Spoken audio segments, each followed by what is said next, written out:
Testing 1, 2, 3. Testing.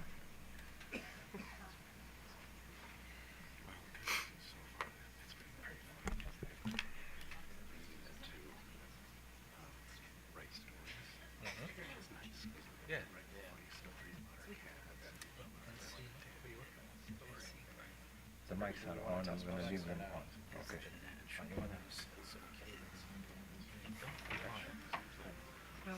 Okay. Commissioner O'Donnell, can you hear us? I'm sorry, staff doesn't seem to have. Trying to rob you of this. Okay.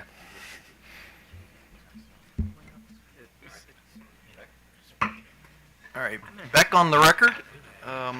So, a couple of things before we get started here. Excuse me, Chair Huber. I inadvertently omitted two additional representatives for OPC, and I'd like to enter their Sure, appearance. go ahead. So that would be Deputy People's Counsel Bill Fields and Assistant People's Counsel Gary Alexander. Good enough. Thank you. Okay, thank you. So, a couple of procedural things before we get into the witnesses. As you know, this commission granted the motion by the Office of People's Counsel to strike the electrification plan proposed by the company. So we will need the testimony that refers to the electrification plan to be struck from any of the witnesses that are coming for us. So any testimony for the plan, against the plan, or about the plan from any of the parties' witnesses will need to be struck. Now, if you're not prepared to do that today, we can mark the testimony for as an exhibit and then admit it once the clarification is made. Secondly, regarding the process, we will, have the company present its witness, do direct examination, cross-examination by the parties, redirect by the company, then questions by the commissioners, and then we will move on to the next witness. And so with that, is there any other procedural things that... Yes, Mr. Chair, just a couple of initial evidentiary issues. The company has to move its certificates of publication for the public hearings for August 9th, 2023 and August 23, 2023, which were previously filed with the Commission on August 8th, 2023, into evidence as Company Exhibit or BG Exhibit 2. Okay. So marked, and any objection admitted.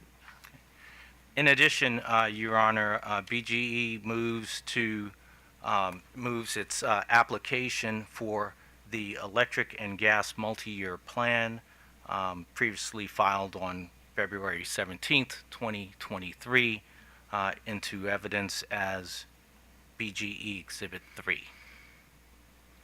Now, so the only question I have about that is, does that plan include references to the electrification plan? It may,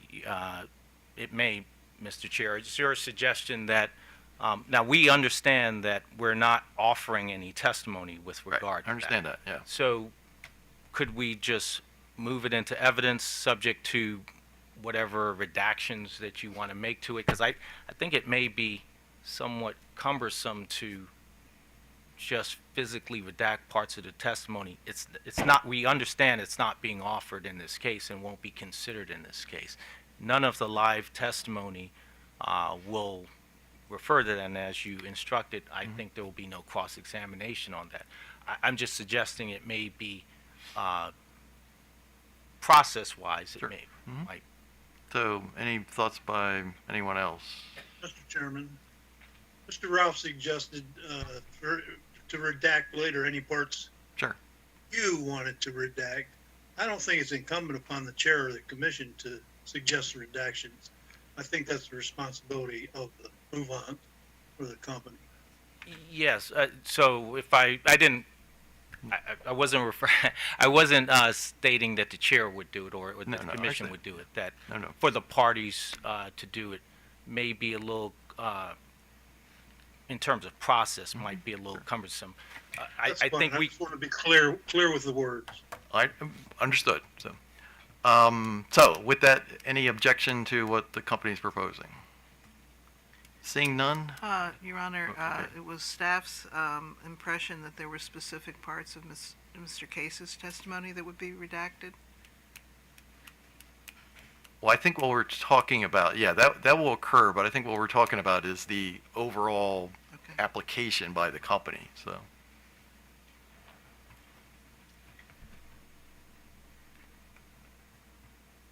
All right, well, so seeing no objection, the BG&E plan is admitted as, into evidence as BG&E Exhibit Number 3.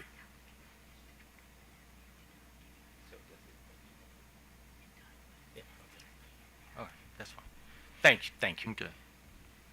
Anything else? All right, so with that, we will start with the company and its first witness. Yes, thank you, Mr. Chair. The company calls as its first witness Derek Dickens.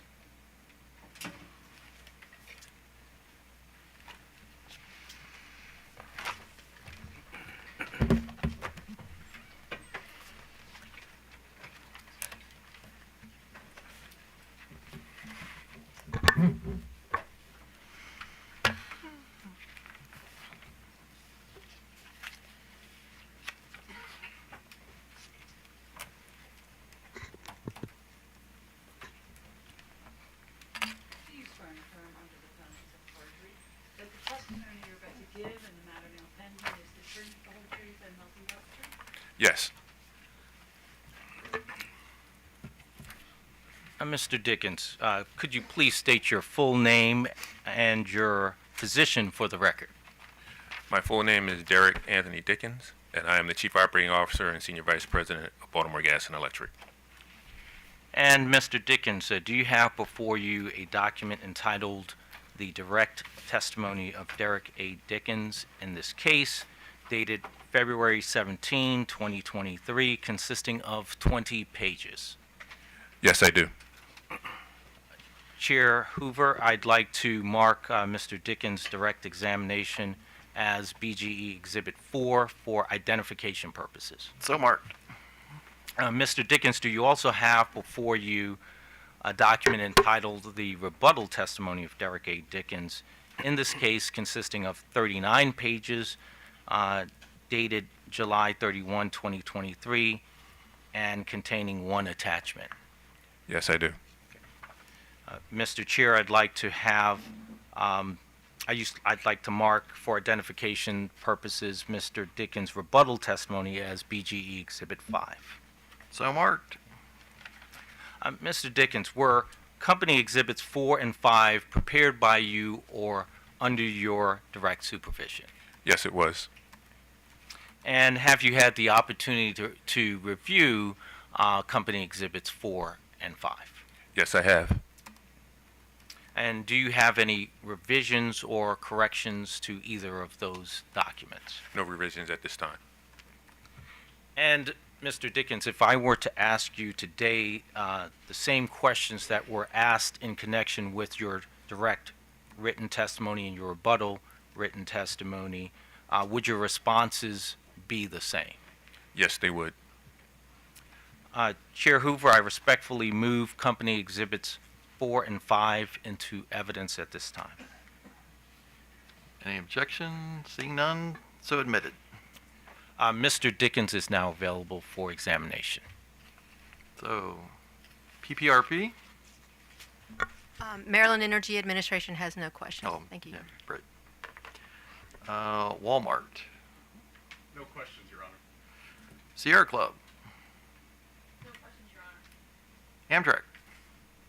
No questions, Your Honor. Montgomery County? For want of a better term, retail suppliers, not to offend Mr. Green's clients? Supplier Coalition, fine, good enough, so, okay. Prince George's County? No questions, Your Honor. IBEW? I do have a few questions. Sure.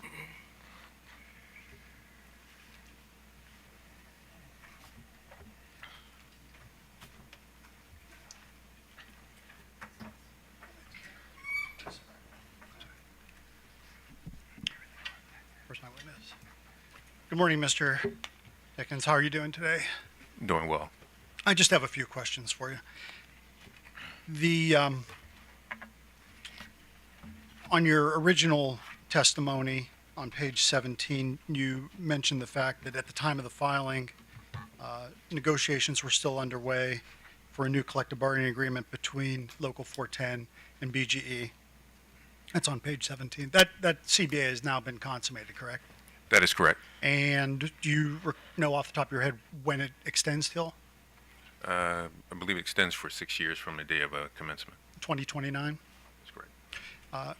Would you agree that that provides the company with stability with respect to the labor rates, at least pertaining to the unionized workforce over that period of time? I'm gonna object as to the relevancy of this testimony. So, The stability, it ties in because one of the reasons that the company cites for using contracted labor later on in the hearing is the fact that it provides stability to them in putting out bids. Then there's price stability in it. So all I'm trying to show is that likewise there's stability on the labor on the in-house front moving forward as well. We'll stipulate to the fact that there's stability in terms of our labor workforce. Okay.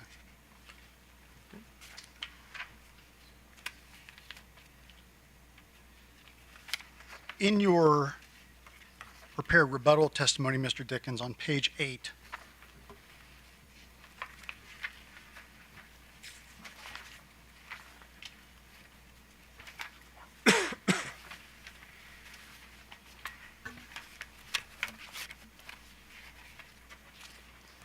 at the end of page 8, there's a paragraph that starts, "In this current MYP," you see that? Yes, I do. You testify that, as company witness White pointed out, any conjecture about the future could put the system or customers' employees at risk or result in poorly maintained gas systems. Can you elaborate a little bit about that? What is the risk that is being posed, particularly to the employees there that you're discussing? The risk reference here was related to the ability for us to maintain and operate the system safely, and that we needed to continue to make sure we have the right resources and people in place, as well as the equipment to be able to maintain that system. And that's one of the predicates for this proceeding, is to ensure the proper amount of revenue to provide a safe working environment, correct? From my operational perspective, is to ensure that we have the right work identified and the skill sets required to be able to do that work to operate the system and maintain it safely. And you need the requisite revenue that would be permitted by this commission in order to do that, correct? That would be correct. Okay. Can you take a look at page 37? Counsel, of the rebuttal or direct? Same exhibit.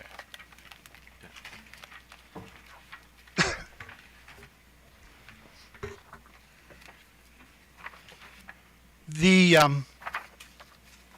right before your conclusion, you discuss a proposal made by the principal officer of Local 410 to a recommendation that this commission require BGE to submit annually a workforce planning report. You're familiar with that part of your testimony?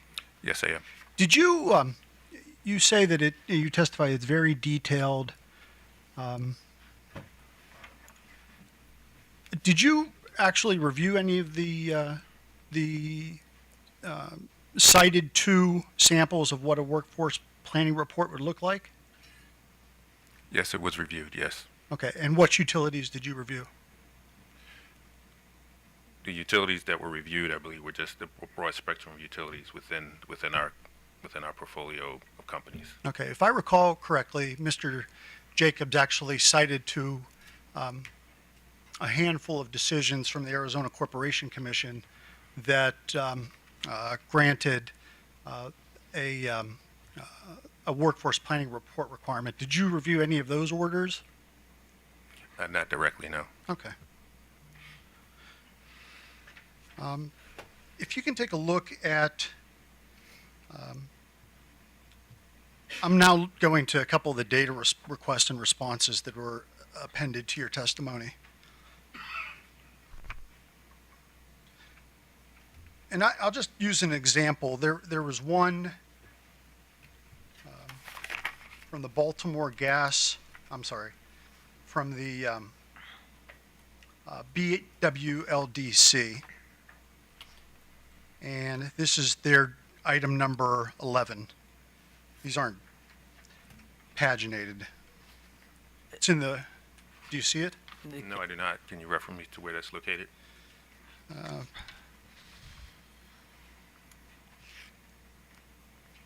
Well, like I said, it's not paginated. Here, I'll just read it to you, and then I'll tell you what I'm getting at. The question that was posed was, and I don't think the question is really all that important, but the question is, has BGE identified job classifications for which prevailing wage requirements of Section 5-305 of PUA would apply? If yes, please provide a list of those calculations. Your response, Mr.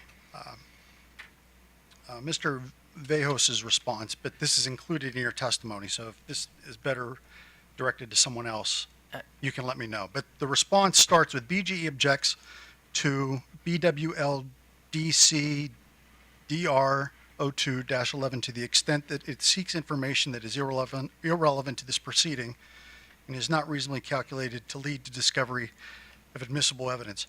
Then they go on to provide a fairly substantive response.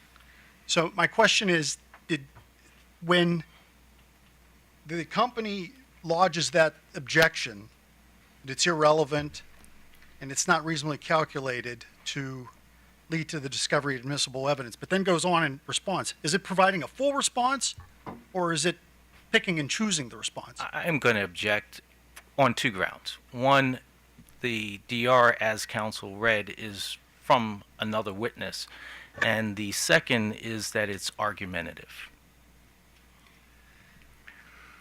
In response, I'd point out this is appended to his testimony, and I don't think it's argumentative. I think we just want to know, are they answering the entire question? Because if you pose a question and then you object, and then you...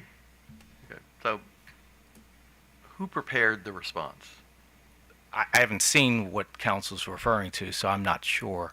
I think he indicated it is our CFO, David Vajos, not Mr. Is that Dickens. who's listed at the top of the data response? It is, but as I mentioned, this is... I understand it's part of his testimony, but the response was actually prepared by another witness, correct? sponsored by a different witness. Yeah, so why don't you wait and ask him? Okay, thank you so much. Okay. Department of Defense, No questions. Office of People's Counsel. Good morning, Chairman Hoover, Commissioners. Mark Shebus for Office of People's Counsel. Good morning, Mr. Dickens. I have several questions. I also have a packet of proposed exhibits that I need to distribute, so if I can grab those and help those Okay. around.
Thank you for your patience. Good morning again, Mr. Dickens. Again, I'm Mark Shebus for the Office of People's Counsel. It's good to meet you.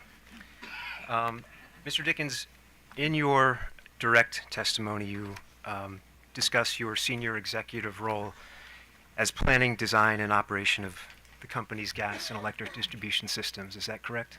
That's correct. And you also discuss BGE's investment priorities and its vision to help Maryland meet its greenhouse gas reduction goals. Is that correct? That's correct. Mr. Dickens, could you explain your role in designing the company's decarbonization goals and strategies? My role, along with my team, was to look at the climate, the initiatives that are laid out by the Maryland Commission as well as the state related to climate goals and decarbonization, and craft a strategy that would support that. Okay. And when you mention your team, who all is on your team? It would be my senior team of Witness White is on my team, Witness Singh is on my team. There's folks that are currently going to testify as well. Okay, thank you. I want to ask you some questions about the relationship between the company's planning and priorities and, excuse me, Maryland's decarbonization goals. And I want to start with the electric side of the business and then move to the gas side of the business.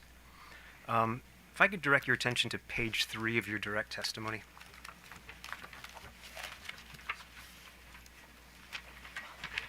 Starting at line 20. Okay. Now, here and I believe elsewhere in your rebuttal testimony, you identify 3 main planning concerns for the grid, for the electric grid related to greenhouse gas reduction and climate change. And they are basically the need for more grid capacity due to electrification that's happening now and will happen in the future, the need for more grid resiliency due to storms, and the need for more support for renewable connectivity. Is that correct? That's correct. Okay.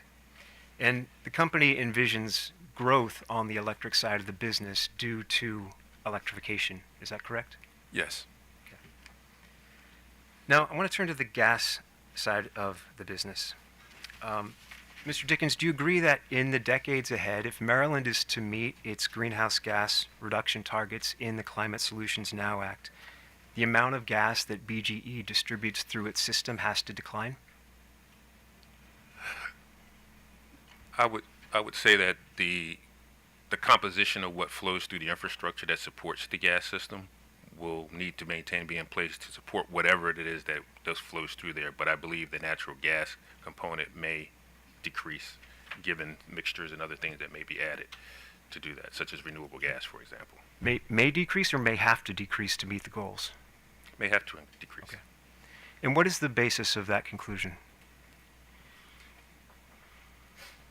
The base of that conclusion is that as we move towards a more electrified community and the needs of our customers and wanting to have that dependency upon electricity even more so, we believe that we will be able to move some of those individuals as different legislative things come into play, as well as with the Climate Act itself, that we'll have to look to reduce and balance that to a net zero component to ensure that we're still supplying that service, rather it be from a gas perspective or from an electrical perspective, but still meeting those goals that are laid out. Okay. Does the recognition that the amount of gas you distribute has to decline, does that flow in part from the work that the company commissioned from the company known as an Energy and Environmental Economics? Yes, but when you look at that, each one of those things that were evaluated, natural gas has a place in that whole decarbonization model.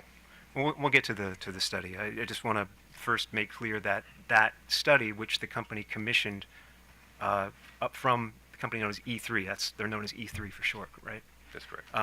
That part of their conclusion was that for Maryland to meet its decarbonization goals, gas throughput in the company system has to decline significantly.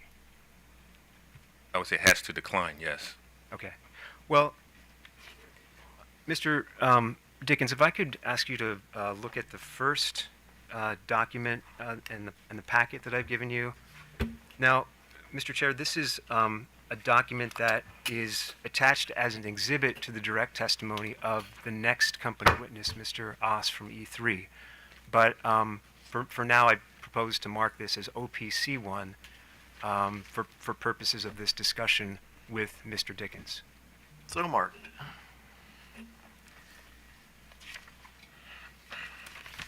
Mr. Dickens, if you could turn to page 54 of this document, please. And I would direct your attention to table 11 at the top of the page.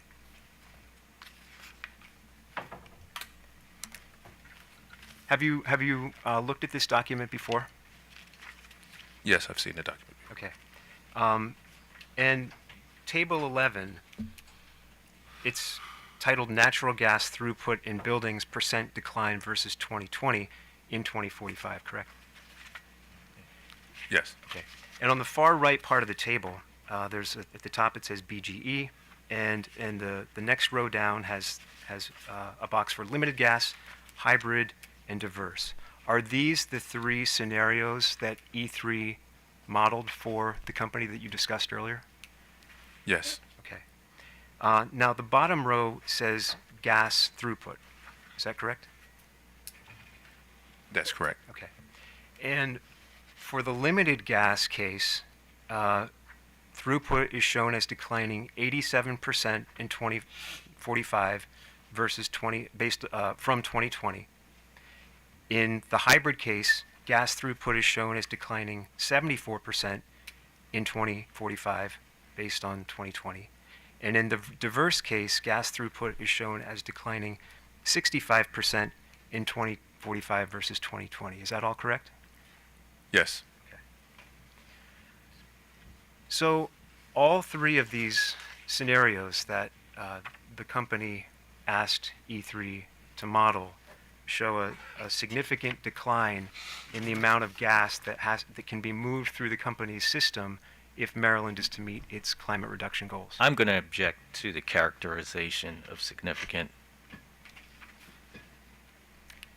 I'm happy to withdraw that question. I think the numbers speak for themselves. Okay, fine.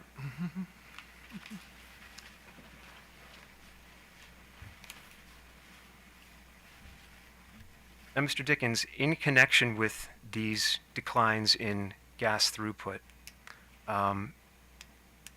separately, E3 projected declines in BGE's gas sales, which are a different metric from throughput. Is that correct? Can you repeat the question, please? Yeah. In the E3 study, we just looked at the table for the showing projected reductions in gas throughput in BGE's system. But in this study, E3 also looks at projected reductions in gas sales by BGE. Could you Yeah, tell I'll me direct- where you're yeah, thanks. where you're getting this from, Council? Could I direct your attention, Mr. Dickens, to page 26 of the E3 study? Oh, I'm sorry, that's the wrong.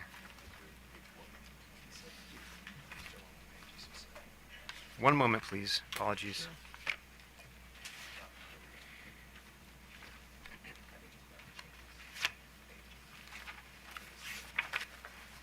It is page... No, I'm sorry, it is page 26. I had it right the first time. Figure 11, titled Change in BGE's Gas Sales and Composition of Gas Supply by Scenario. And this figure shows that in the limited gas scenario, there's a decline of 70% in sales. In the hybrid case, there's a decline of 61% in sales. And in the diverse case, there's a decline in 54% in sales. Correct? Yes. Okay. Mr. Dickens, does BGE support reductions of this scale of gas in its system? BG supports in supporting the decarbonization goal, understanding that in each one of those models that as you indicated, throughput of gas will change at the end of the day. But when we look at it overall, we still believe that infrastructure has to be in place to be able to support whatever those volumes are that are passing through our system. Well, let me ask you this. Does the company disagree that with the numbers in the E3 study? I'm gonna object. Are you talking about now or in the future? I'm talking about in the future. And your question again, please. Well, I asked you whether you disagree with these figures in Figure 11 as a directional estimate of the amount by which gas sales need to decline in BGE's system in the future, In the future, yes. by 2045. Yes, in the future, directionally, yes. Okay. And does BGE believe that gas sales and throughput can decline in the amounts projected by E3 without a significant decline in the number of gas customers?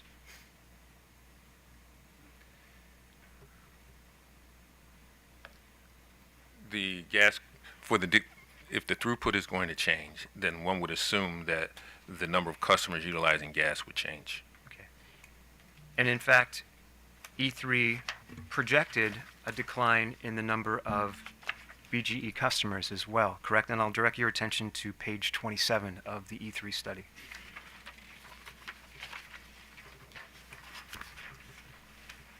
Top of the page, Figure 12, titled Transition of BGE's Residential and Commercial Gas Customers by Scenario. This shows in the limited gas scenario an 88% decline in residential and commercial customers. In the hybrid case, a 25% decline. And in the diverse case, not quite sure how to read that number, but roughly a 26% decline. Yes. Okay. And does BGE agree with these forecasts? Objection. You may answer. For future estimates, yes. Correct. Thank you. Now, Mr. Dickens, despite these forecasts by the consultant that BGE hired of significant throughput, well, I'll strike that, of throughput decline and sales decline, and the decline in the number of customers that BGE serves from its gas system. BGE is not planning between now and 2045 for a significantly smaller gas distribution system. Is that correct? We are currently maintaining our gas system as it is today and making sure that it stays and provides safe and reliable service to our customers. And those investments align with that. And would you agree that the company is planning to maintain it in essentially its current size between now and 2045? I'm going to object again as to the relevancy of this testimony. And the reason for my objection on relevancy is the discussion is about 2045. We are here for the rate case for 2024, excuse me, to 2026, not 2045.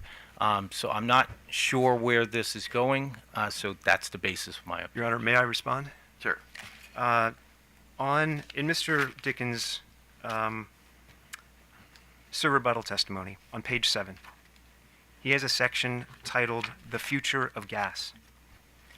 And while the focus of the discussion is on 2024 to 2026, I believe the future of gas extends beyond 2024 to 2026. And the investments the company is proposing to make in the next 3 years will last beyond 2024 to 26. So I think discussion of the time period after 26 is absolutely relevant to this case. Well, in description of Mr. Dickens' job responsibilities, he is described as a senior executive with responsibility for planning, design, and operation of BG&E's gas and electric distribution systems. So it's my view that his job responsibility includes looking out to the future, so I'm going to deny the objection. Could I have read back, please, Mr. Dickens? I'm not sure if you answered the question or if Mr. Ralph objected before you answered it. I think it was the latter. Can you repeat the question? I can, thank you. Sure. The question was whether, notwithstanding the declines that BGE's consultant has projected in gas throughput in BGE's system, gas sales by BGE, and the number of customers, gas customers on BGE's system. Whether, notwithstanding all those things, BGE is not planning for a significantly smaller gas distribution system in the future. And I'll answer it this way for you. We have a gas distribution system that is regulated through state, federal, and commission requirements that we have to meet those regulatory requirements. In that space, as long as we have gas customers on that system, we have to maintain that system in a safe and operable way for our customers. And so with that in mind, we will continue to invest to make sure that system stays operable and safe for our customers. Would you agree that the company then does not plan to take proactive steps to reduce the size of its gas distribution system? Objection. Argumentative. Well, actually, I'm going to sustain that one. So. Thank you. I'll move on.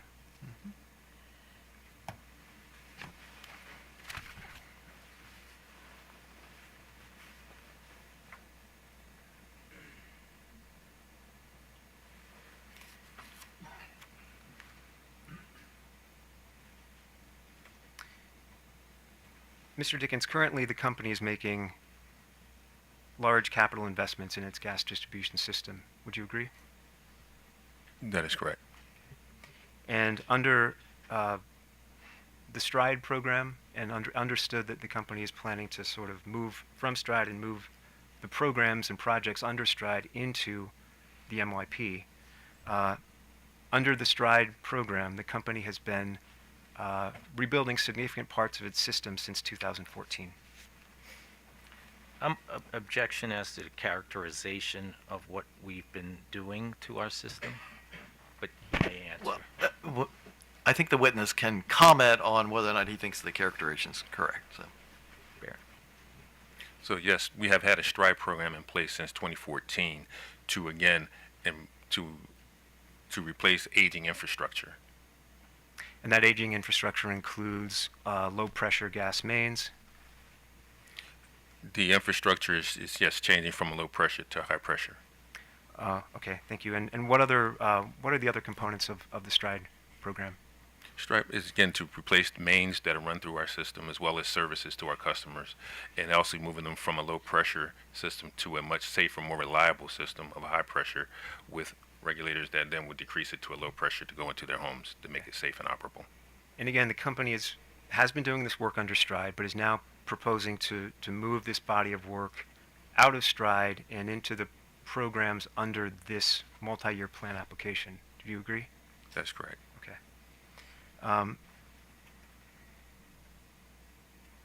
And the company's application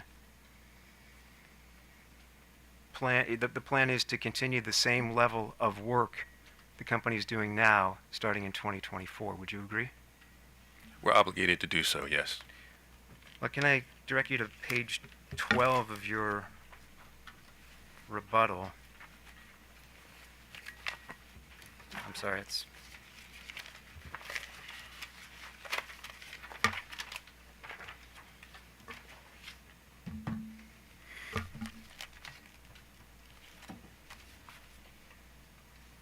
Yeah, thank you.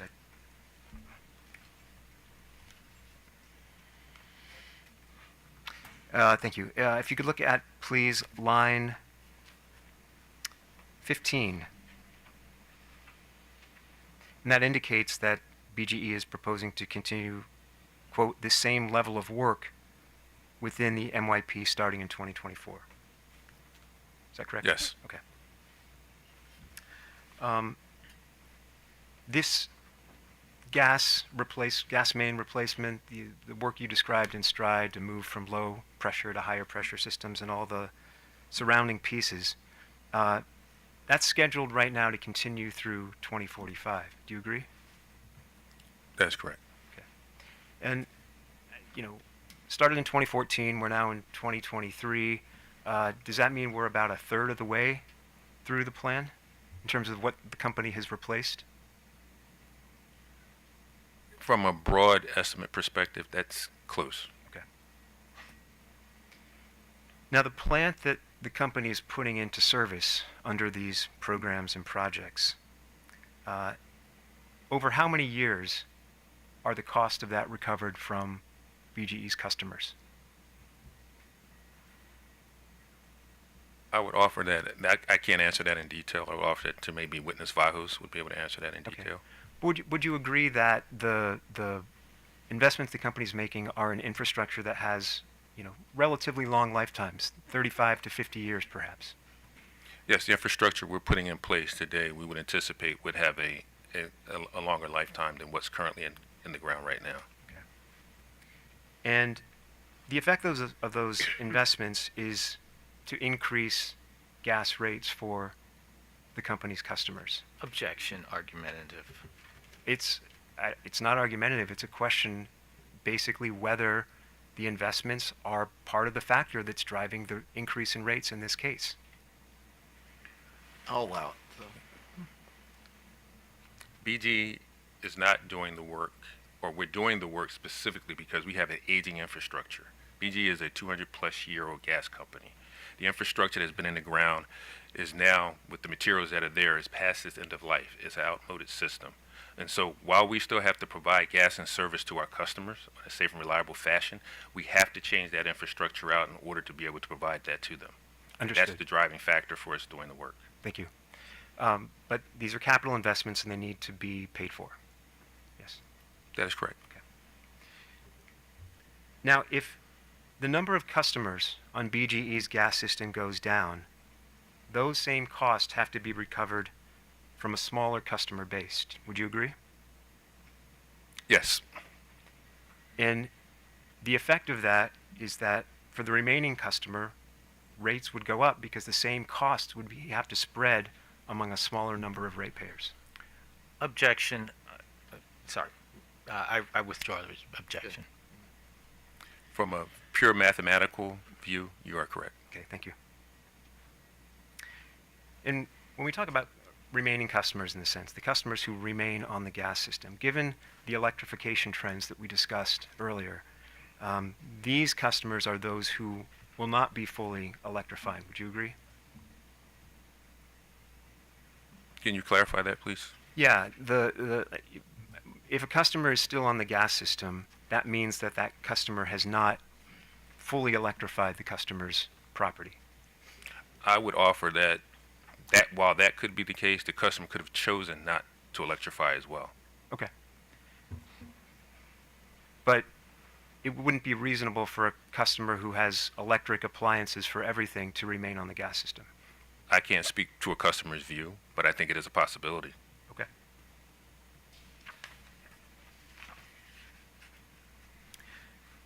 Mr. Dickens, could I direct you to your rebuttal at page 7, please?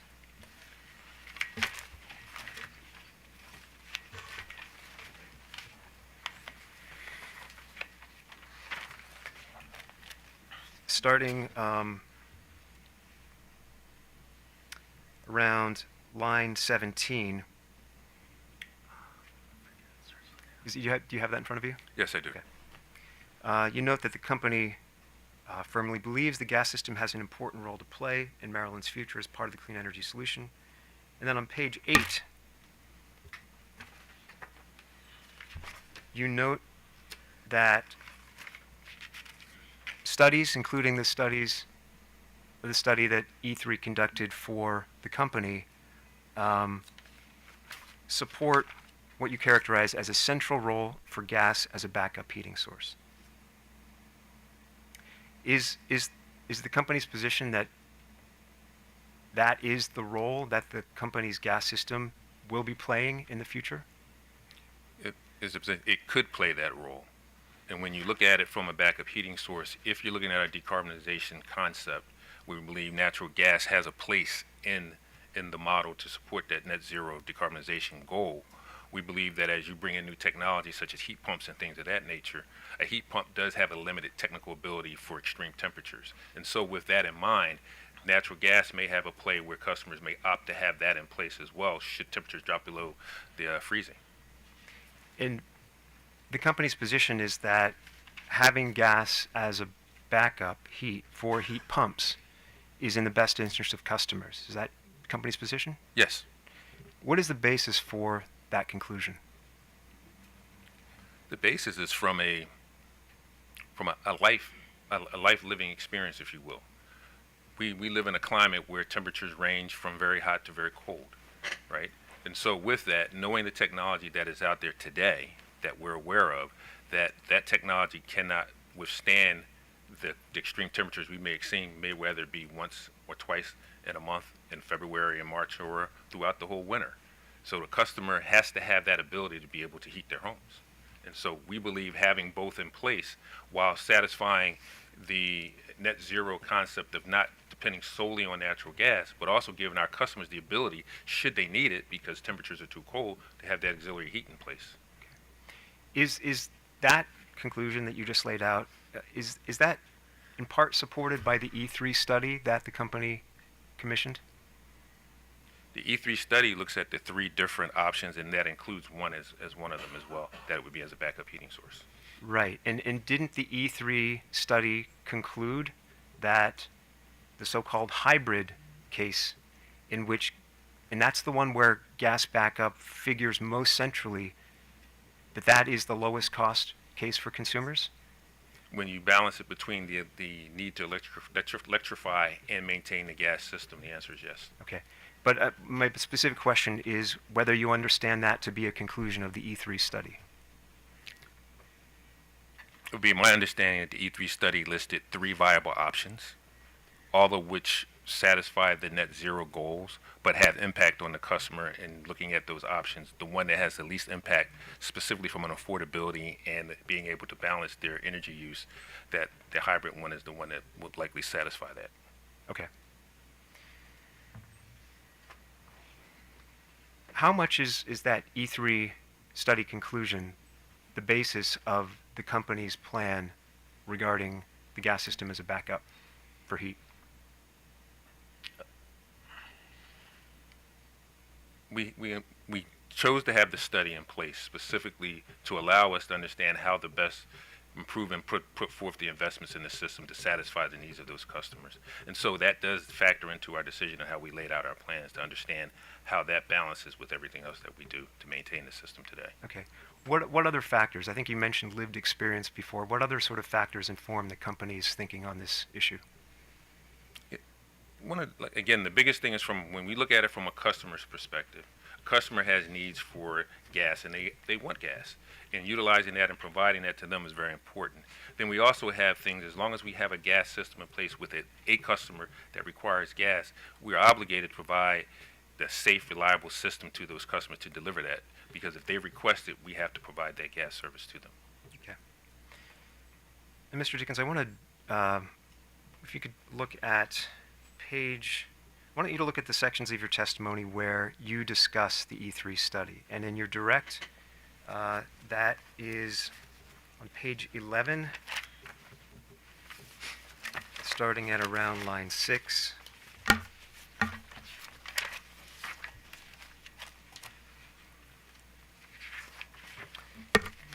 And in your rebuttal, it starts at page 7, around line 19, and goes to page 8, early in line 2. If you could take a quick look at those sections, please, before I ask my next questions.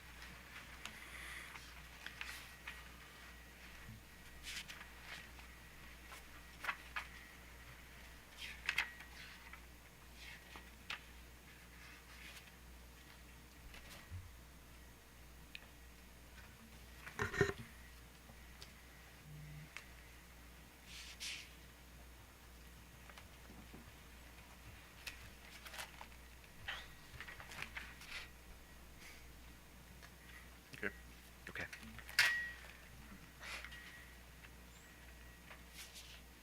Now, Mr. Dickens, the company worked with E3 to design the scenarios that E3 analyzed in this study. Is that correct? E3 work with our teams that understand what scenarios would be appropriate for us to do the analysis on. Yes. Okay.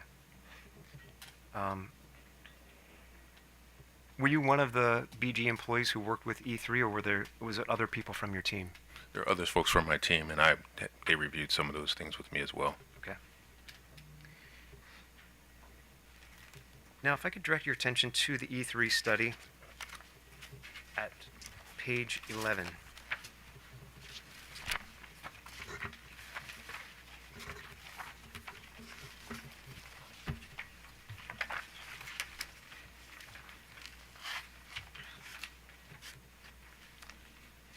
If you could take a quick look at the first paragraph on that page, please.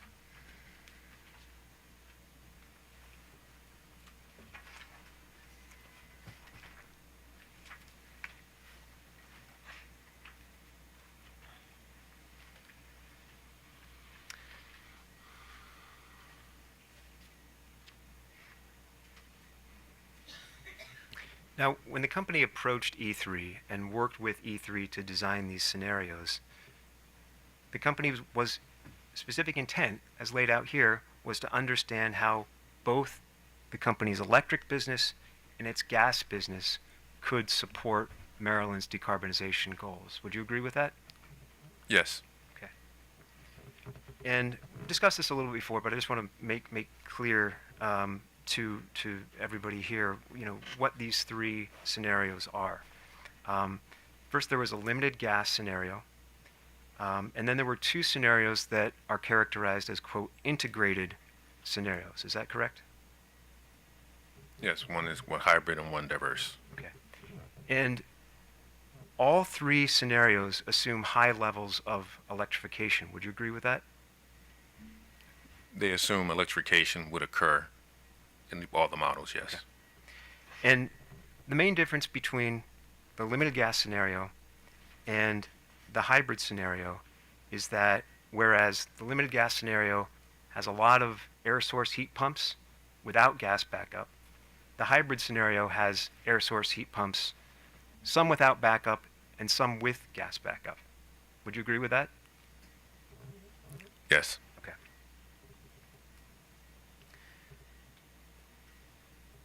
And we've discussed this before, but again, the E3 study concluded that the hybrid approach was the lowest cost for BGE's customers.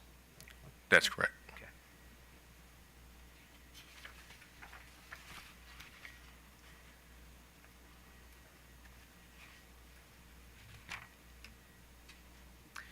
Now, in your testimony, I want to direct you again to the pages I had you look at a few minutes ago. And specifically,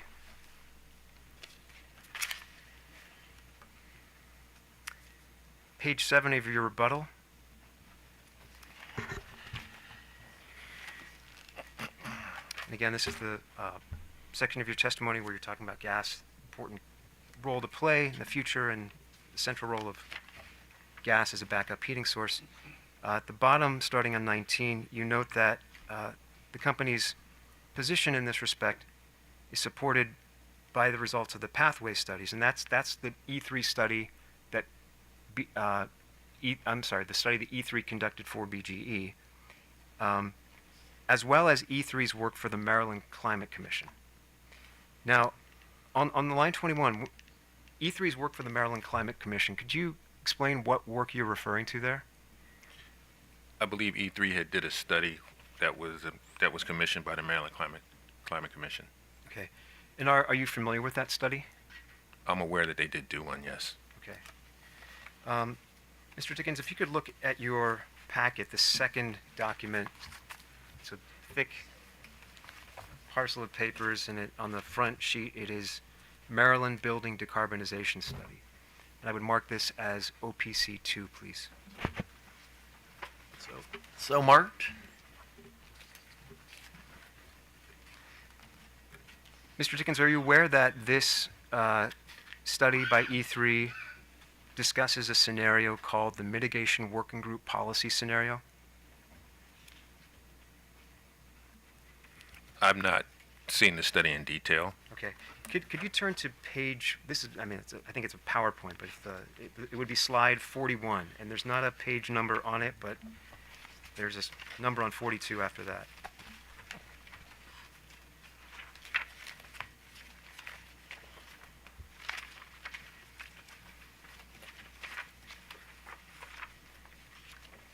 You there? Okay. Yes. And slide 41 says MWG policy scenario, and I'll represent to you that MWG stands for Mitigation Working Group. If you could turn to slide 43.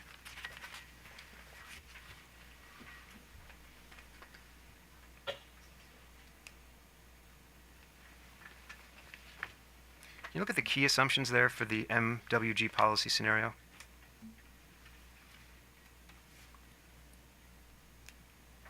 Mr. Chairman, I'm having difficulty following along as to where we're supposed to be.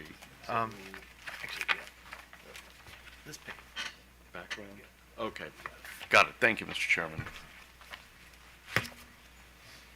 Okay. Okay.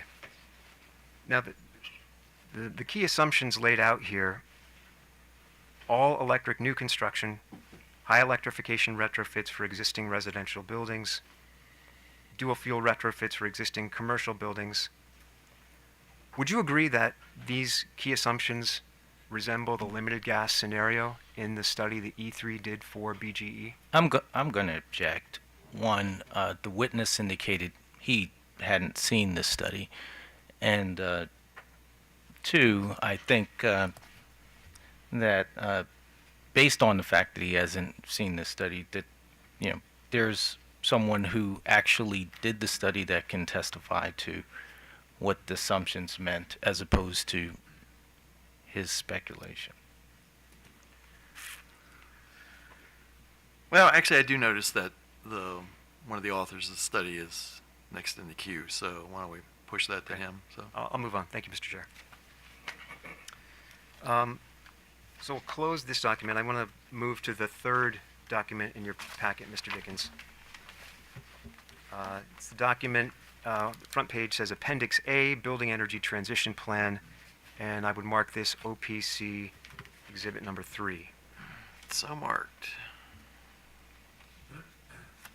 Mr. Dickens, do you recognize this document? No, I do not. Okay. Are you familiar with the Maryland Climate Commission? Yes. Okay. And you're familiar with that the Maryland Climate Commission, well, are you aware that they issue a report every year? A report for? Well, just an annual report. Sounds like you're not familiar with that. No, I'm not. Okay.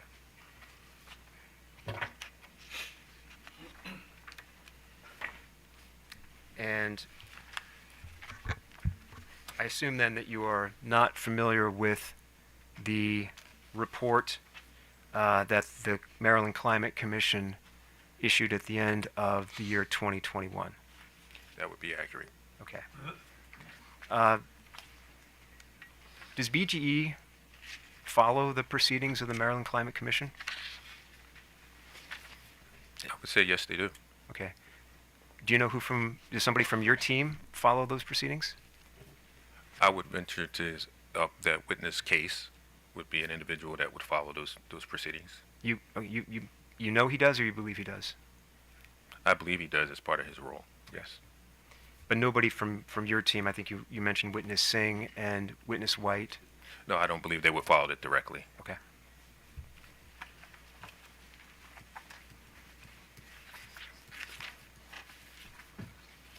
Just a couple more questions, Mr. Dickens. Could I direct you now to page 11 of your direct testimony, again,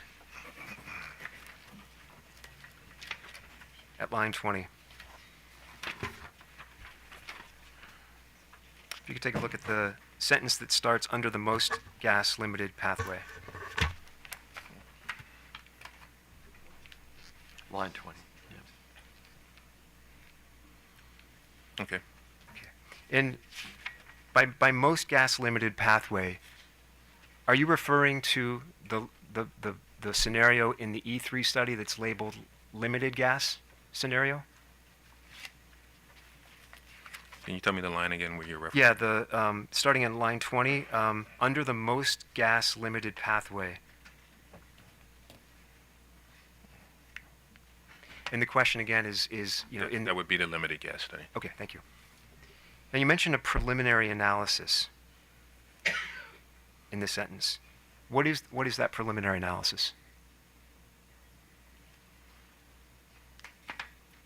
Based on the study and looking at from that approach, that we saw that the limited analysis said there would be a significant increase on the electric grid, or an impact on the electric grid, for us to be able to sustain or support that model. And is the preliminary analysis specifically a reference to a study that BGE commissioned from a company called 1898 and Company? Yes, we did do a study with them.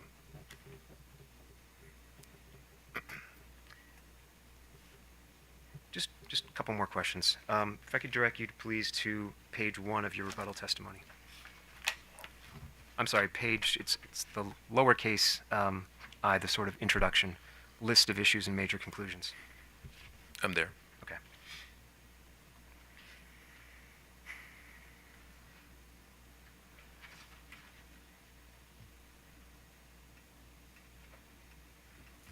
Now, in that first paragraph, starting the commission should reject OPC's adjustments, reducing BGE's proposed 2024-26 MYP capital work plan. You state that OPC's recommendations ignore the needs of BGE's customers. Can you explain what needs you were referring to there? The needs that I'm referring to are related to a customer that wants gas, and they utilize gas in their daily lives. And again, us having the obligation to provide that service to them, we cannot neglect that aspect of it, that we have to provide that safe and reliable service to them if they request it. Mr. Dickens, how does BGE ascertain the needs of its customers? In many ways, one with gas, the fact that they request and utilize gas. And when request, you're talking about new customers requesting gas hookups? There are new customers that request gas hookups as well. Well, do you mean anything else by that, customers requesting gas? Customers that are sustaining the current use of gas and have chosen not to move off of it at this point in time.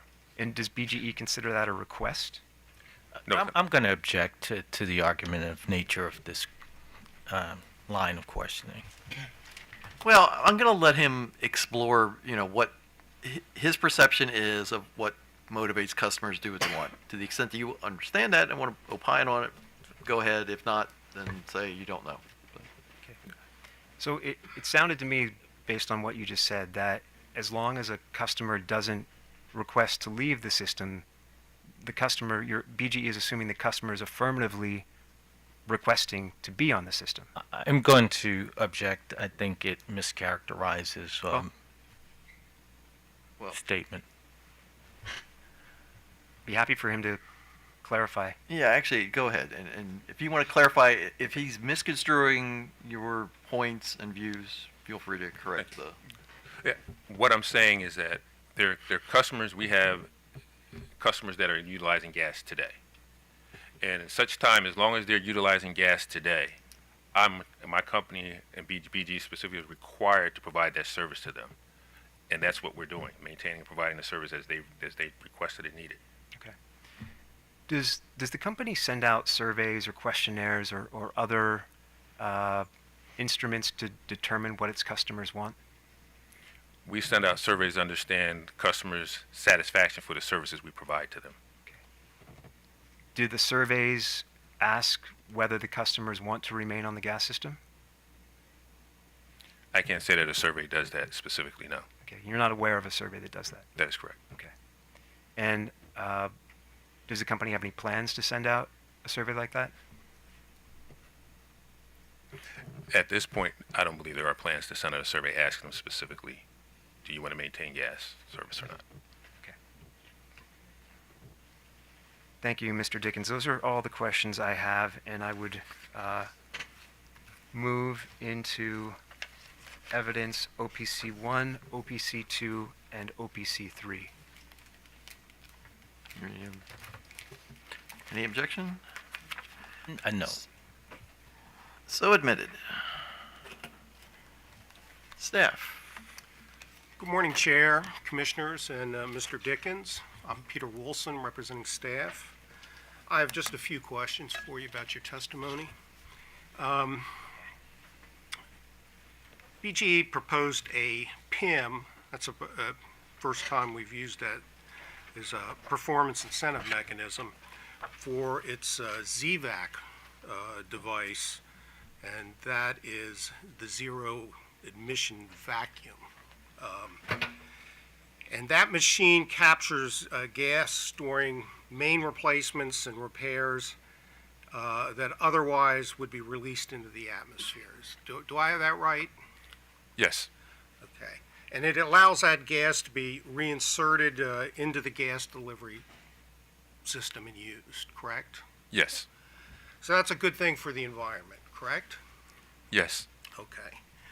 Now, BGA already owns the ZVAC equipment, correct? Yes. But it's used on some of the jobs where it could be useful, where appropriately, but not all of the jobs. Is that correct? That's correct. So you've created a PIM where BG will be rewarded for using the ZVAC more often. I've got that right?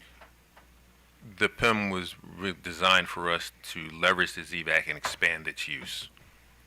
Right. That, in other words, to use it more often. I would say expand its use. Okay. So are you telling the commission that without the reward mechanism, BG will not be using this job whenever it's appropriate? No, we're not telling the commission that at all. What we're saying is that we have a specific ZVAC today that, again, it's only one unit that we have to utilize as we're doing various jobs across our territory. What we're indicating is that we can expand that use and getting additional equipment to be able to use it more often within those areas in which we have equipment to support that work that we're doing. So you're proposing getting additional ZVACs? We would look to expand to see with the ZVAC that we have, maintaining that, utilizing that, and seeing the volume, if it called forth to get additional ZVAC, we would do that as well. If the PIM is not approved, would you be using the ZVAC to its full capacity? Yes, we will utilize the equipment to its capacity that's provided and basically prioritize the work in which we can utilize that equipment on. Without the PIM? Yes, we would still use the ZVAC to, again, we believe it has value overall to the environment itself. Okay, thanks. Turning to a pilot program you've proposed, the Blue Sky Vegetation Management Program, BSVM, which you've commented on in your rebuttal testimony. Now, this is a vegetation management program that's in addition to BGA's existing vegetation management program, correct? That is correct. It adds another $3 million in budget for 25 and 26, I believe. Is that correct? Yes. And it involves a more intensive removal of tree branches and other vegetation in the stretch of lines between poorly performing feeders and the first protective device on the line. Is that correct? Yes. And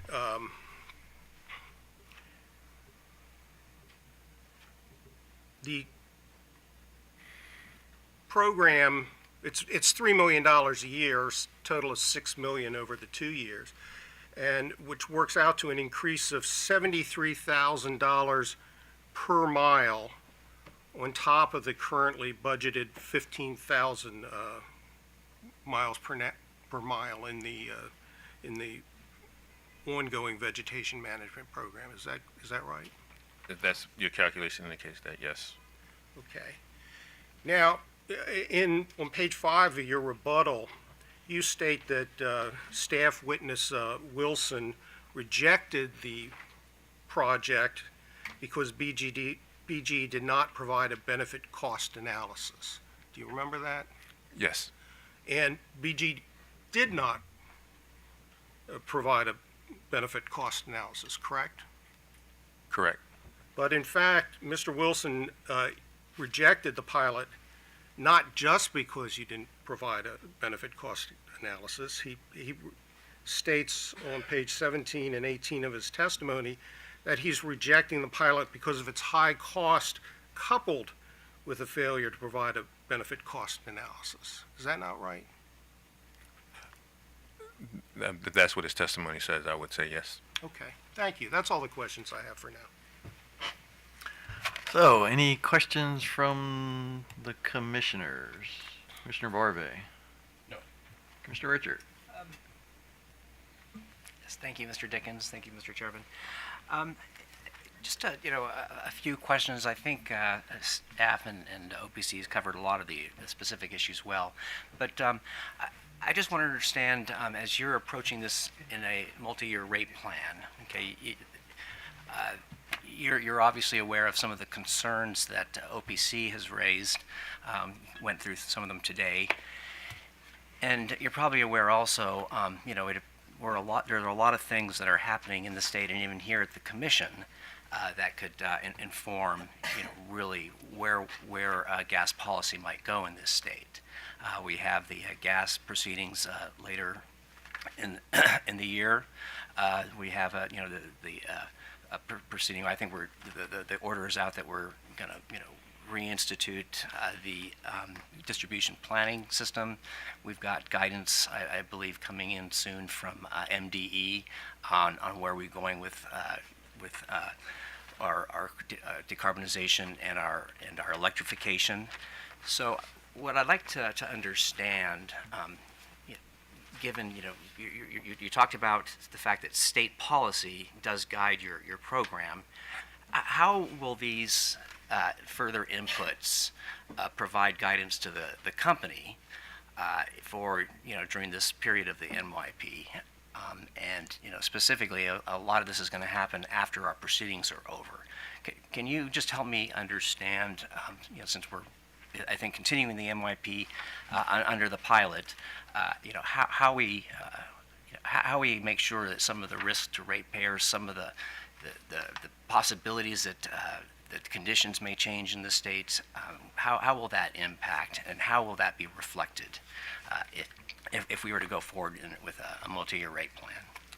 From an operational perspective, the multi-rate plan allowed us to lay out the work plan we have to meet the goals that we know today. Currently, what we're obligated to provide and operate to, we know what those things are, and we build the plan according to that. Should things change in the midst of that, again, the plan is meant to be one that you're able to adjust to some degree as you go through that, and as we get additional inputs, we would look to see where do we need to change those or adjust those plans to support those climate goals that are laid out at the end of the day. But also, I believe there's a process, the reconciliation process, in which at the very end you can kind of talk to that if any changes have come in to evaluate how well we reacted or not reacted to those changes within the NYP. Okay. OPC did talk about some of the documents that we have to look at today, some of the work with the Climate Change Commission, and I'll have to say, I'll just observe, it doesn't seem like a lot of that has really made it into the plan that we're looking at today. And if further information comes in that has you really out of sync, how will we protect ratepayers? And is there going to be an expectation by the company for recovery in those programs if they turned out really in the midst of the NYP to be very out of sync with what the state policy is? Well, again, as I've indicated, we built the NYP based on the current state policies that exist today. And working through those processes laid it out, believe that we have the best plan in place to support those climate goals as we understand them today. If policies were to change, we would go back and look at our plan and see how do we align with those plans to continue to do that work. Because our ultimate goal is to always provide the best value and service to our customers. Okay, but again, I'm really trying to point to, it appears this proceeding today and some of the further proceedings we're going to have that will really develop state policy, we're not in sync right now. We're about to set up an NYP prior to, I think, significant input for your policy, for your capital expenditure program. And I just really want to understand, how do we protect ratepayers under those circumstances? Are shareholders willing to take on that risk? Or is there expectation, because you're setting a plan based on, as you see policies today, that you would be basically covered? As we've laid out the plan today, here's what we know of today, and so we built to that plan.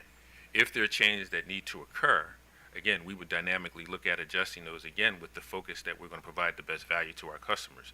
Within terms of you saying protecting the customer at the end of the day with the plan is here, I can't speak to that directly. I can only say that as an operator, I'm designing a plan to what I know that I have to do today to provide that value to the customers.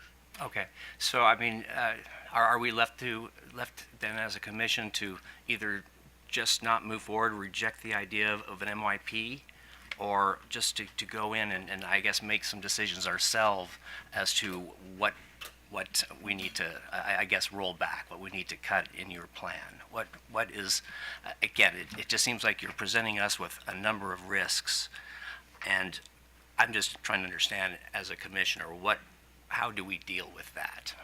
With the NYP, being the transparency of the work that we've laid out to be able to achieve the goals we know of today, if indeed the commission says, well, we believe these are things that you need to take into consideration, we would ultimately go back and look at and make those adjustments to the work that we think we can do to continue to maintain that safe and reliable service to our customers while meeting the goals that were laid out. Okay.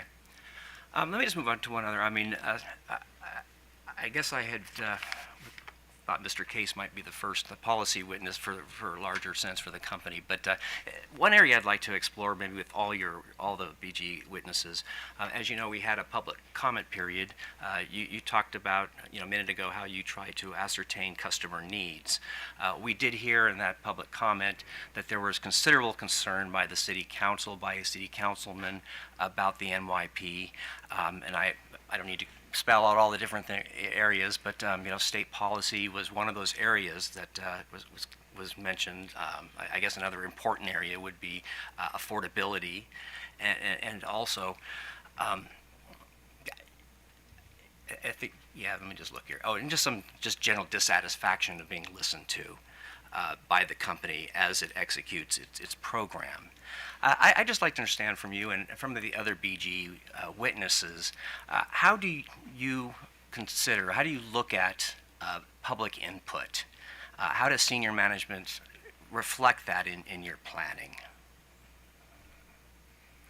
We value public input in understanding what their concerns are, and we look to try to address that when we craft our plans, with the primary focus still, though, of understanding that we have to provide the service to the customer, whether it's electric or gas, have to provide in a safe and reliable manner to them, and we have to make prudent investments to support that delivery to them. And with that in mind, we make sure we're doing the appropriate things that will satisfy that. And again, part of the NYP allows us to demonstrate, here's what we plan to do to provide that fundamental delivery to our customers, and that what they're asking for at the end of the day. Okay. Well, we did get some pretty, I guess, direct public input on what their needs are, what city council thought, what a city councilman thought on needs. Has anything changed in your presentation today, or for the other BGE witnesses? Has anything changing to try to incorporate some of the input that they received from the public, from city council, and can you tell me what some of those maybe changes are? In referring to just the input you received. I mean, you did hear, right? You did listen to. I assume that your public affairs team, the public outreach team, I hope does have have communication with senior management. Did they provide you? Did you hear the public? Did your team, public affairs team, provide you information? And are you reflecting any of those disagreements with the company, any of those concerns that the public have with your MYP proposal? From the NYP proposal we submitted early in the year, we laid out the plan on what we believe is best. What we hear from the customers, again, what we'll do as we go to execute that work, we will continue to take those inputs and make sure we're executing in the right fashion for them and hearing their concerns. But the fundamental thing that we have to do as a company is provide it safely and reliably to our customers. And that's the driver for what we're doing operationally to drive that.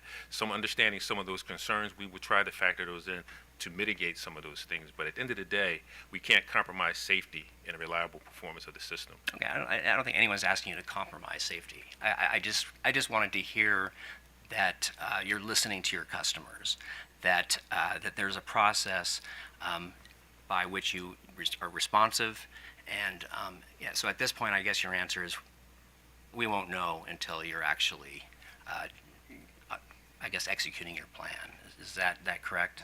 No, we will know some things, and before we execute, we will make adjustments based on those inputs as well, but we'll learn more as we start to get into the plan. Okay. I don't want to badger you, but was there something that you heard that in anything that you can tell me, oh yeah, we're listening to our customers, and here are some things that we think we might want to do differently than what we're proposing today? I have nothing specific to say, but I can just say in general, we're always listening to the voice of the customer and really addressing that. Okay, let me just look real quickly here. I think, yeah. Thank you very much for your testimony today. Appreciate it. Commissioner Barvey. Thank you, Mr. Chairman. Thank you very much for your testimony. Let me, I'm looking at the chart that was offered by the OPC, which is based on, they describe it as a BGE integrated decarbonization strategy. And the impression I distinctly get, of course, is that BGE tends to support a hybrid solution as opposed to a limited gas or a diverse solution. Is that fundamentally correct about the management philosophy of the company? Yes. Okay. And I notice also, and of course, most of your customers receive both gas and electric. You've always, in your testimony, you talked a lot about balance. And in looking at the E3 company's study and in my memory of reading their analyses in the past, they appear to make a distinctly strong argument that electrification tends to save a lot of money to customers. Would you agree or disagree with that characterization of the E3 study? I would say it saves money. I think it has an impact on our customers if you go through, if you're talking about the hybrid solution. I think that's the balance that allows us to mitigate some of the impacts on the electric while supporting the gas needs and providing a more climate-friendly solution. Well, I mean, I was reminded by this document here of what E3's decarbonization study said, and sometimes I forget stuff from one year to the next, but I mean, they made it quite clear that it's a big money saver all the way from construction through maintenance and operation. So the reason I bring this up is that in your company's desire to establish a balanced solution, do you look at it on a customer by customer basis, or do you look at it globally? Because my impression has been established over the last couple of years that from a global perspective, electrification saves an awful lot of money, but that there are winners and losers in any policy decision. There will be some I guess the word stranded cost is appropriate here for people who choose to hang on to gas, as a customer choice. Do you, in trying to seek a balance, do you try to take these gigantic cost savings into account in spite of the stranded cost associated with people who will choose not to move away from gas? Is that the balance point you do, or do you do the balance point primarily with respect to the individual customer? It's a system-wide approach when you look at the balance. And when we talk about that hybrid solution, specifically, in order as you move folks off of gas, that's going to create the increased load on electric. Mm-hmm. Right? With that, the capacity now needs to be increased, which means we have to build additional infrastructure to support that. Right. And so that's where the balance comes in, because while we have to construct these new elements, it has an impact on budgets as well as the customer's environment, where we might have to build a new substation. Where do we locate that? What does that look like? The new equipment that we have to run through to provide that service. So we try to balance that with the gas infrastructure that's already in place to say those that choose to stay on gas, the impact is not as severe for those leaving, but at the same time, those that have gone to electric, we're not pushing all that cost, if you will, to them. We're trying to just keep that in some form of equilibrium did not have a major impact on affordability with the But you're gonna, I assume you'd agree that regardless of whether it's gas infrastructure or electric infrastructure, these are all expensive decisions. These are all decisions, gas or electric, that are gonna elicit community opposition or community resentment in some cases. It's not unique to electricity or gas. These are issues that exist with respect to all infrastructure builds, correct? I would agree, yes. Okay, and I think that's it for right now. Thank you very much. Thank you, Mr. Chairman. Commissioner O'Donnell.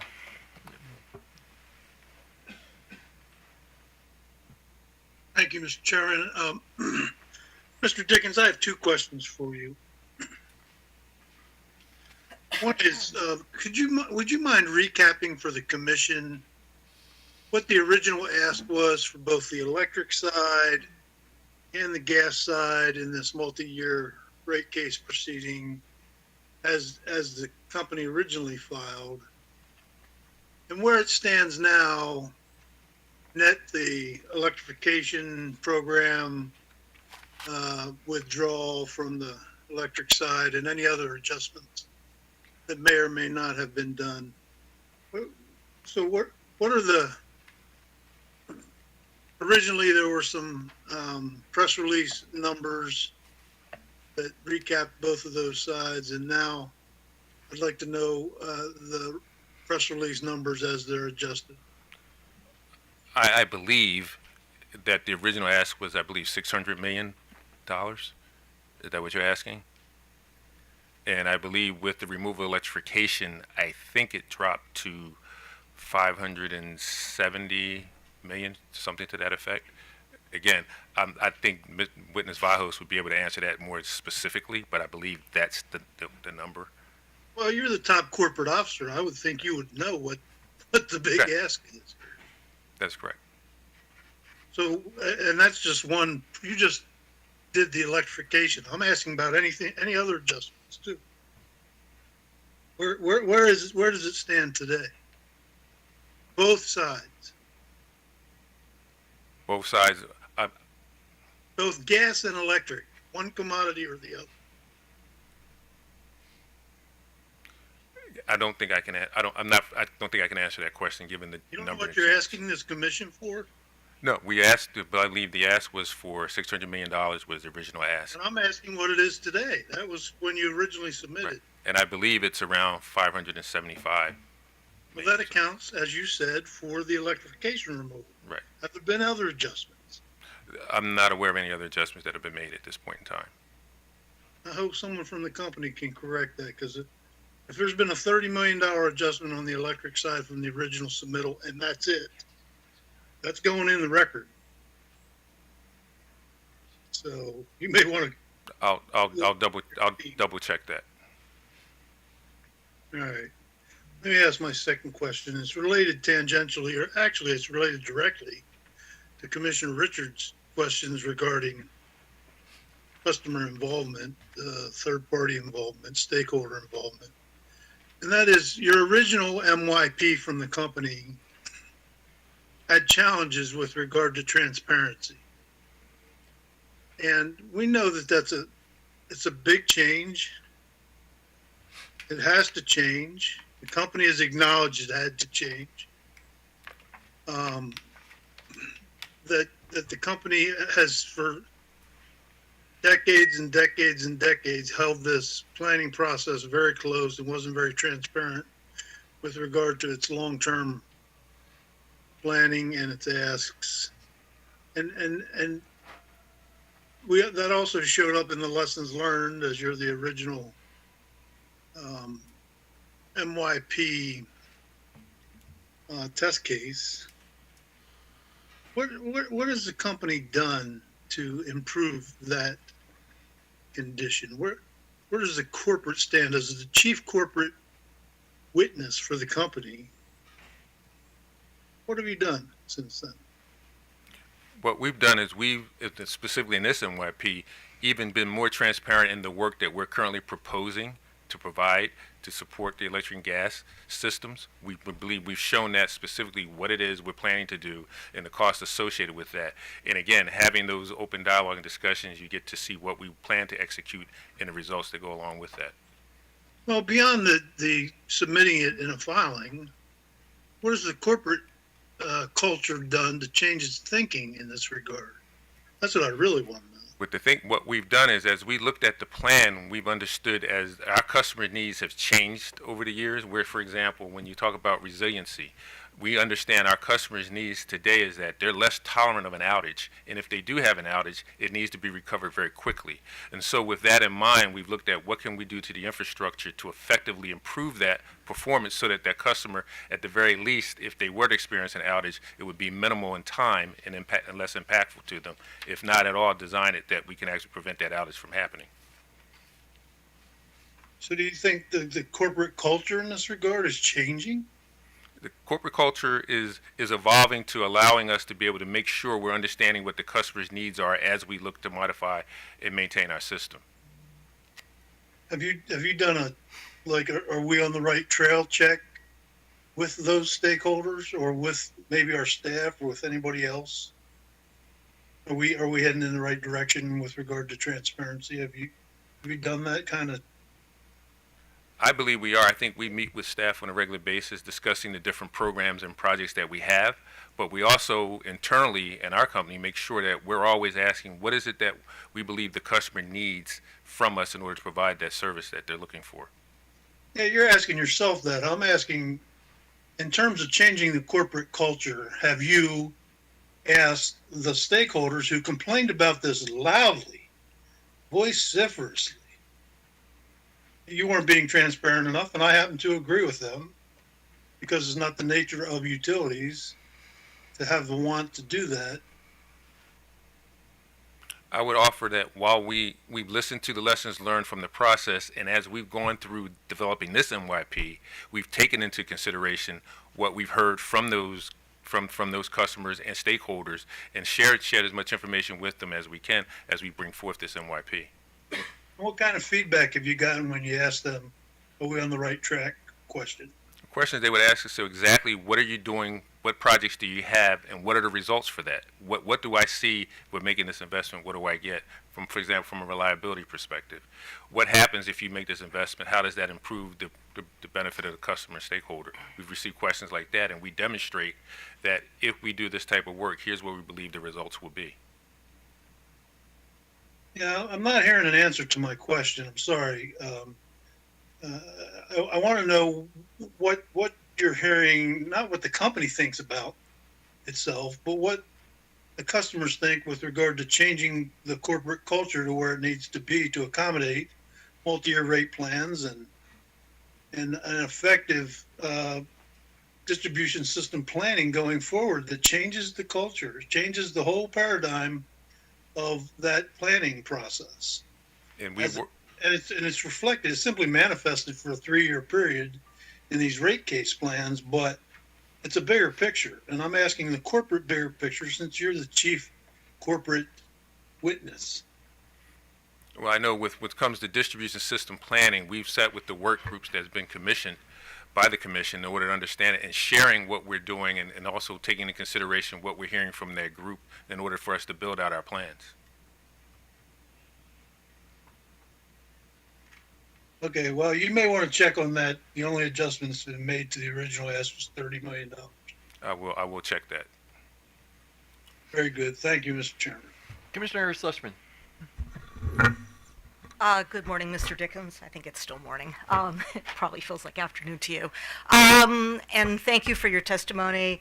I wanted to focus on performance improvement mechanisms, but I just wanted to follow up on Commissioner O'Donnell's line of questioning, because I guess I wasn't getting an answer that would make me feel better about outreach. So I guess the question is, do you have in place a formal outreach program for your customers as you prepare the multi-year rate plan? Did you sort of, go to libraries and senior centers and do a presentation and ask for feedback from customers so that it's transparent, they're aware of your process, and they would have a sort of a heads up that there might be an increase in rates, and if they wanted to engage with you, they needed to do that right away. So. I'm not aware of any formal town hall meetings and things of that nature where we've presented the NYP to our customers. However, we do customer surveys to really understand the customer satisfaction on what we're doing and how well we're performing. And we take that information and also try to make that a part of our decisions as we develop the NYP. Yeah, I'm not sure. I mean, I get surveys delivered at home, and I usually just throw them away. So I'm just sort of suggesting that there may be a more effective way of reaching out to them that will make them feel like they're part of the process and not kind of be surprised when it shows up on the front page of the Baltimore Sun. So, so I actually wanted to focus a little on the performance improvement mechanisms, and I'm looking at your direct testimony, sort of starting on page 14, and as I see it, you have sort of 4 general proposals, but with the first one being tree planting, fleet electrification, rooftop solar for your facilities, and then reducing outages for a particular set of customers, removal of oil-based equipment, and the ZVAC technology that we've already talked about. So those are your PIM proposals. Is that correct? That is correct. Okay, so let's start with the first set, the tree planting, fleet electrification, rooftop solar. Have you ever had a tree planting program before at BGE? I think we've had some variations of tree planting programs. This particular tree planting program. But a formal program. I mean, other than, a tree falls down, you replace it. No, I believe we've had, not a formal, but we've had times where we planted trees, and again, as we do work to kind of restore environments and things of that nature. Okay, but no tree planting program. Correct. Right, and you're not an arborist, and your company doesn't so this would be the first of its kind for you to sort of ask for, not just cost recovery, but to ask for a special bonus for planting trees. Is that correct? This is the first program that I'm aware of. Okay.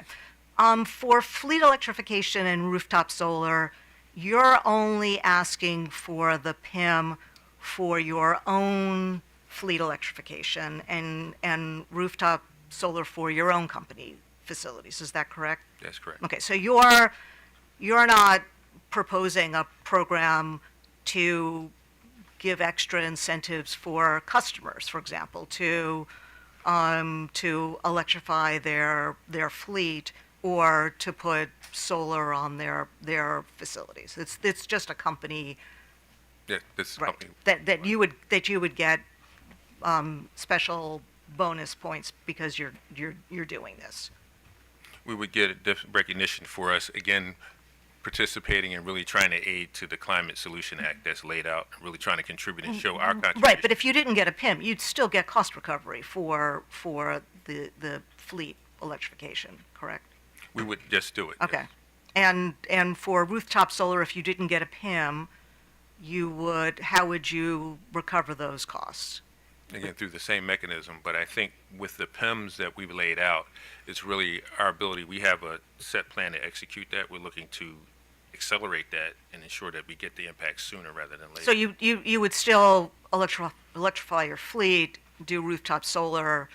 You're saying that if you get the PIM, you'll just do it faster. We'll be able to do it faster and expand it even more so. Okay.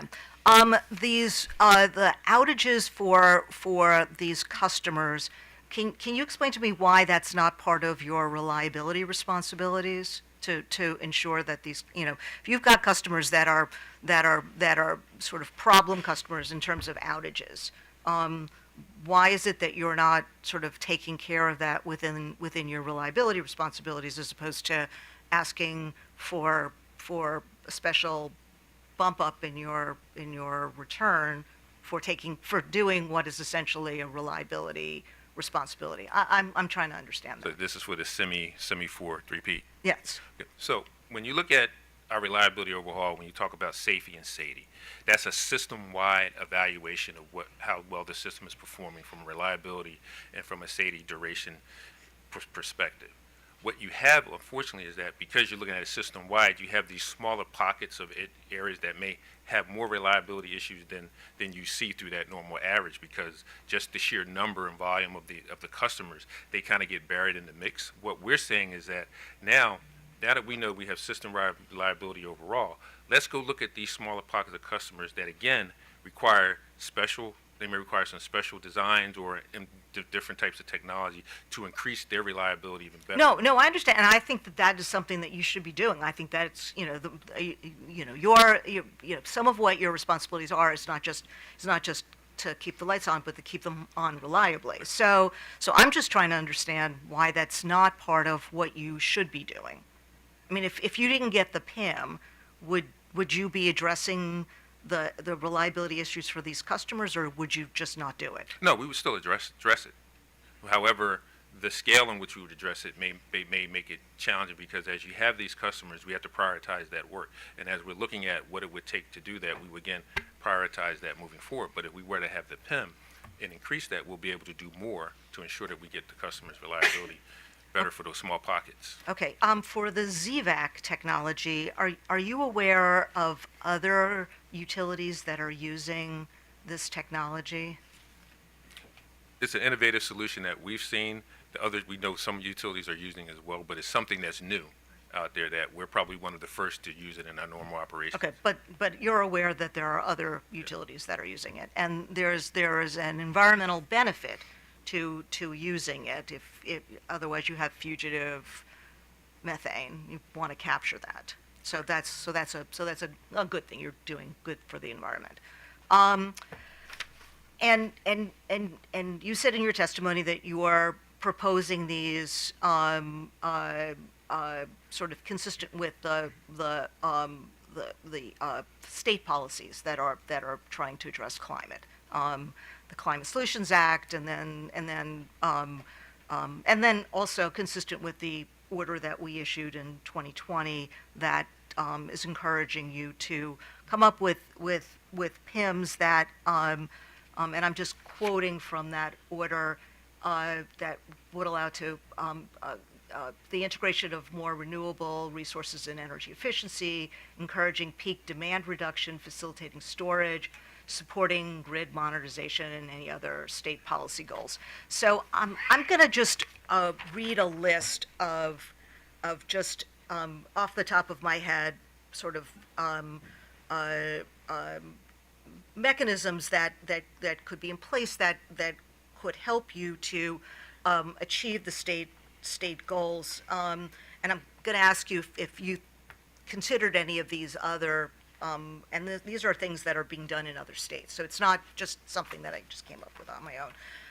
Demand response, peak demand reduction, distributed energy resources, and not just yours, but customer resources, and then others that would put the energy resource on the side of the distribution grid.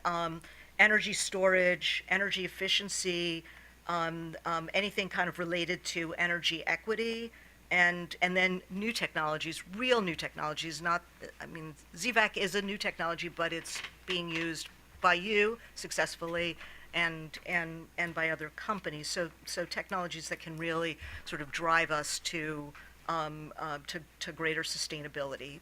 Did you consider any of those in putting together your PIMs for our consideration? And actually, before you answer, did you get the whole list? I mean, do you need to repeat it? Yeah, I can just hand you this. I got the majority, So- but not Okay. Right. All Sorry. Then go But ahead. you have so really, ways in which you can reduce peak demand, have customer engagement in being able to utilize demand response, and bringing customers along in terms of some of these new technologies, not just, your company and not just, not just being, a model, but really getting in customer engagement? No, we have a number of programs in place. Demand response is one that we do have that we utilize. We do have a number of pilots going on that leverage storage, looking at how we can balance that peak demand with storage going forward. Looking at rooftop solar as well. We have some of those things that we're looking at. So we're looking at all those newer technologies to see how do they come into play, to your point, to better provide a balanced and more efficient and reliable service to our customers. So we're looking at all those innovative Okay, technologies. but you didn't think to put any of those in the PIM program? No, I To believe really push those. And I'm sort of suggesting to the parties here, if there are programs in place that you think will help to move us along in terms of state policy to address climate change, I would encourage suggestions on the kinds of programs that are uniquely within your wheelhouse, of things that you can do to kind of move us along. Okay. Thank you. Thank you. So I only have a couple of questions. Regarding the E3 study, the one done in October 2022, were you the person in the company that oversaw the study, directed the study, or was there somebody else in the company that did this? That was actually the Vice President of Technical Services that oversaw the study. So that is... It was originally witness Ajit Apte, but he's now moved to another role and is now witness Laura Wright. Okay. And so that's the person who had the direct interaction with E3 regarding development of the scenarios? That is correct. Okay. Okay. Mr. Paul, I got ahead of myself and I didn't give you an opportunity to do redirect. What I would... Mr. Rao. I'm sorry. Yeah. That's okay.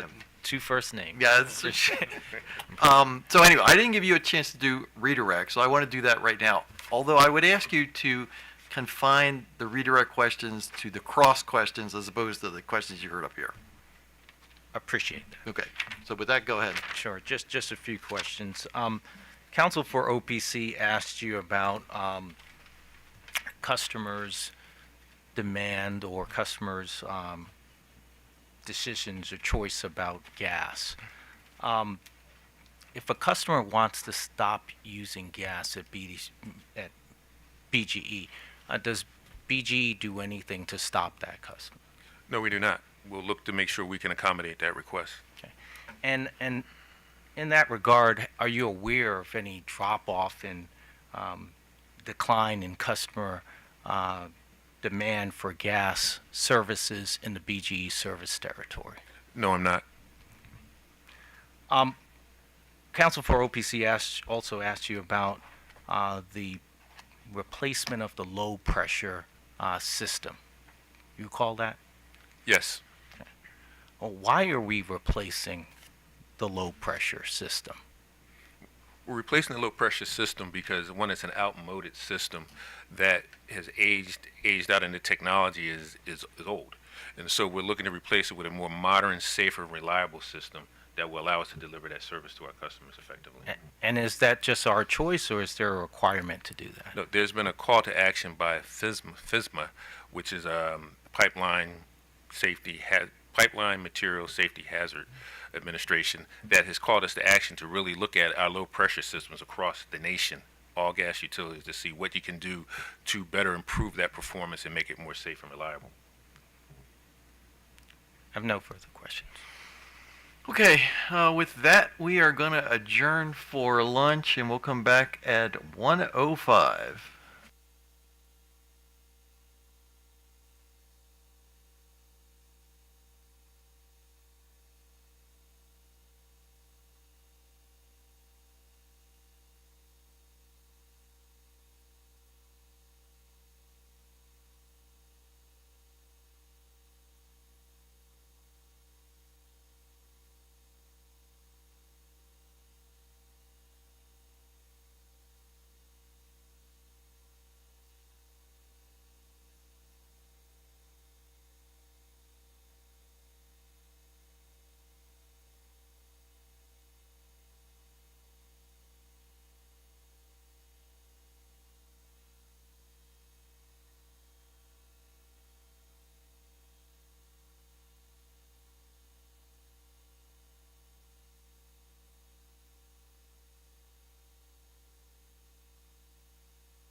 got everybody?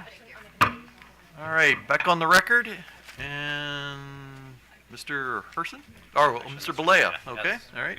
Good afternoon, Mr. Chair Hoover and Commissioners. Nice to see you this afternoon. The company calls Mr. Dan Haas to the stand. Well, actually, so,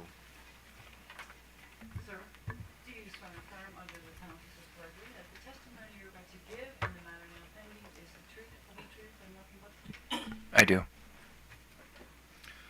Mr. Haas, can you please state your full name for the record? Daniel Robert Oss, Thank you. And who is your employer? Energy and Environmental Economics Inc., or E3 for short. And please state your job title? Director. Mr. Oss, do you have a document with you today titled The Rebuttal Testimony of Daniel R. Oss, dated July 31st, 2023? Yes.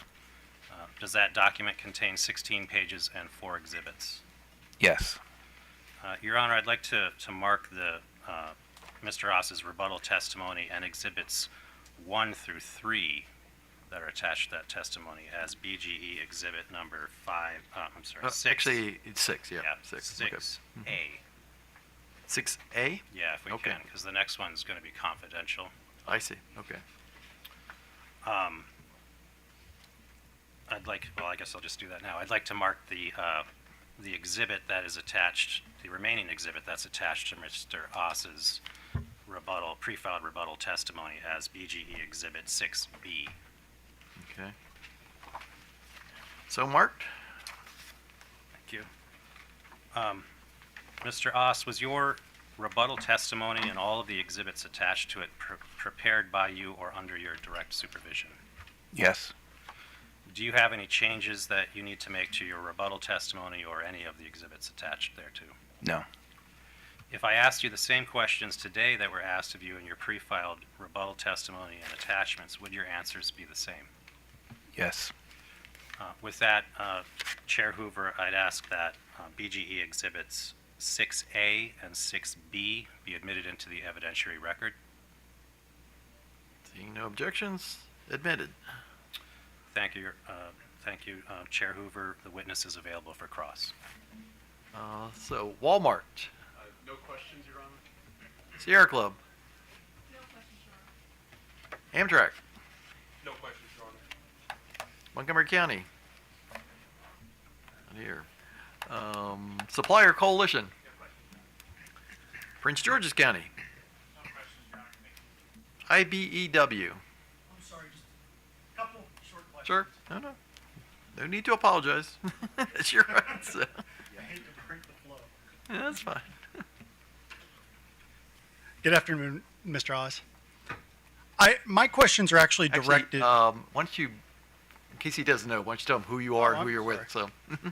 Good afternoon. My name is Nicholas Enoch. I'm the attorney for Intervenor Local 410 of the International Brotherhood of Electrical Workers. And I have, I think, 4 questions for you. And they actually deal with the exhibit that is associated with your testimony, which is marked as Company Exhibit DRA-1.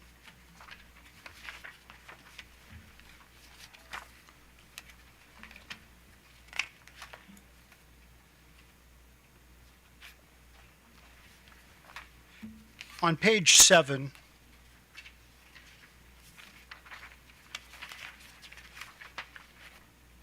there is a section, Key Recommendations. Do you see that?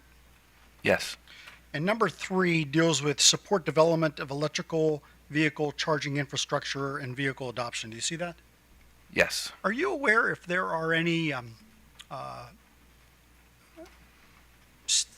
safety standards that have been created with respect to construction work on EV infrastructure? I'm afraid that's outside of my area of expertise. Okay.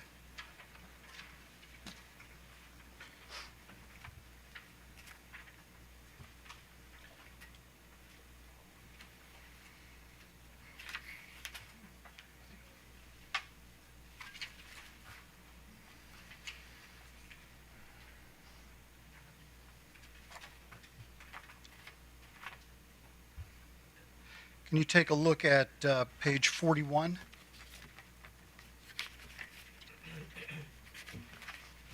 the first paragraph on page 41 deals with workforce impact. You see that? I do. Can you elaborate on that? I'll attribute, did you write this specific section? I know that you played a part in this. I did. Okay.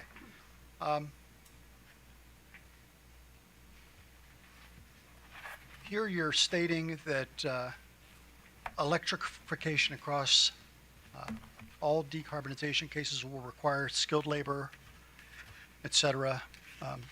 Are you familiar with whether the labor that's required for that, is that in demand? Is it readily available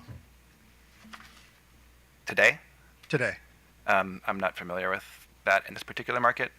In general, I know that there are, challenges staffing all sorts of positions in the energy industry or Okay. skilled. And when you say today, how about in the future? I think the future depends on choices to expand or take measures to expand the energy workforce. Okay. So, for example, BGE's ability to meet these lofty goals in here would be dependent on having an adequate workforce to be able to do it, correct? Yes. Okay.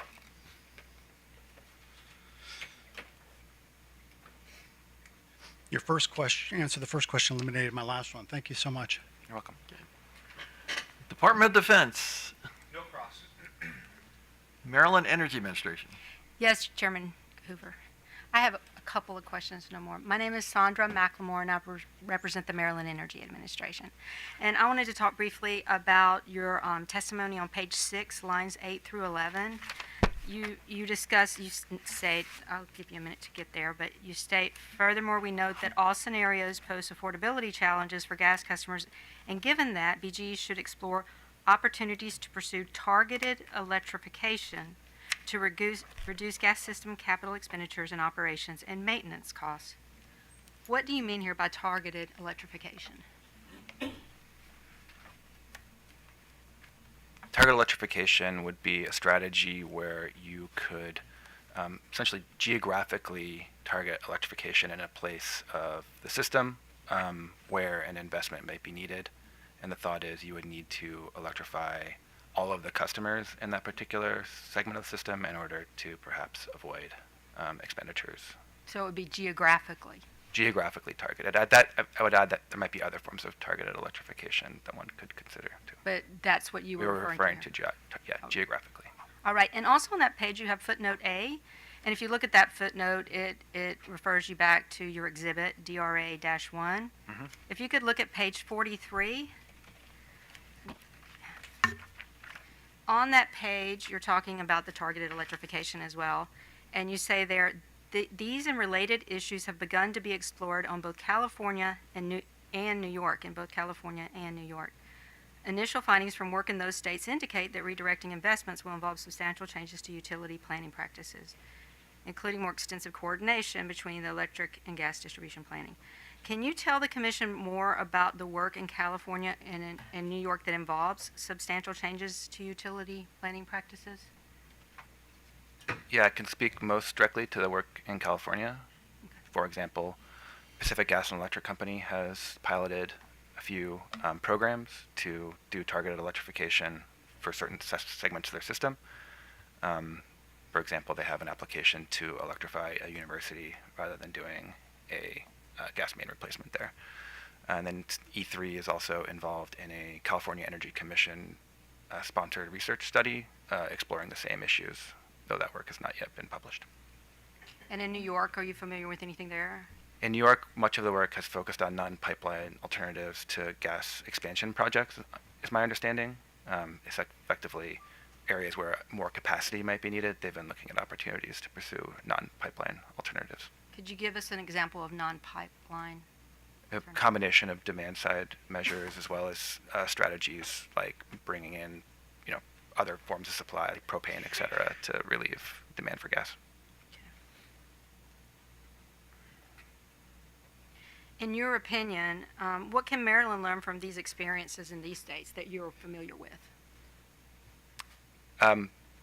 I think it'll be easier to distill that once our report is published down the line, but at a initial level, I think that it's early days yet. We're still learning a lot about the technical requirements to do this, which segments of the system might be able to be sectioned off, customer preferences, which types of customers will or won't be willing to do this, as well as getting to some of the sort of regulatory and policy questions of what it would take to do this at any meaningful scale. And when you reference report there, you're talking about the California report? Is that California Energy Commission project that we're working on, yes. correct? And who is your client in that report? The California Energy Commission. Okay. All right. That's all I have. Thank you. Office of People's Counsel. Thank you, Mr. Chairman. Mark Shibas for the Office of People's Counsel. We do have some questions, and I have one exhibit which we can distribute right now.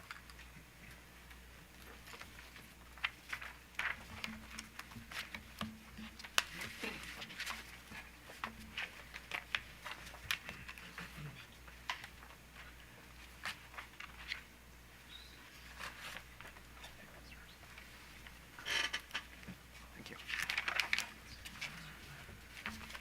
I'll take it.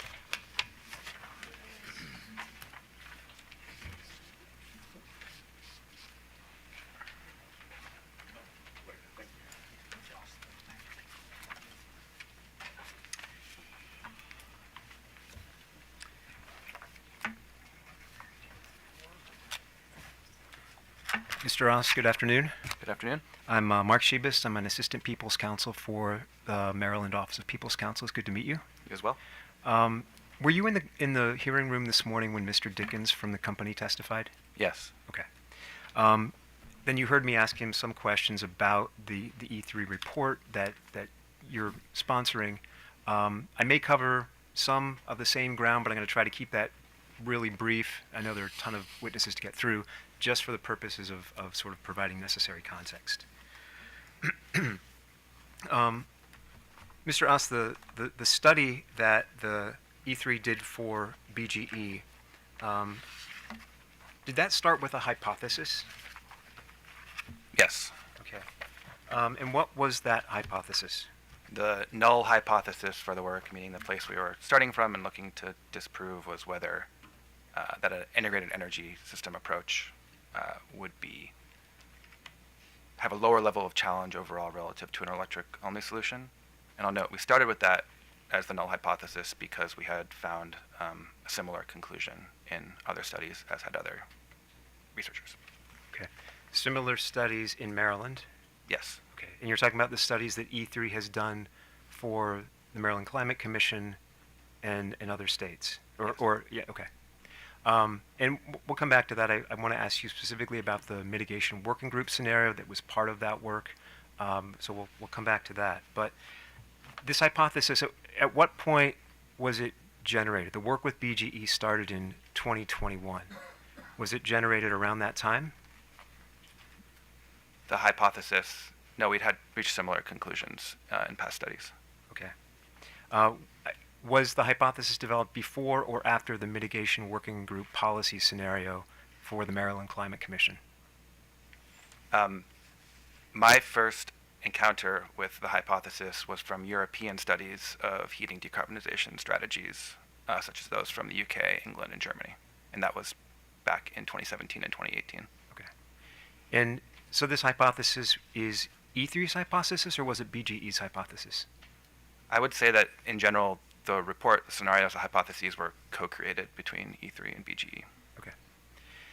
Now, the E3 study, I think we got into this morning, but I just want to clarify for the record.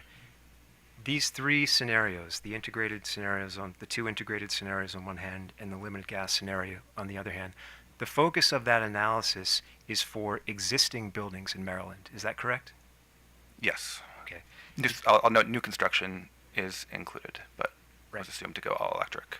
But you discuss in the report that E3's earlier report has showed that for new construction, all electric construction is lower cost. Is that correct? Yes. Okay. Now I want to go briefly through these scenarios, and again, I'll try to do this very quickly because I know we've had some background on them before. First of all, you already answered my one question that these scenarios were co-developed, co-created by BGE and E3. This morning, Mr. Dickens identified Mr. Abt and Ms. Wright as two BGE employees who worked with E3. Were there other BGE employees that E3 worked with on this study? Yes. Okay, can you identify them? Witness Case was had a prominent role in the study. No longer with the company, but Sandy Grace was involved, and then there were various other consultations with subject matter experts as needed to pull out data and other information from the utility that we needed to use. Thank you. Now, the hybrid and the diverse scenarios in the study are characterized as integrated. And do you agree that what's being integrated there is essentially electric and gas? Yes. Okay. And specifically, it's the use of air source electric heat pumps as a primary heating source and gas furnaces as a backup heating source. Not just that. The diverse scenario includes emerging technologies like gas-powered heat pumps and then network geothermal systems, which are all electric ground source heat pump systems that share energy via a connective series of pipes. Okay, but what I described is accurate for the hybrid scenario. Do you agree? Yes. Okay.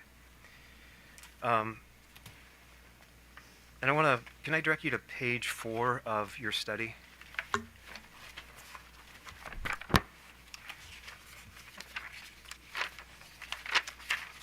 Figure ES1, decarbonization scenario assumptions by sector. This is the sort of high-level description of those three scenarios we just discussed. Do you agree? That's correct. Mr. Ross, do you agree that in all three of these scenarios, electrification is the main driver of reductions of greenhouse gases? Yes. Okay. Those are all my sort of background questions on the scenarios. I want to ask you some questions about the modeling specifically. I'll note that in the report, E3 uses both the term model, M-O-D-E-L, and module, M-O-D-U-L-E. Are those two different, or are they synonymous terms? At times they might be different, at times they might be synonymous. The language might not have always been consistently applied. Okay. Okay, is there a general way in which they're different when they're different? If I were to use the word model, I might be describing the entire sort of schema of individual modules that fall within that. So for example, there might be a overall modeling framework that models the impacts on BGE and customers, but there might be an affordability module within that or a load module within that. Okay. And that gets to sort of my next question. The way I understand it, and you can correct me if I'm wrong, if these, what's a model, what's a module, but there are 5 models and or modules that are being used in this study. The first is the pathways model. Mm-hmm. The second is a gas revenue requirement model. Mm-hmm. The third is an electric supply modeling model, or it's also described, I think, as electricity sector cost impacts. There's a renewable fuels module, which is also described as a decarbonized fuels module. And there's a customer energy affordability, I think I have model. Is that an accurate sort of recap of the different modules and models that are used in the study? Would you mind just stating those again? Sure. Number 1, pathways. Mm-hmm. Number 2, a gas revenue requirement model. Number 3, an electricity sector costs impacts model. Number 4, a renewable fuels module, which is also described as a decarbonized fuels module. And 5th, a customer energy affordability model. And I have page references for all these, but I just wondered if off the, based on your familiarity with the study, you can answer the question. Yes, with respect to the 2022 study, yes. Okay, thank you. In terms of sequence, do you agree that the first step in the analysis was to run the pathways model? Yes. Okay. And the outputs of the pathways model, for gas, it was gas throughput through BGE's distribution system, and on the electricity side, it was electric sales and electric peak demands. Do you agree? Among others. Okay. Well, what others? Well, it produces metrics for loads in other sectors of the economy, other fuels in the economy, emissions by fuel. It has several different outputs beyond load. Okay. So emissions is generated by the pathways model? Yes. Okay, emissions are, thank you. For the gas throughput numbers, is it correct that E3 took those outputs from the pathways report and then in some way ran them through the renewable fuels module to decide where gas is used in each scenario, how much should be methane, how much should be biofuels, how much should be hydrogen? Yes, so the way that works is the loads and energy demands from pathways across all sectors of the economy and all fuels go into the renewable fuels module. So the renewable fuels module sees demands for natural gas, and it also sees demands for things like diesel, gasoline, jet kerosene, etc. And it is an optimization model that essentially tries to minimize the cost of mitigation given a fixed quantity of feedstocks available for producing those renewable fuels. So where cost effective, it will produce liquid fuels, and where cost effective, it will then produce gaseous fuels, and they compete against each other in the model. Okay, thank you. With the gas throughput numbers, you ran them through the gas revenue requirement model, and that gave you outputs for gas rates. Do you agree with that? Yes. Okay. And on the electric side, you took the numbers again, the electric sales, peak demand numbers that were generated through the pathways model, and you ran them through your electric rates model. Yes. Okay. Were all of the models that we're discussing now that E3 used in this analysis built before BGE commissioned this study from E3? The pathways model is the same model as was used in our past work for the state. The electric cost model and the gas revenue requirement model were company-specific models, so those were new, as was the customer energy affordability model, which was, again, designed to take in company-specific assumptions. Okay. So E3 built those three models specifically for this analysis? Yes. Okay, thank you. And for the models that E3 built specific to BGE, I assume E3 has not used those in any other analyses because they are specific to BGE. Is that correct? Yes, those specific models. Mr. Oss, all of these models require certain inputs and assumptions. Is that correct? Certainly. Okay. And is the modeling term sort of exogenous for things that are inputted or imposed on the model from the outside, and endogenous, created from the sort of internal logic of the model? There's a combination of exogenous and endogenous Okay. aspects of the model, yes. Okay.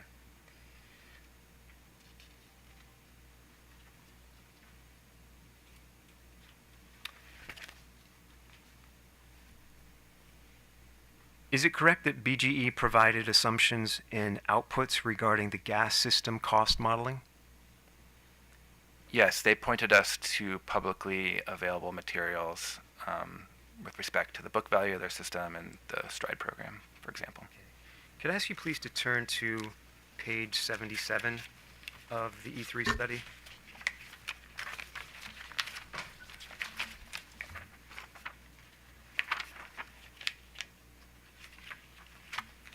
Are you there? Can you see table 25? I can. Okay. This is the table showing the inputs to the gas revenue requirement model, and the publicly available BGE specific data that you referred to. Is that the historical STRIDE investment and the planned STRIDE investment? As well as the depreciation study, I believe. Okay. And the cost allocation. Okay. Thank you. Did BGE also provide assumptions and inputs for the electricity system cost modeling? Yes. Okay. And specifically, were transmission and distribution cost numbers provided by BGE? Yes. Okay. Did BGE provide assumptions and inputs regarding air source heat pump coefficient of performance? No. Okay. Thank you for that background. I'm going to now move into some questions that focus on the limited gas scenario. Is it do you agree that the main sort of distinguishing feature of the limited gas scenario is the high percentage, relatively high to the other scenarios, the relatively high percentage of people who heat exclusively with air source heat pumps? Yes, there's also additional electrification in the industrial sector, for example, I'll note. Okay. And in that limited gas scenario, it's an input into the pathways model that 40% of, I don't know if it's residential, commercial, both, heat with air source heat pumps in 2030 and 85% in 2045. And actually, that's residential. Is that correct? Almost. The stock share, we call that, the number of customers with a given device, is an output of the model. The input is the sales share, which is for any given year, there's a certain percentage of the population whose devices burn out, and the sales share determines which percentage adopt a heat pump versus which percentage adopt their sort of reference counterfactual device. Okay, thank you. Out of curiosity, what for the balance of that percentage for customers who the 40% who don't have air source heat pumps in 2030, what are they assumed to be heating with? We generally assume they're going to be heating with more efficient gas appliances. Okay.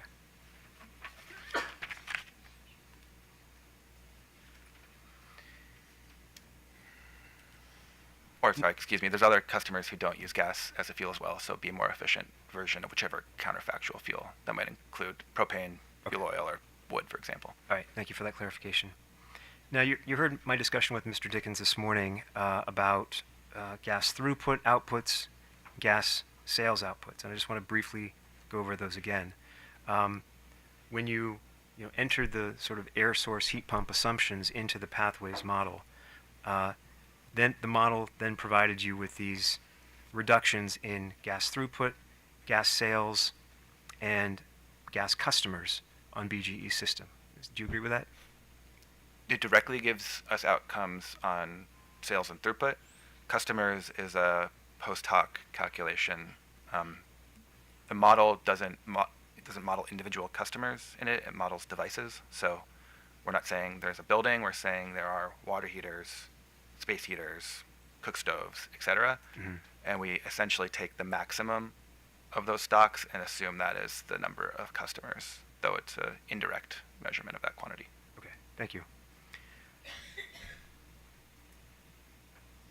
Could you clarify the difference between throughput and sales? Why are those percentage reductions different? I think that might be honestly sloppy labeling between those two charts. They're both, the metric coming out of the model is energy demand by fuel. I believe the difference between the numbers you were pointing at this morning is, I think you were looking at a figure for the building sector specifically. Correct. The throughput figure included other demands for gas in the decarbonization scenarios, including the industrial sector, and I believe some transportation hydrogen as well. I see. Thank you. Now, there are bigger declines, as I discussed with Mr. Dickens this morning, bigger declines in gas throughput and sales and gas customers in the limited gas scenario than in the hybrid scenario. Do you agree? Yes. Okay. But in E3's analysis, the gas system capital investment costs, as well as gas operation and maintenance costs, are the same in all three of those scenarios: limited gas, hybrid, and diverse, notwithstanding these differences in throughput, sales, and customers. Is that correct? Yes. Okay.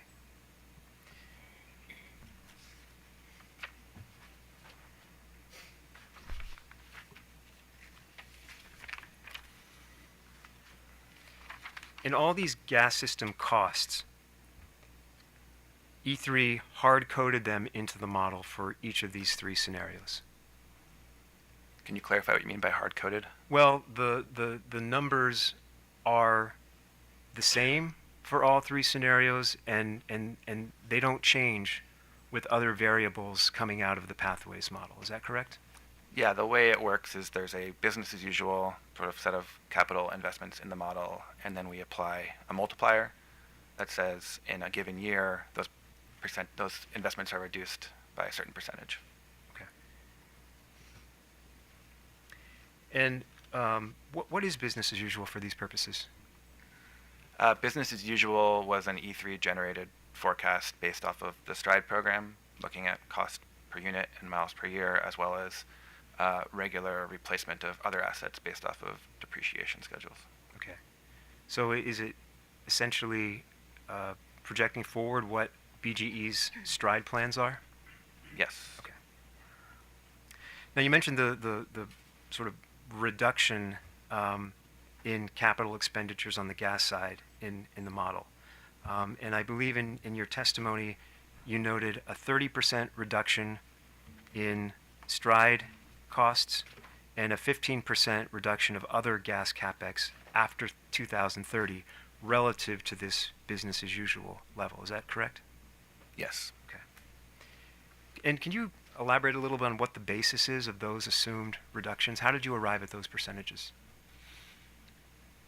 Those percentages sort of fell in between assumptions we'd used in other studies. So in our work in Massachusetts, for example, we had assumed 50% around the same time frame, from 0 to 50%. In California, we had assumed around 50% as well in a past study. So we were trying to capture sort of a single view within that range.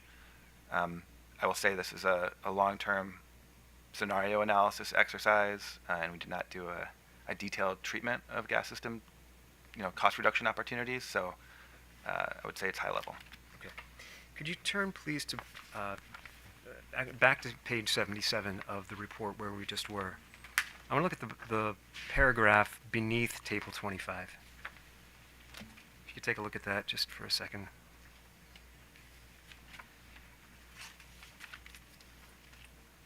Yep. Okay.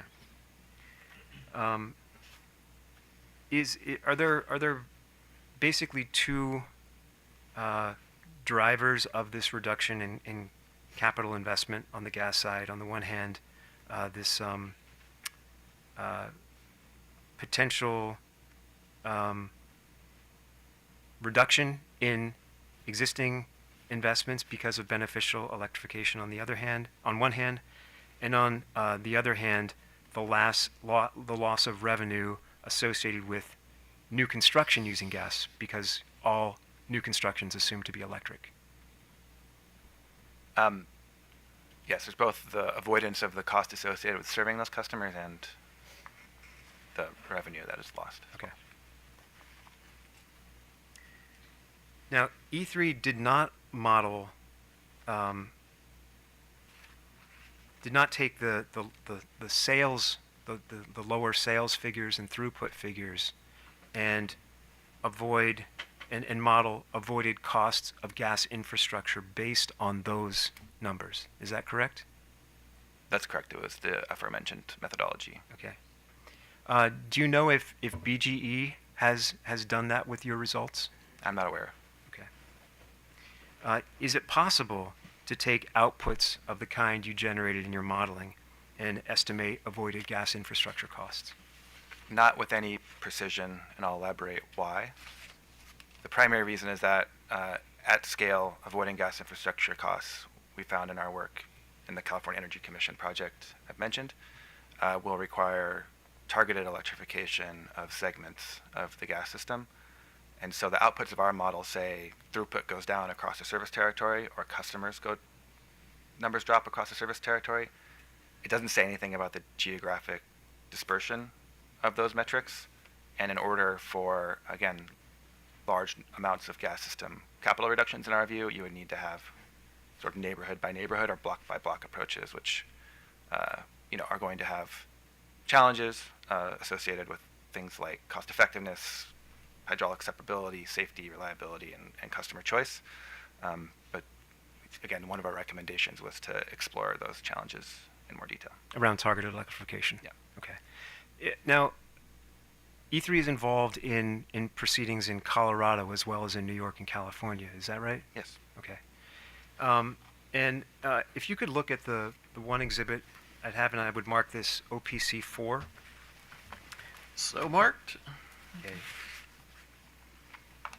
Mr. Oss, is it correct that E3 in Colorado is working with the company Xcel Xcel Energy, yes. Xcel Energy. And Xcel Energy, is that a subsidiary of the Public Service Company of Colorado? The opposite. Public Service Company of Colorado is a subsidiary of Xcel Energy. Understood. Thank you. Now, isn't the work going on in Colorado trying to model the costs, the potential for avoided gas infrastructure costs based on the kind of outputs that you generate from your models? Our scope was focused primarily on modeling strategies to meet the clean heat bill targets in Colorado, which is a GHG reduction target for the utility. We did a 2050 sort of high-level pathways analysis on top of that, but I believe the company used those outputs to make their own estimates. Right. The company takes the outputs to make its own estimates of avoided gas infrastructure costs. Yeah, that's my understanding. So, based on that, it is possible to create those estimates, no? Yeah, I believe so. Okay. I had some questions about targeted electrification. I think Ms. McLemore has mostly covered that, but if you could just give me a second to look this over. Don't want to duplicate.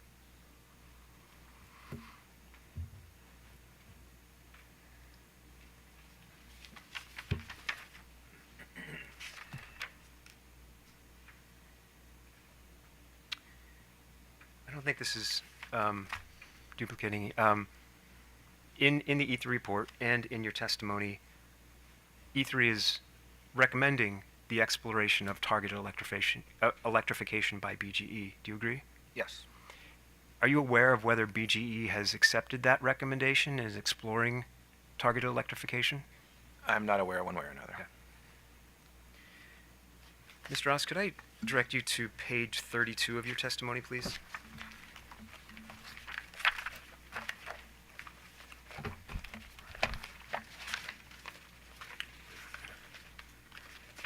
At the very bottom, the last... Excuse me, did you say 32 of his testimony? I'm sorry, 32 of the E3 study. Thank you. Oh, thank you.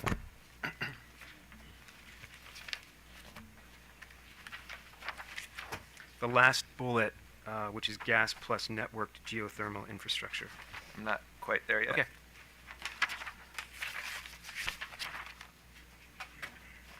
If you want to just take a second. I'm there now. Okay. Yeah. Do you want to take a second and just read through that? Sure.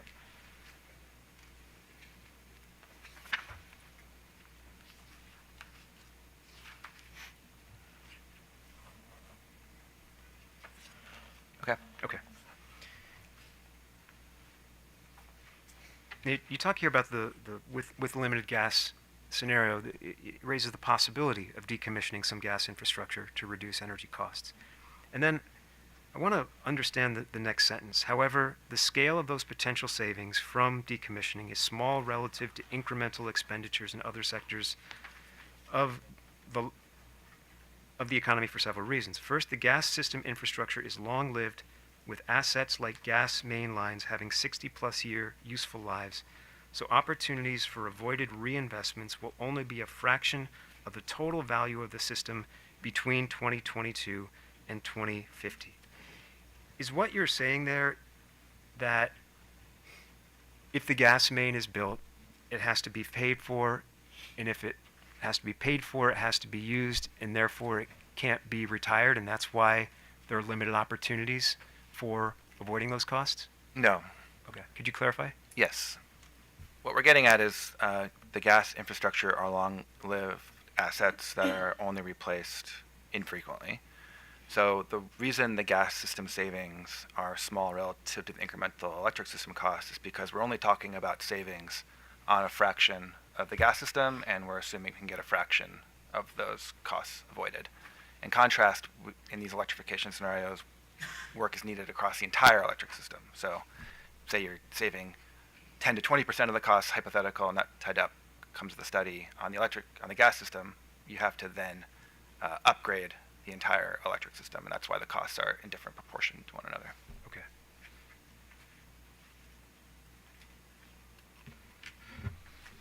And does the work that the company is doing now under STRIDE and that is proposing to move into its main capital expenditure program in the rate case, does that affect this dynamic? I'm not really familiar with the dynamics of moving STRIDE into the multi-year Okay. plan. But does the fact that BGE is doing all this gas replacement work influence this conclusion? Just objection. I'm not sure I understand the question. Can you try to rephrase it? I'll move on. I'll move on.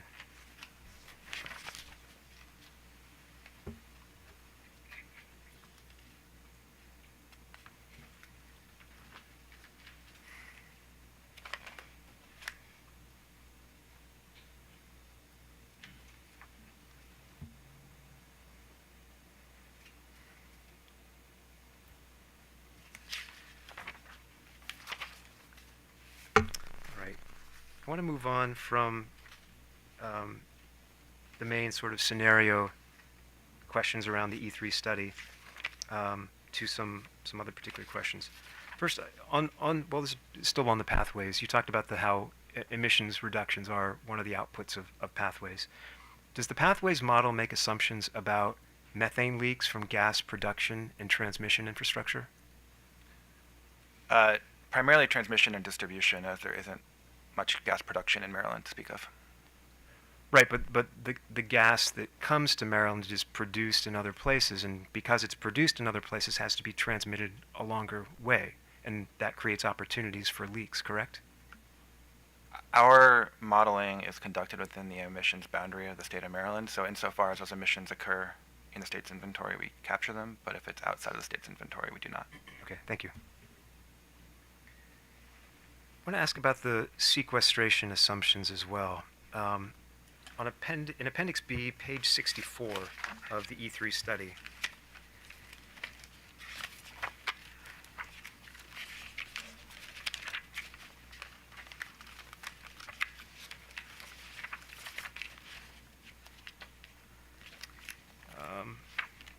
kind of the middle of the page, sequestration. One of the assumptions of the study is that natural sequestration increases by 15% from 2006, consistent with the growth in land sinks included in the 2030 GGRA plan. With that level of assumed natural sequestration, will all emissions be naturally sequestered, or will there be a need for mechanical sequestration for some of the emissions?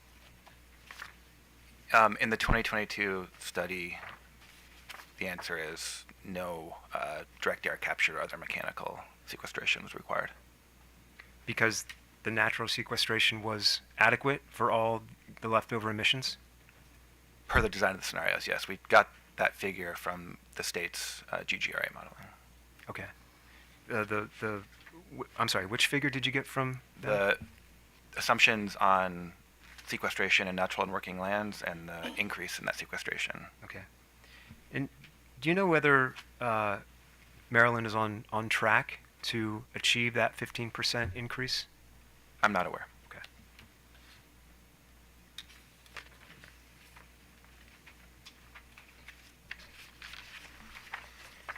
Mr. Ross, I want to ask you a couple questions about heat pumps. And ask you to look at page 70 of the E3 study.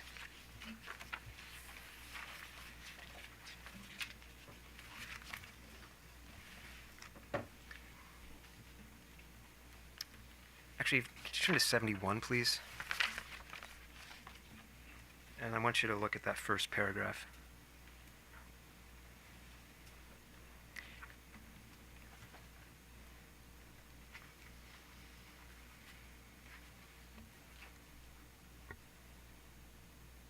In this paragraph, you're talking about the design conditions to determine coefficient of performance, or COP, in heat pumps. Is that correct? Yes. Okay. And you note that the middle of the page, under the assumptions that are sketched out above, air source heat pumps achieve a COP of 1.4 during the coldest hour of a 1 in 10 year cold snap when the minimum temperature falls to 1 degree Fahrenheit.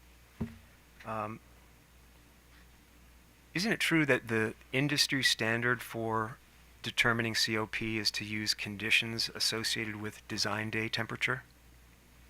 Which design day temperature are you referring to? Well, design day temperature of the jurisdiction in which air source heat pump performance is being assessed? I'll just note there are multiple uses of the word design day between the building community, between electric system planning, and between gas system planning. So I'm hoping to clarify which one you're referring to. Well, let me try to sketch out my understanding of what design day temperature means. The design day temperature for assessing coefficient of performance, it's a temperature, and I believe that it's 17 degrees in Maryland. It's assumed that 99% of the time, temperatures in this state are at or above 17%. And only 1% of the time of the year do temperatures below that design day temperature. Is that consistent with your understanding? Yeah, I believe you're speaking to the ASHRAE standard for design. Okay, that sounds right. Yeah. And that ASHRAE standard, could you clarify what ASHRAE stands for? It's an acronym, correct? I can't recall. Is it offhand. American Society of Heating? Something to that effect. HVAC type. Okay. Yeah. I don't know it either. But yeah, I'll spell it. The treatise. It's ASHRAE is the acronym. But the fact that it's an ASHRAE standard speaks to the fact that that is the typical criterion for assessing coefficient of performance, correct? In that field. Okay. Are you saying that in your field it's different? In electric system planning, you want to plan to electric system reliability standards. Okay. So could you explain a little bit more why you chose this 1 in 10 year cold snap minimum temperature instead of the Maryland design day temperature? Most electric systems are planned to at least a 1 in 10 year reliability standard. How that's applied varies between distribution and generation. We use this temperature because that is the load that a typical electric utility will need to plan their capacity to, both the capacity that they procure from markets for generation as well as the capacity that their delivery systems will need to be able to accommodate. The purpose of the design day standard is that you don't want to overbuild a heat pump installation, right? You could, build a system so that it's gonna function where you want it to 100% of the time. But that incremental cost could be quite expensive. Is that correct? Incremental cost to whom? Incremental cost to the person paying for the system. I wouldn't necessarily expect that. Okay. Okay. In using the 1 in 10 year cold snap figure, was E3 assuming that ASHRAE will move to that kind of standard rather than use the design day temperature standard? So I'm not a building science expert. We use the standard because it is applicable to the electric industry. I also think that there is good evidence that empirically heating loads from customers do not drop off after 17 degrees Fahrenheit. They continue to increase, which is indicative that whatever ASHRAE may be saying with respect to how folks should size systems is not, in practice, what's happening. Okay, you think that's what ASHRAE is saying, that heating loads decrease after 17 degrees? Or there's a concept in the literature called bend over, where at a certain point, the linear relationship of temperature and heating load begins to, as the name suggests, bend over and flatten out because systems reach their maximum capacity. Okay. Do you agree that the effect of using the 1 in 10 year cold snap condition instead of the ASHRAE condition would lead to a bigger heat pump system? Yes, you'd have to have a higher overall heating capacity. Okay. And it would result in a lower coefficient of performance?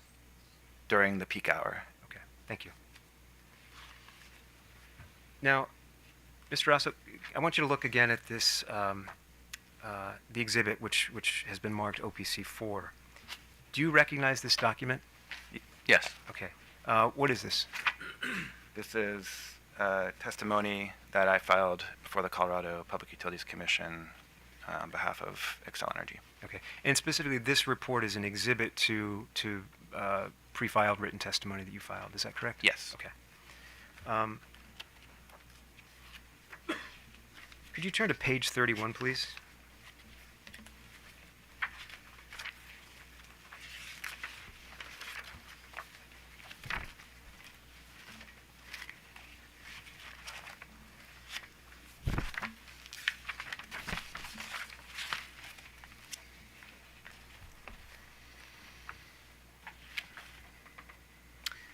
I want you to look at the paragraph, please, in the middle of the page. And specifically the final sentence of that paragraph.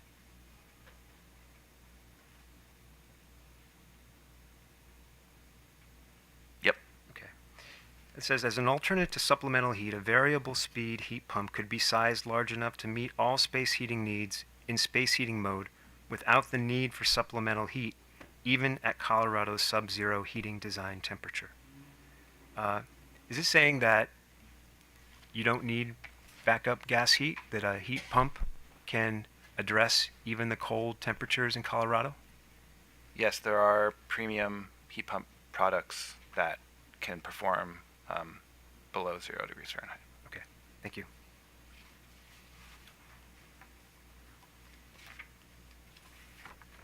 And sorry, just one quick point. You used the word need gas backup. I think that is not the word I would use. Gas backup could be a choice for a variety of reasons. It might not be that your heat pump can't cover the load. It might be that it's cheaper to operate the system with the gas backup given the declining coefficient of performance. Okay, thank you.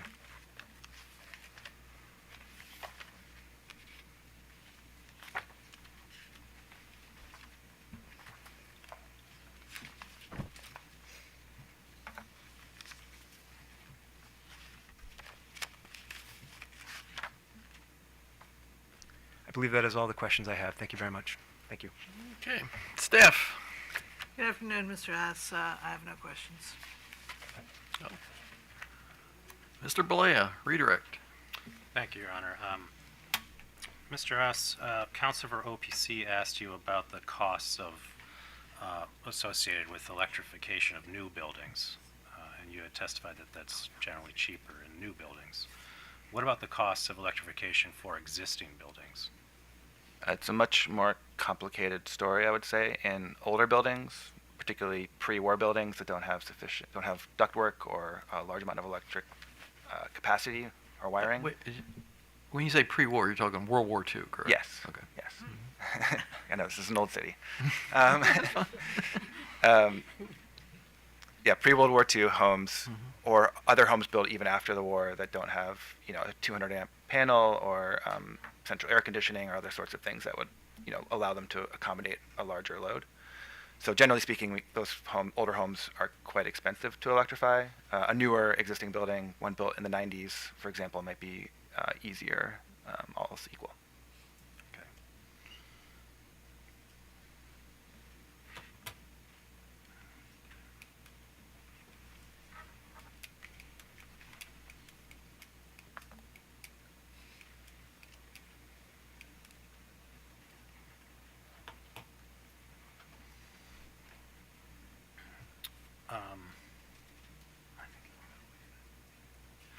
No further questions. Thank you. Questions from the commissioners. Commissioner Barbe. Yes, thank you very much. As you probably know, the Climate Solution Now Act has a building efficiency performance, I guess you'd call it a module, in it. And I just want, you've of course taken that working group and its possible findings as you folded that into your analysis. We took the work from the Maryland Climate Commission Modeling Working Group. I don't know specifically from the Climate Solutions Now Act. Okay, yes, that's exactly it. Okay, great, thank you. Commissioner Sushman. Good afternoon, Mr. Ross. I have questions relating to some questions from OPC's counsel on the retirements that assumptions you made about retirements and maintenance and services in the modeling. These assumptions would go to all three scenarios. So and you sort of, you exogenously inputted those into the system. Did you communicate with BGE, about the kinds of mains and services that should be retired in the model? No, I don't believe so. Oh, I should probably turn this on. People can actually hear me. Sorry.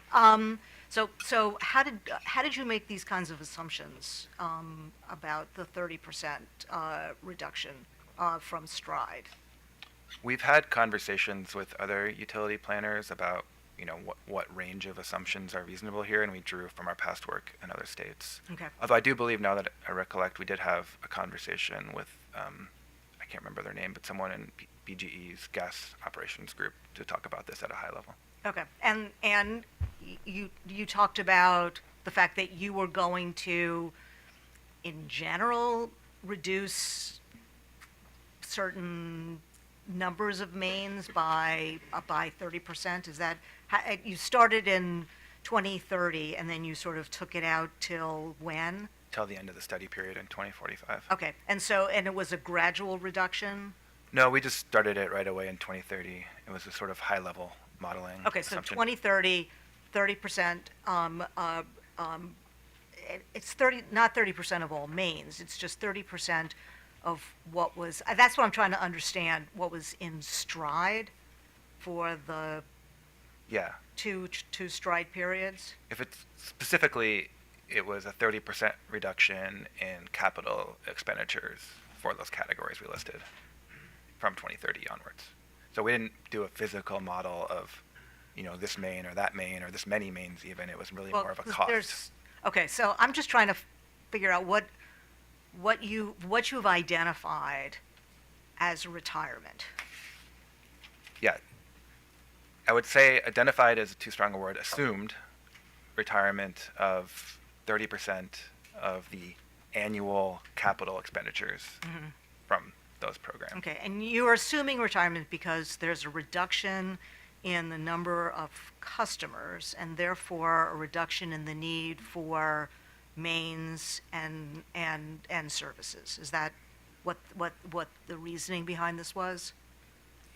Plus, you would need to have some sort of view where there's some sort of organized, structured electrification that would allow for those neighborhood level Okay, strategies. but in any of these three scenarios, limited gas or the hybrid, in your model, you're assuming a smaller footprint of lines, gas lines out there.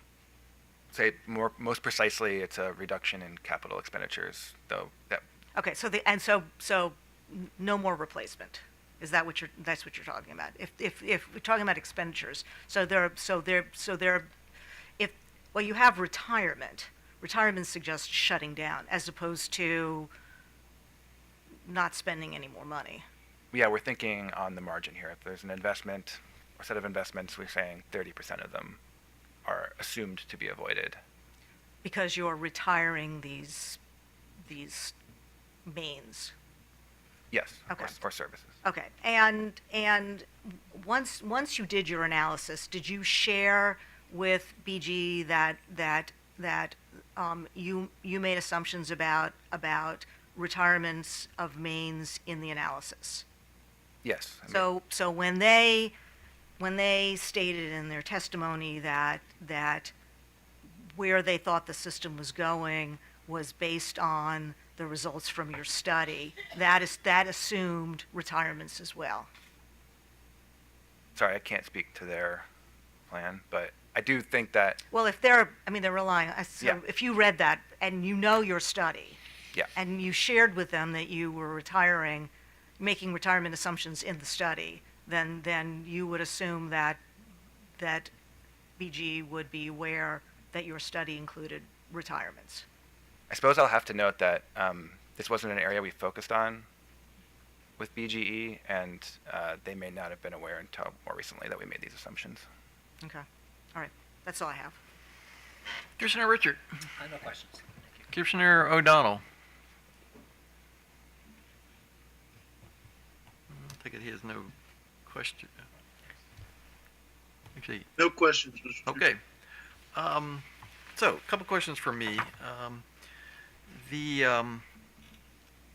so you mentioned that you did work for the California Energy Commission, and obviously you've done work for Public Service Company of Colorado and BG&E. So, can you give me a flavor of how much your work is with energy offices, regulatory or public service commissions, and how much is with public utilities?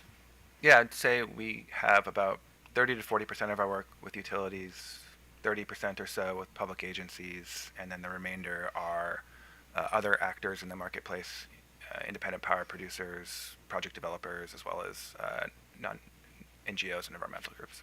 And how did E3 come to be hired by BG&E? Did they approach you? You approach them?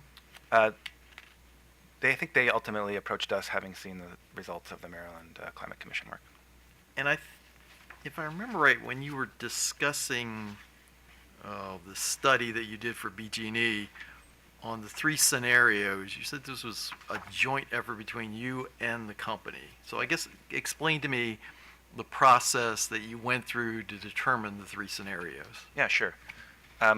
We brought forward from our sort of broader national perspective and international perspective the types of scenarios that we had seen elsewhere, and essentially had a discussion with BGE about what types of scenarios they might like to explore. We also looked at the work of the Maryland Climate Commission study and said, okay, well, here's what we learned there. Are there particular areas we can narrow in on? So, for example, we learned from the Maryland Climate Commission study that the scenario that had no electrification looked very, very challenging, and so we sort of set that one aside for this work and focused on sort of alternative versions of electrification instead. Okay. Okay. That's all for me. So thank you. So for the company, the next witness was going to be. Yeah, we had requested if we could switch things around, Mr. Chair, given that Mr. McKenzie's appearing virtually and he's been waiting a little while. So I guess what I need to figure out, I need to take a break for the court reporter's sake. So I'm thinking maybe we should take the break now before we go to Mr. McKenzie. I was going to suggest maybe go off the record for 5 minutes or something until we. Well, actually, I need a little longer. I need like 15 minutes for the court reporter. So we'll take a 15-minute break. Thank you.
see if they will.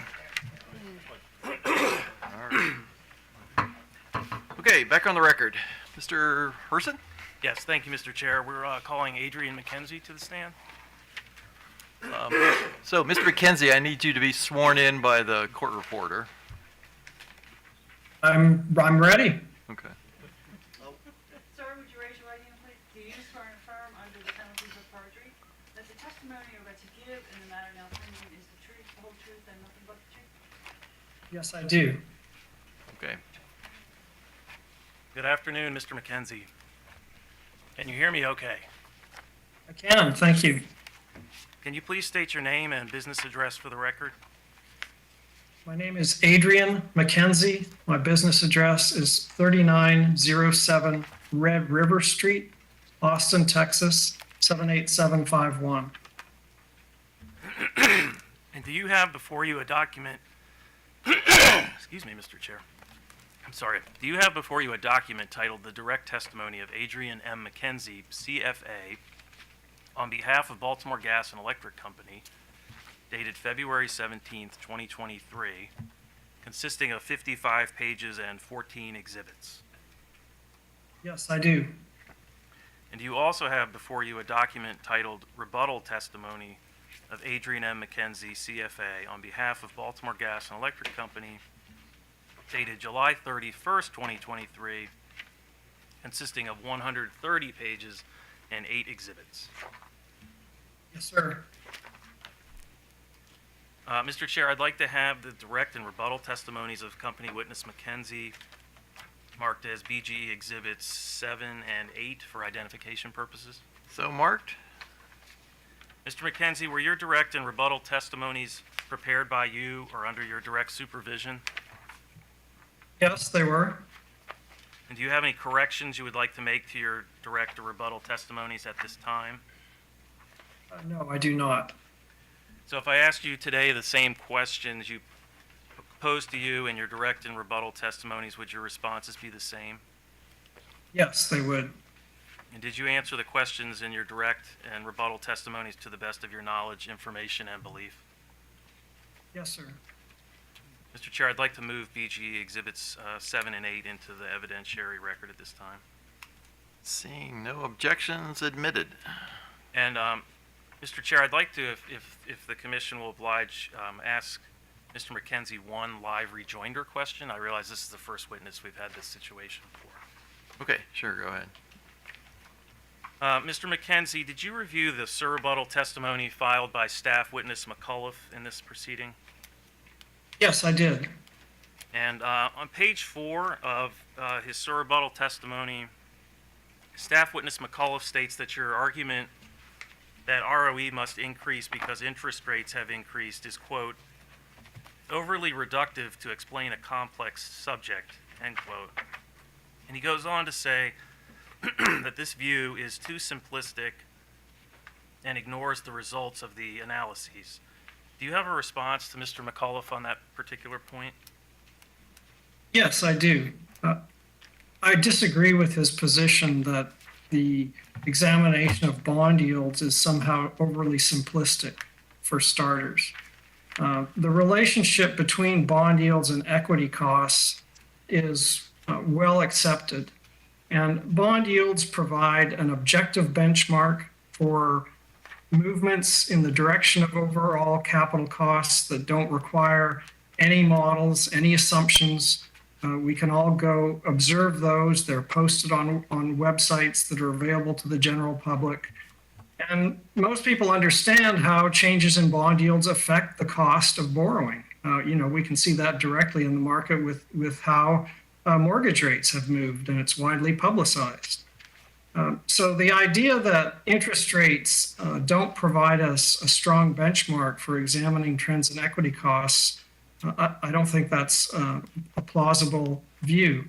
The other thing about bond yields is they reflect broad trends in the markets, in the capital markets, the demand and supply for capital, economic trends, opportunities for investment, inflation rates, Federal Reserve policies, all these things that the other witnesses mentioned in their testimony as important in analyzing the equity costs in this case, those are all considered by debt investors when they set bond yields in the capital markets. Now, the cost of equity and the cost of debt aren't the same thing due to the differences in risk. So equity is viewed as an opportunity cost in the sense that investors look out into the marketplace and they say, where else could I invest my pot of dollars and at how much risk? And they make decisions based on that. So when the cost of other alternatives or when their available rate of return on other alternatives changes, so does the cost of equity.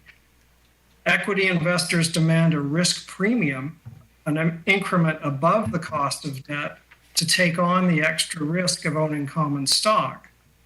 But nevertheless, when the bond yields move, the equity cost should move as well. So it's, the sun rises in the east and sets in the west, and when bond yields change, the equity costs change. Not in lockstep, but it's an important barometer. And the last time this commission set the ROE for BG&E, interest rates were about 270, 290 basis points lower than they are now. That's a very significant move. And it's a direct demonstration of the fact that the cost of equity now is higher than when the commission last set the ROE for BG&E. To Mr. McAuliffe's second point, I'm not suggesting the commission should set the ROE in this case based solely on changes in bond yields. I've entered testimony proposing various models, as have the other witnesses. And just like in the last case, the commission considers that evidence and renders a decision. I don't think that decision should just be an arithmetic calculation based on how much interest rates have changed since the last case. But I would strongly suggest that the evidence on the change in bond yields be considered by the commission in weighting the credibility of the various proposals in this case. As I've explained in my rebuttal testimony, the other witnesses all are recommending that BG&E's ROE be decreased. And that doesn't make economic sense. The bond yields, the capital markets are telling us that capital costs are higher now than they were in 2020. And that, I think, demonstrates that the commission should give more weight to my position than those of the other parties in this case. The last time yields were on the order of the same level that they are now, the average allowed ROE across the nation was 10.5%. And that's not a swag based on some ROE expert. It's the average of authorized returns. That's back in 2005, and bond yields were about a little bit below, in fact, where they are now. So I think the 10.4% requested by BG&E is entirely consistent with that evidence.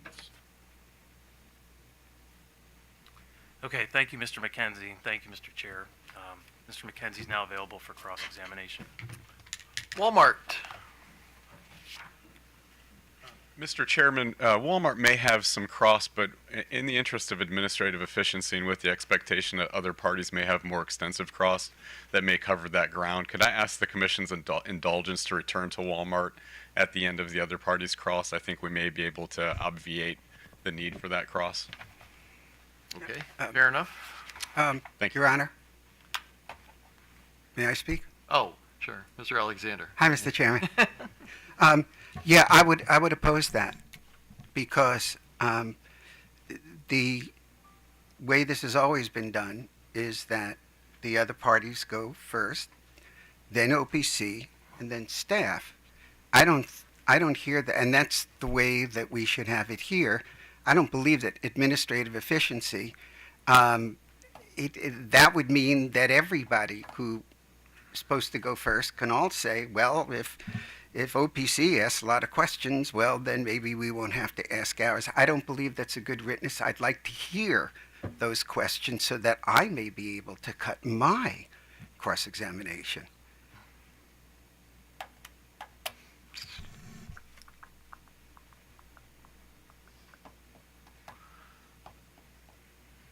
Okay, so actually, why don't you go ahead and ask yours, and we'll see how this works. So, Okay. Thank you, Mr. Chairman. I don't know if the witnesses. Actually, so if you could, I obviously he knows you're from Walmart, but just identify who you are, Okay, just so he yes. knows. So. Yes, thank you. Good afternoon, Mr. McKenzie. Barry Naum from Walmart. Good afternoon, sir. If you could turn to your rebuttal testimony, please. I just probably have a few questions.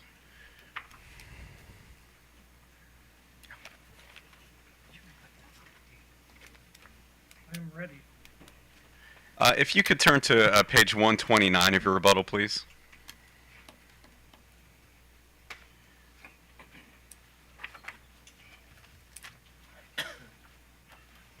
I'm there. You address Walmart witness Mr. Cronauer and his testimony regarding the assessment in Walmart's testimony of historical average ROEs. And you state at line 6 that assessment does not reflect current capital market conditions. Is that correct? Yes. You would agree, though, that Mr. Cronauer's evidence does reflect the current state of ROEs nationwide? Well, it reflects the historical averages for the respective time periods that he cites, yes. And you don't I'm not take... suggesting his data is inaccurate. I'm sorry, could you restate that last sentence? I interrupted you. I apologize. I'm not suggesting that his data is inaccurate. Okay, thank you. Staying on page 129 of your rebuttal, on line 13, you state that it's important to note that the determination of the ROE is made by investors in the capital markets and is not predicated on any notion of costs or savings to customers. Is that accurate? Yes, sir. And then on line, the very next sentence, actually, you reference the Hope and Bluefield decisions, and you state that those decisions represent a balance between the interests of customers and investors. Is that correct?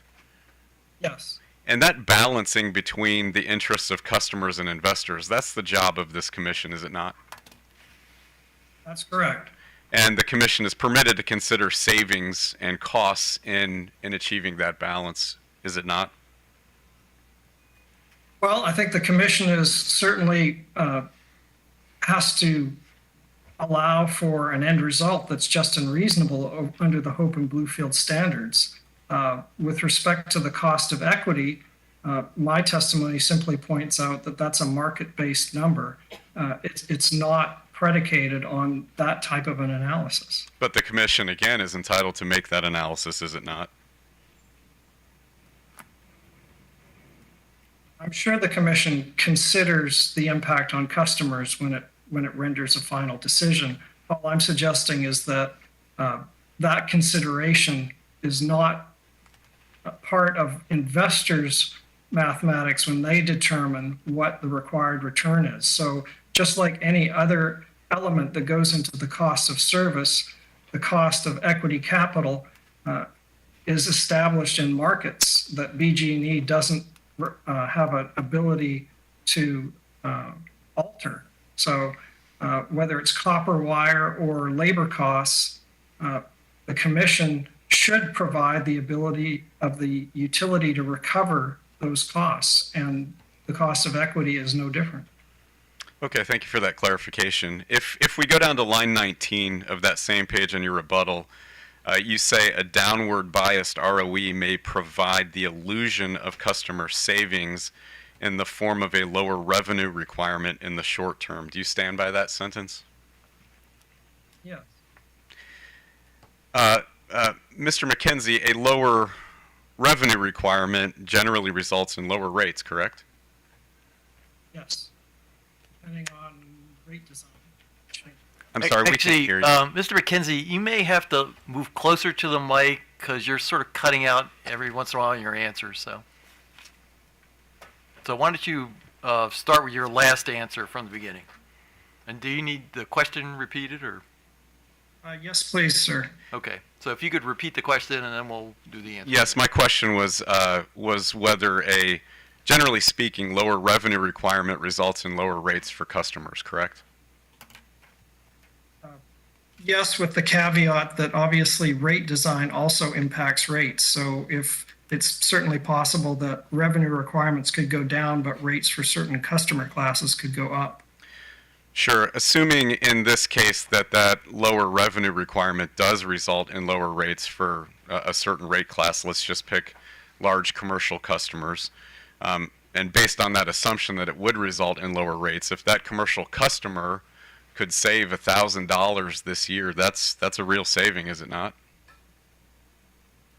Yes, that is a real saving. My testimony on the line that you cited addresses the impact of degrading the utility's financial integrity over the long term. But in the immediate future, yes, the saving would be realized by the customer. So that short-term saving is not illusory, is it? The short-term saving is real, but the notion that it is a saving in the long term could be illusory if the actions of the commission have a negative impact on the utility's financial position. Okay, let's move to the next page then of your rebuttal, Mr. McKenzie, if you don't mind. This is like, it looks like perhaps the last page of your rebuttal. I'm there. On lines 5 to 6, you say, investors' confidence, if it's undermined, the ability of utilities to access equity capital markets and expand investment will suffer. Are you aware of what BG&E's current ROE is? Its current authorized ROE? Correct, yes. Yes, 9.5 for electric and 9.65 for gas. Is it your testimony that BG&E's shareholders are currently suffering? Well, I don't address whether shareholders are suffering here, but I don't believe that the financial integrity of the company has been undermined, no. Okay. You're familiar with Mr. Cronauer's testimony, Mr. McKenzie? Yes. And would you agree that in his testimony, Mr. Cronauer identified that the average ROE for distribution-only electric utilities since 2019 is 9.15%? Do you recall that? No, I don't. If you point me to his testimony, I can verify that to be the case. Certainly. Do you have his testimony in front of you?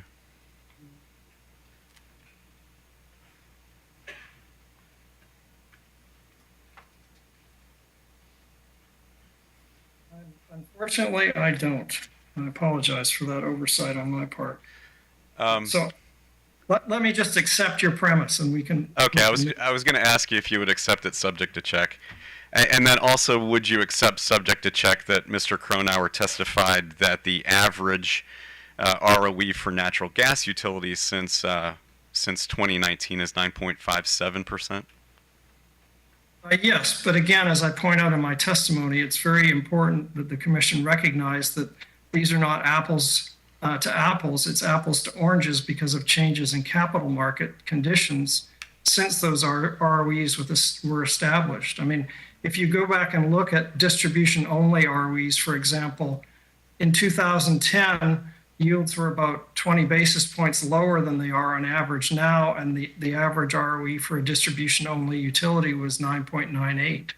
And I guess to that point, Mr. McKenzie, would you agree, again, subject to check, Mr. Cronauer testified that in 2023 alone, the average ROE for electric utilities, for distribution-only electric utilities, is 9.47%. Would you agree to that, subject to check? Yes, I believe that consisted of a 9.7 from a litigated case and two other values from settlements in another state. I'd agree with that. Okay. And similarly, would you agree, subject to check, that his testimony indicates that the 2023 average ROE for natural gas utilities is 9.59%?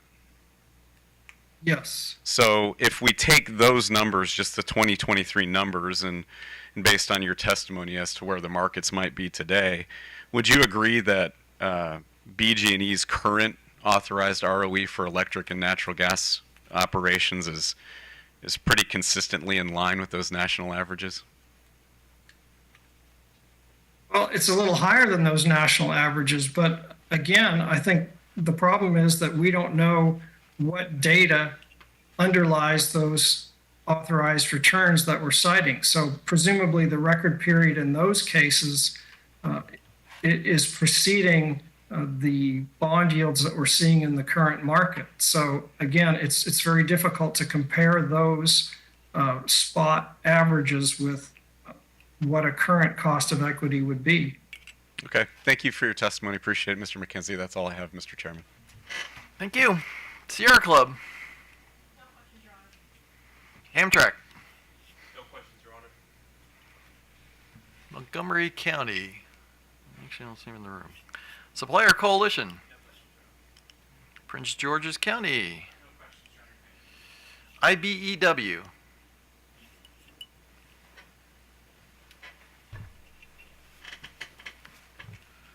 And again, if you just tell the witness who you are. Good afternoon, Mr. McKenzie. Good afternoon. My name is Nicholas Enoch. I'm the attorney for Intervenor Local 410 of the International Brotherhood of Electrical Workers, and I have a few questions for you as well. Starting where Walmart's counsel left off, would I be correct in assuming that a unnecessarily low ROE could lead to an adverse effect on BG&E's credit rating? I'm going to object, Your Honor. This is friendly cross, both on the pre-file testimony and these questions. You're not allowed to do that. Oh, wait a minute. So, let me hear the question again. I believe, do you want to read it back? Or Yeah, yeah. So just read it back, or you can repeat it. So.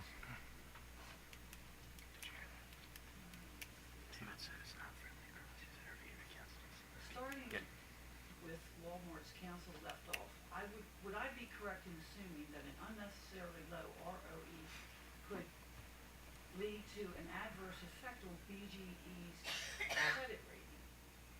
And, Your Honor, I would just also put out that the pre-filed testimonies all supported, as far as I recall, maybe I'm wrong, but as far as I know, the unions basically all supported the ROE requested by BGE and Mr. McKenzie. And so, to me, that's friendly cross, and it's not permitted. Fair enough. Actually, we're going to disallow that. So, any other questions? Mr. McKenzie, on page 4 of your direct testimony, you discuss the fact that BGE's credit rating is A with S&P and A3 by Moody's, correct? Yes, sir. Now, am I correct that there's a variety of factors that go into a credit rating? Yes, a wide variety. And in fact, later in your testimony, I think it's just by way of example, and we don't have to go there, but on page 101 of your rebuttal, you talk about capital structure is a factor that goes into looking at the credit rating for a public utility, correct? Yes. How about the stability of the labor force? Is that a factor that the credit ratings will look into? Well, I think the credit rating agencies generally consider all of the factors that they view as salient in terms of assessing the overall risks of the firm. So the availability of skilled workers would certainly be one of those. How about specifically, how about labor disruptions? Like a strike would be a downward factor on a credit rating, and as opposed to a mature and stable labor relationship would be a positive factor. Would that be fair to say that that's how the credit rating agencies would look at it? Yeah, I think especially to your latter point, I mean, I think any single strike might not be grounds for a downgrade. That would depend on the rating agency's assessment of how that particular labor action would affect the cash flows of the utility in the longer term and its ability to service its debt. But certainly stable relationships with suppliers, including labor, would be viewed positively by the credit rating agencies. On page 6 of your direct testimony, you testify about the consumer price index, the core price index, and the inflationary pressures, correct? Yes. The one thing that I don't believe that you talked about, though, was wage growth during that same period of time. Are you able to speak to that? No, I am not. That wasn't within the scope of my testimony.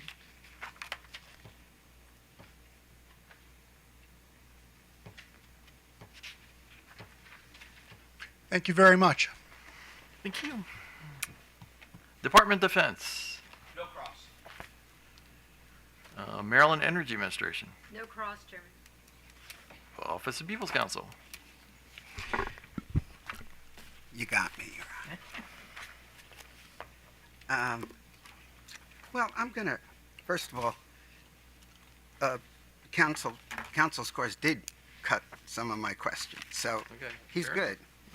Oh, and actually, if you could tell the witness who you are. I will, thank Okay, you. all right, so. I'm Gary Alexander, Mr. McKenzie. I am an assistant People's Counsel with the Maryland Office of People's Counsel. I think we've been in one or two cases before, but if not, hi, good afternoon, and thanks for being here. Good afternoon. I recognize your voice. I can't see you, but it's good to be here again with you, Mr. Alexander. All right, so I'm going to just shift for a second. So my memory, I'll just start from what you were just asked. Is there anything in your testimony or in the record anywhere that BGE is expecting a strike from any of its unions? I can only speak to my testimony, and that's an issue that I have no knowledge of whatsoever. I haven't examined it, so but I don't know about any other evidence in the case addressing that. Okay. The next question is,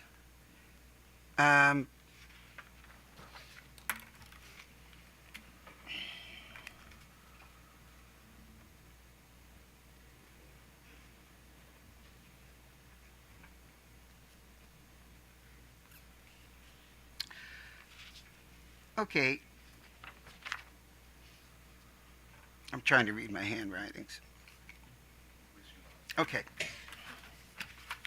Let's go to this.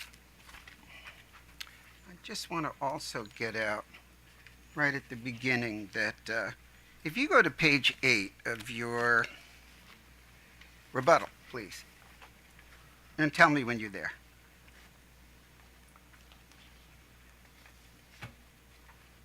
I'm there, sir. Okay, on line 10, you say that BGE's credit ratings have remained unchanged, right? Yes. And for how long have they been unchanged? Or for how long have they not decreased? I don't know the answer to your question. My testimony here just addresses differences between the last case and the present day. So you didn't bother to go back one more, I'm sorry, I interrupted you. No problem. I was just going to say that I did not investigate when the last time was that the rating agencies made a modification to BG&E's rating. Okay, so you, and I want to make sure I heard it right, did you look at any BGE rate cases? I assume you looked at the previous multi-year rate plan case of BGE with regard to cost of capital. May I presume that? Yes, 9645, I believe, correct? Okay, yep. And then did you look at the one before that? I don't recall that I did. Okay, so I won't ask any questions about it.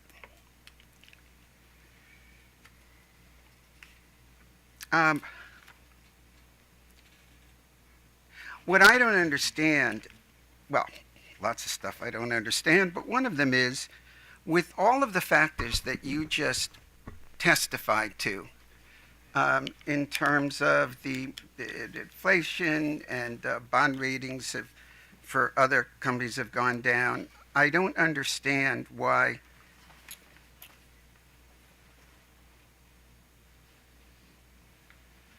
based on what you said with all the changes in your advocacy of a higher return on equity, it looks like the rating agencies don't agree with you. They haven't changed the ratings. So the return on equity right now is sufficient for BGE to maintain its, depending on which you look, Moody's or S&P, an A or an A-1 or whatever it is, but it's pretty much the highest in all of Maryland utilities, at least. And I'll break that down. Mr. Chairman, I'm going to object. I haven't heard a question in the last minute and a half. Yeah, I agree. I withdraw the question, Your Honor. I'm going to break it down. Fair enough.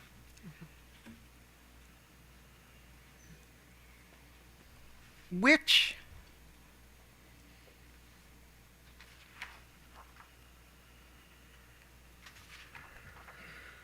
you talked about factors in the what factors into a ratings bond ratings company like S&P, certain factors. I would assume that you believe that the factors you've talked about, which would support a higher ROE than BGE has now, that the bond rating companies have considered those factors. Do I have that right? No, I don't believe you do, sir. Okay, could you explain why I'm wrong? Or you think I'm wrong? You're conflating a bond rating with the cost of equity, and that is not correct. A bond rating is an observable published risk indicator, which is geared specifically to default risk for holders of debt instruments. So it doesn't tell us anything about the cost of capital in the marketplace. BG&E's bond rating could remain stable for a long period of time, but during that period, capital costs will fluctuate. The debt cost will fluctuate as well as the equity costs. So simply because a company's bond rating remains stable doesn't tell us anything about the underlying cost of borrowing equity debt capital or supporting equity investment. Yeah, but it's not just that their BGE's ratings have remained stable. They've remained stable and high, correct? Well, high, that's relative to other companies. I mean, they are rated higher than the average for the industry as a whole. They're consistent with the range of ratings in the proxy groups used to estimate the cost of equity in this case. So, again, the fact that a rating remains stable doesn't tell us anything about the movement or direction in the cost of capital. So you'd also say that the fact that their A rating as opposed to other group, companies in your proxy group do not have A's of some variety, but they may have B's, some C's, that doesn't have anything to do with establishing a return on equity for the company? First off, there's no companies in the electric utility industry with a C rating. So I don't know what you're referring to when you spoke about C. The companies in my proxy group have a range of ratings. They're all high investment grade ratings, which include BG&E's rating. Some are a notch or two lower than BG&E. In terms of the gas proxy group, for example, the average rating is equal to BG&E's. So there is some range in ratings within the proxy group, and those ratings do suggest subtle differences in risk. But as I explained in my rebuttal testimony, they're subtle, and there are other indicators. And the other thing, you mentioned BG&E's rating remaining stable. The ratings were the same in this case as they were in the last case, and the proxy groups were determined in the same manner in the last case as they were in this case. So there's not a change from last time to this time that would justify a decrease in the ROE.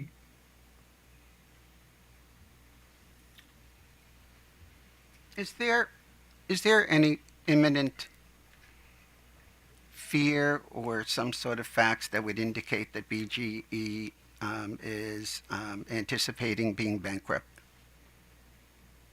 No. Okay. Now, let's go to that proxy group, if we may, and we will go to your Exhibit A, M as in Mary, M as in Mary, -3, and I'm looking at page 3 of 3.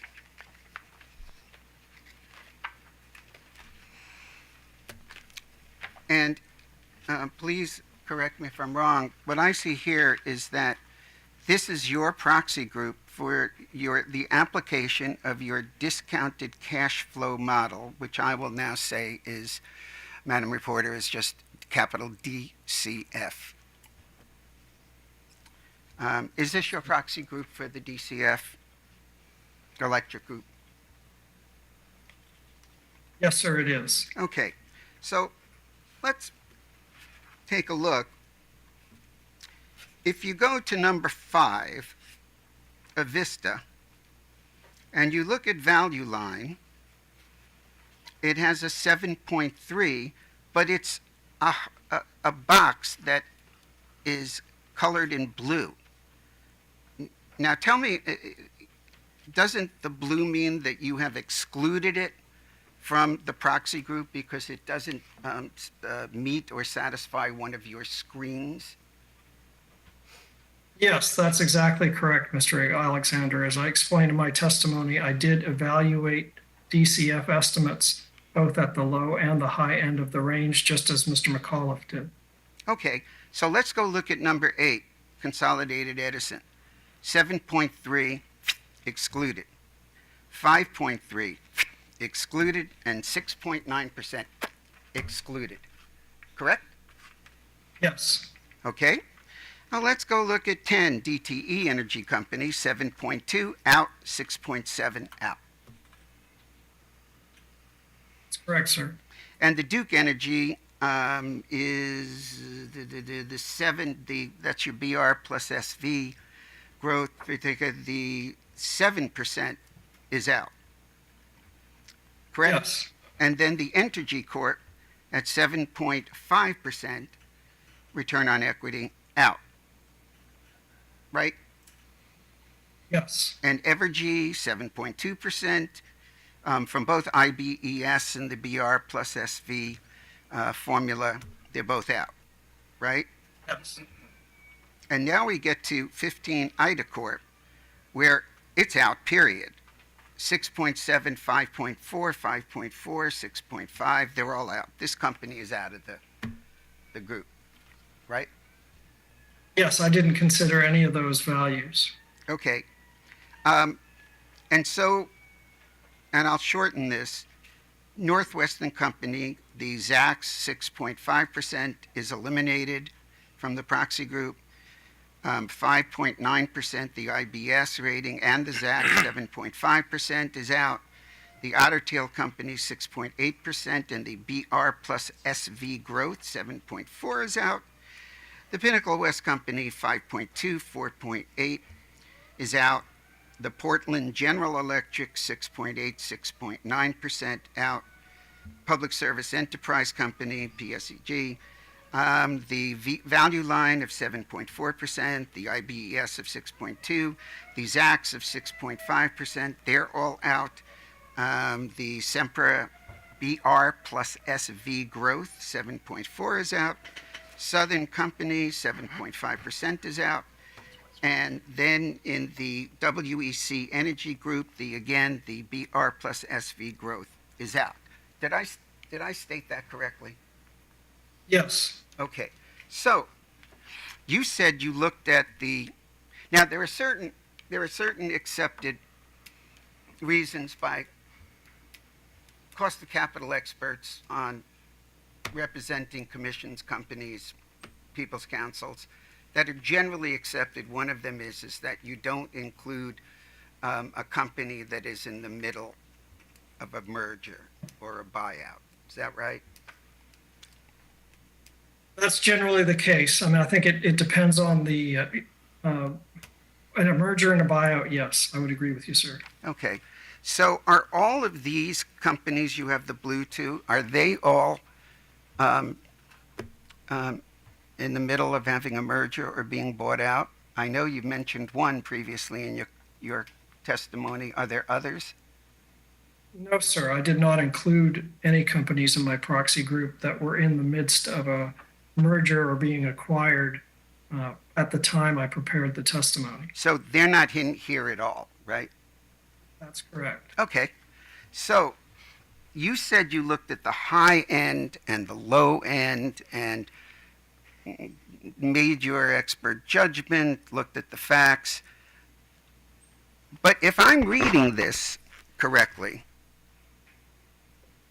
the only ones that were knocked out of your proxy group are all the low end. There is not one high end that is knocked out. Is that correct? That's correct on this particular exhibit. It's not correct for my gas exhibit. Yes, okay, but it's correct for this one. That's the only one I'm asking about. Yes. Okay.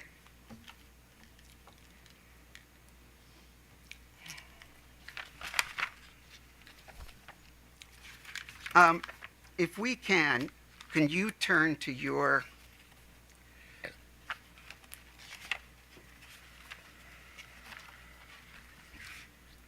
in your direct testimony, Exhibit AMM-2, it's page 1 of 1. On the left, it says ROE analysis, summary of results. I'm there, sir. And just tell me when you're, and everybody else, tell me when you're there, please. I am there. Okay, thank you.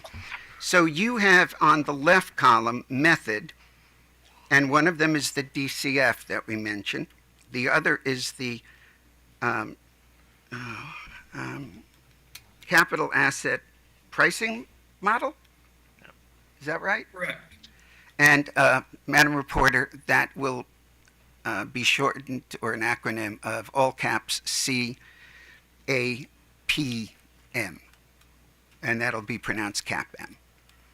And then you have a utility risk premium for a third category, and then an expected earnings for a fourth category, correct? Yes. Okay, so it was in this chart that shows that you developed your cost of equity range of between 9.7% and 11.1%, correct? Yes. And your low is 9.7% for the electric group, correct?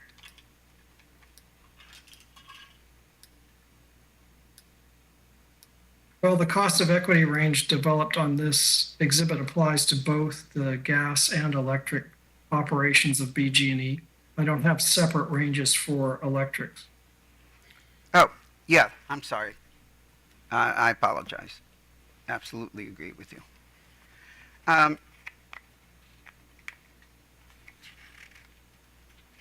Did you use, in your testimony, you described an expected earnings approach. Did you not? Yes, sir. Does, in here, in this page, have you used the expected earnings approach in arriving at this range? Well, I considered the results of all of the analyses presented in my testimony to arrive at the range, so the answer is yes. So, okay. And so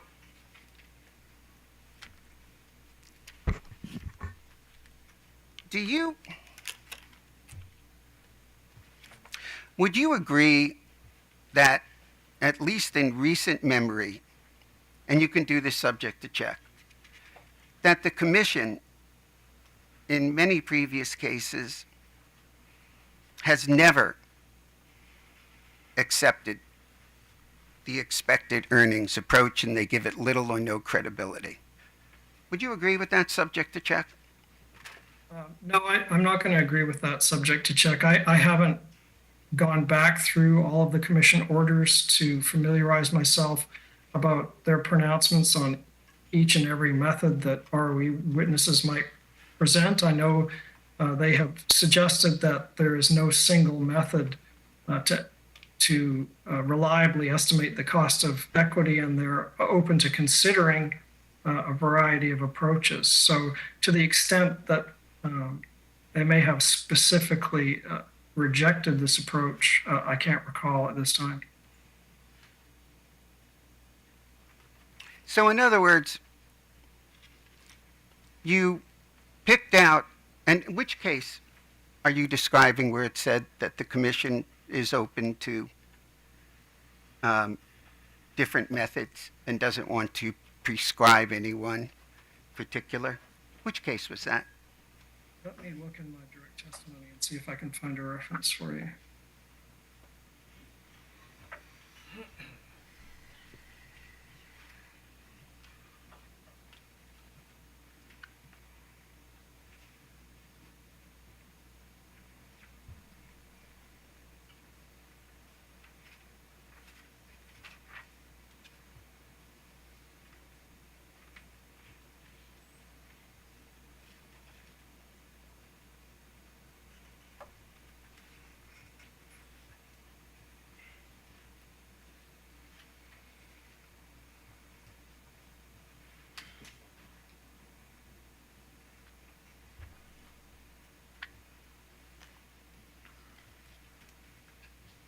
Well, I'm sorry, I can't find one in here.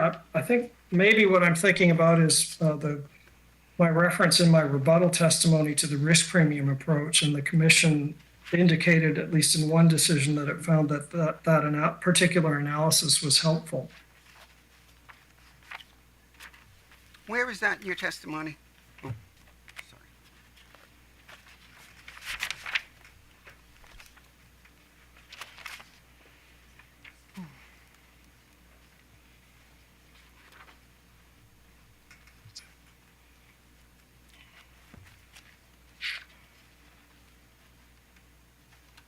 That's on page 46, lines 16 through 18. Of your rebuttal or direct? Rebuttal, sir.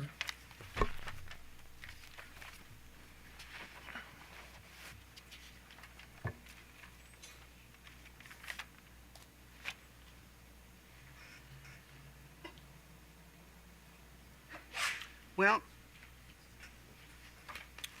if we go on page 46 and we look at line 3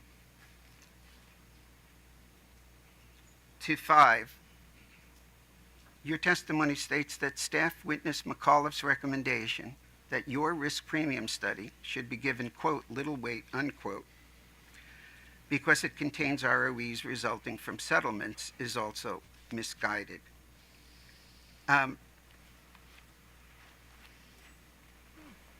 Did you look at the settlement agreements for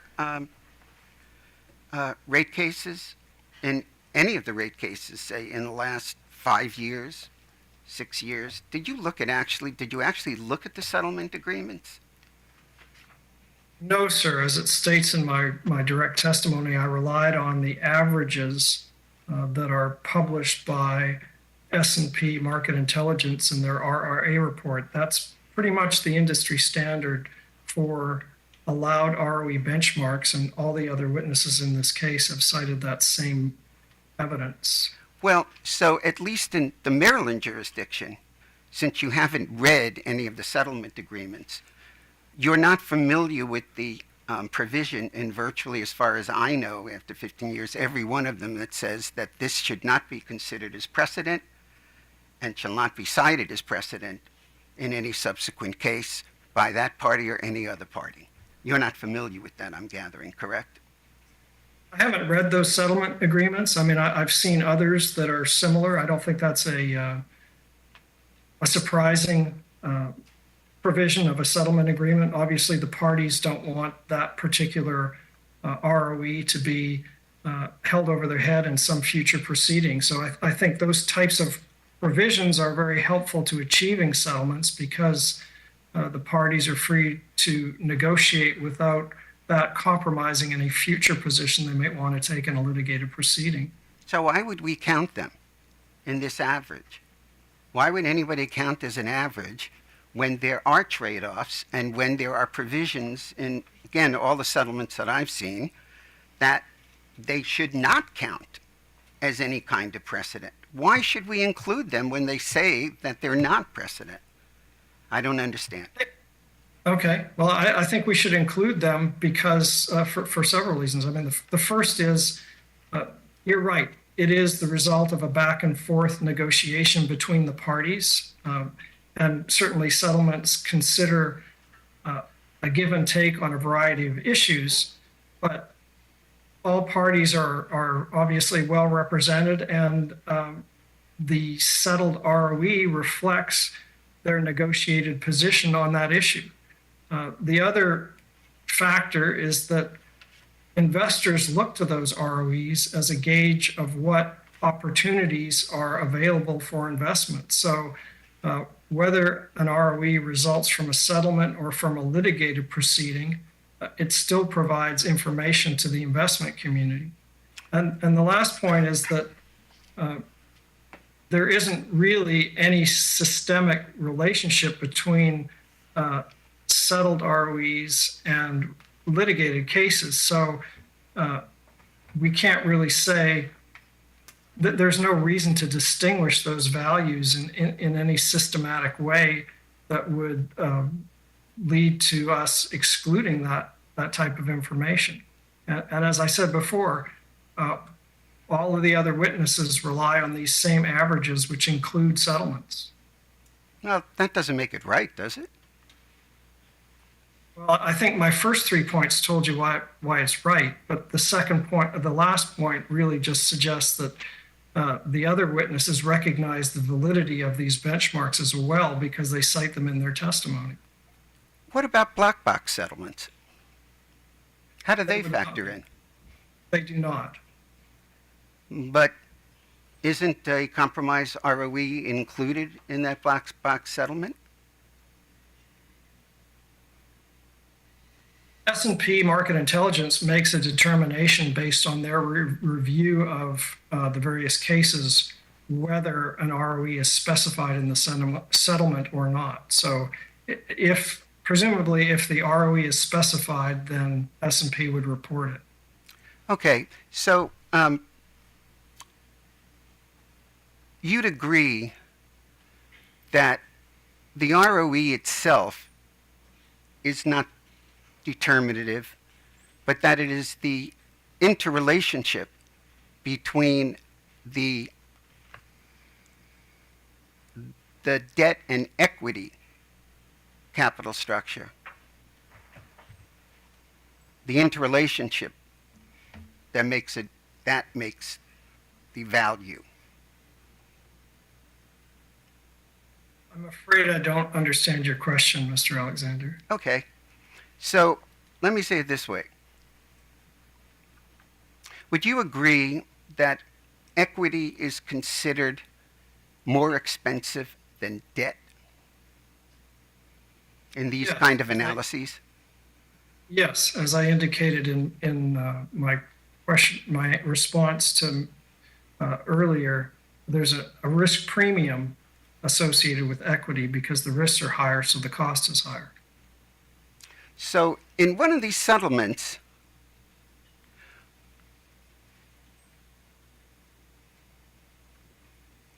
could a person looking at it determine what the trade-off was between the equity debt structure and the ROE?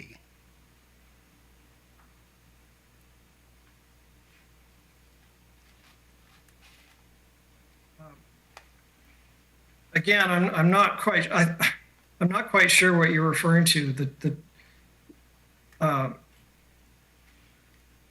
The ROE in the settlement is an agreed upon number that reflects the outcome of that negotiation between the various parties.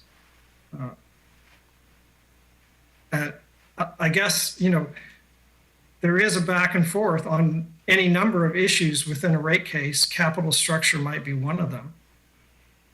Okay, thank you.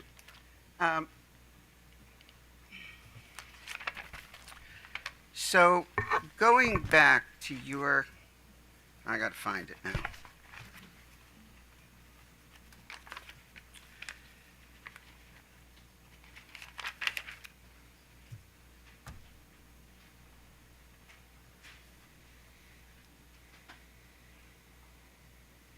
Going back to that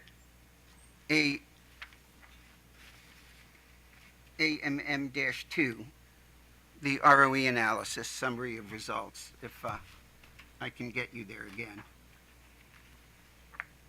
I'm there, Mr. Alexander. Okay, and your recommendation is the midpoint of those two numbers, 9.7 and 11.1, and the midpoint of that is 10.4%, and that's your recommendation in this case for the return on equity of BGE, correct? Yes, sir.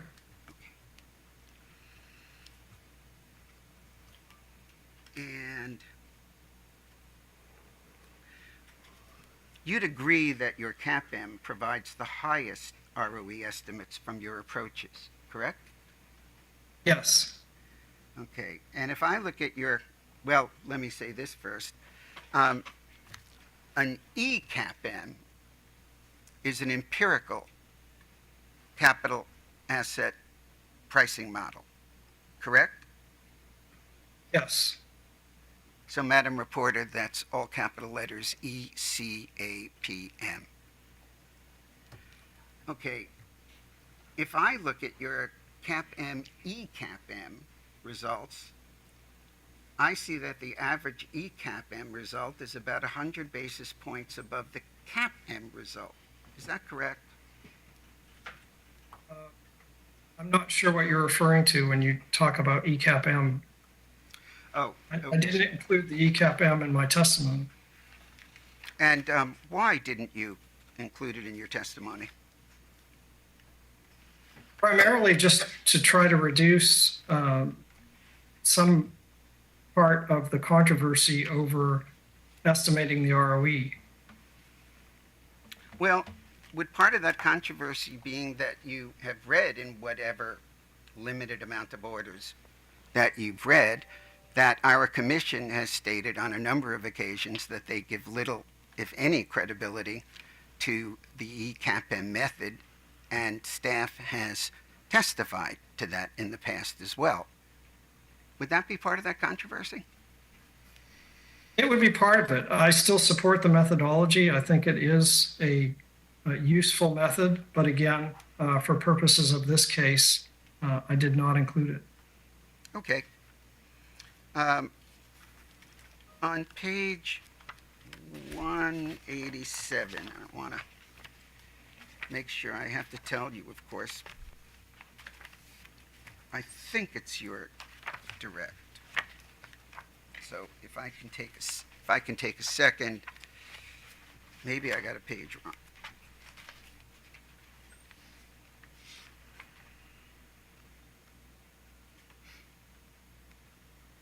I think we did.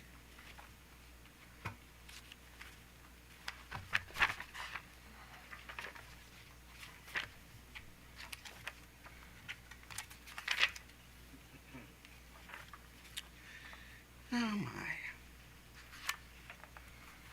Council, his direct only goes to page 55. Yeah. All right.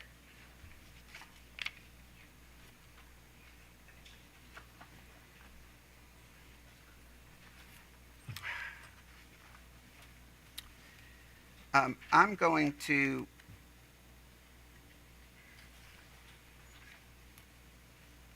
Your Honor, it might take a minute, but maybe, Ms. McKenzie, you can help me. I'm looking for, which I now have lost, the your average ECAPM result. That is in one of your exhibits, and now I got the page wrong. So, do you happen to know offhand where that is? You can help me out. No, Mr. Alexander, I can't help you. It's not included in my testimony, so I don't know what you're referring to. Okay.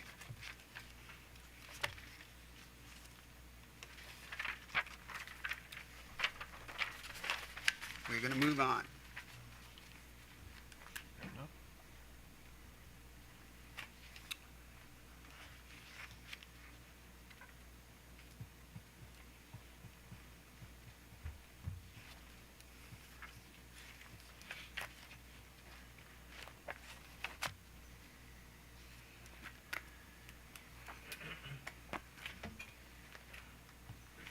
Did that already.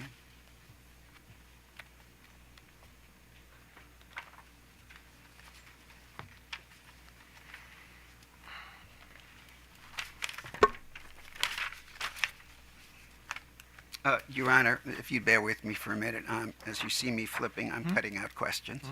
No problem.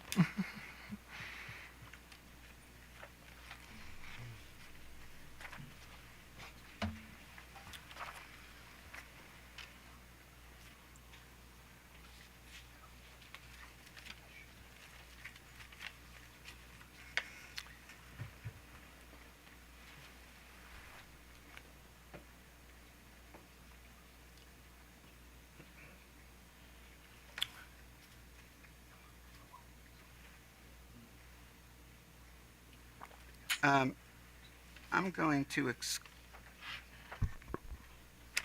I can't put my finger on it, but I'll just ask you the questions. Would you agree that your expected stock market return is 12.2%?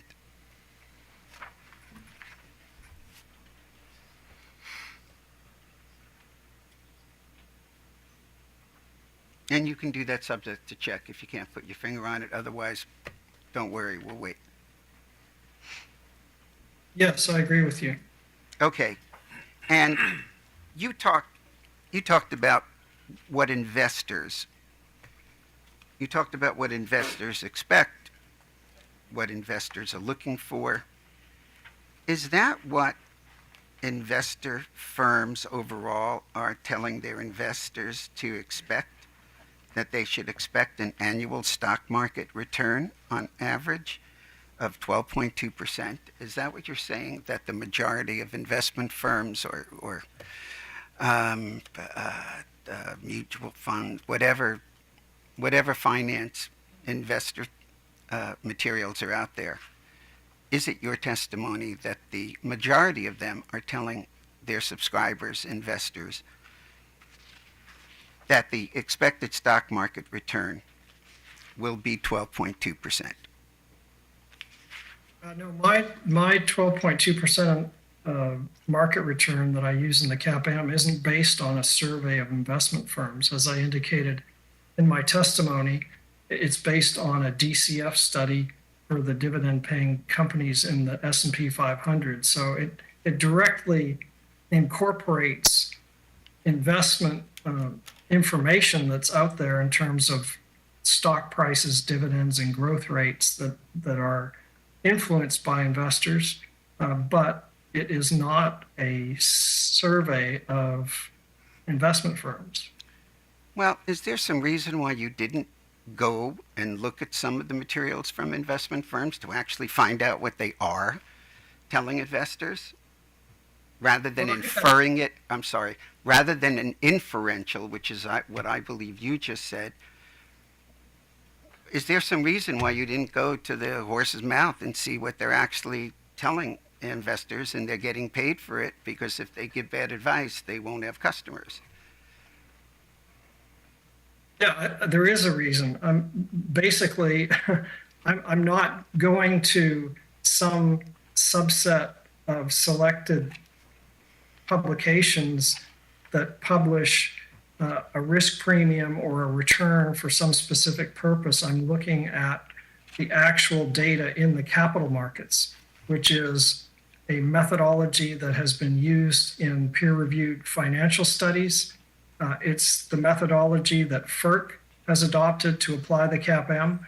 And as I point out in my rebuttal testimony, there's a lot of problems associated with some of these particular surveys and other data items. For example, Dr. Woolridge cites in his rebuttal testimony an expected return over the next 10 years, which doesn't match the horizon we're trying to match, which is even longer here, but of 687 for the market. And he's telling the commission that that should be a benchmark in its analysis.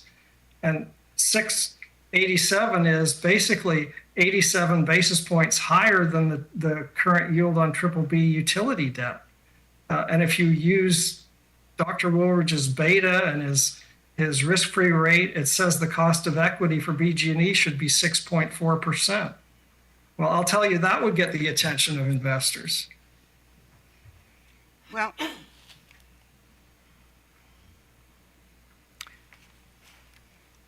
I'm having difficulty when you say getting the attention of investors, when it would seem to me that the attention of investors are looking at the periodicals and the studies that investors actually look at, which you are saying is in essence irrelevant, because it's not what you rely on at all. Do I get that right? No, what I'm saying is that whatever investors look at, and they may review some of these publications, is reflected in the stock prices for the companies in the S&P 500, and it's reflected ultimately in the market return that I calculate in my study. Again, just spot references to specific publications doesn't tell the whole picture. And the fact that so many of these produce a patently unreasonable result tells us that they really aren't of any use in terms of estimating a just and reasonable ROE, in this case for BG&E. So for anyone and everyone in this room who has some money in the stock market, based on your testimony, myself and all of these whatever other persons there are should be expecting over the next few years a return of more than 12% on our investment in stock. I just want to make sure. Is that what this means? The CAPM is a one-period model, so it's not looking at a return on the stock market over a specific time period. So you said over the next few years. That distinguishes the CAPM from perhaps from some of the numbers here, like the 687 over the next 10 years. What we're trying to look at is a long-term expectation of the market return that reflects the underlying requirements for a common stock, which in theory is an infinite series of returns. And what I am saying is that the 12.2% supported in my study, which again is the same approach FERC uses, is a legitimate representation of that number. So if you're saying it's not projected for the future, right now, for those who are invested in the stock market, right now, we should all be expecting a 12.2% return on our money. Is that correct? Not in any specific year, but over the long term, yes. Well, this is why I'm confused. You said we're not looking at the long term. You said it's looking at a moment, but now you're saying it's long term. So I don't understand. With the CAPM, are we looking at a long term or are we looking at a snapshot? We're looking at a representation of the expected rate of return on the market. Yes, it is a long-term concept, but it doesn't apply to any specific period. So in your initial question, you mentioned, are you telling investors that 12.2% is the expected return for the next few years? I'm not saying that. I'm not making the projection. What I'm doing is applying the DCF model to the S&P 500 to interpret what that return is. Okay, thank you. Do you happen to have Professor Woolridge's testimony with you? I do. All right, can I ask you to turn to and everybody else to, this would be Professor Woolridge's direct testimony, should be, JRW-7, page 1 of 1. And it's a table entitled Investment Firms Expected U.S. Large Cap Equity Market Annual Returns. Can you repeat the reference? Yes, Mr. of course I Anderson? can. Sorry. It should be Exhibit JRW-7 in this case. Thank you.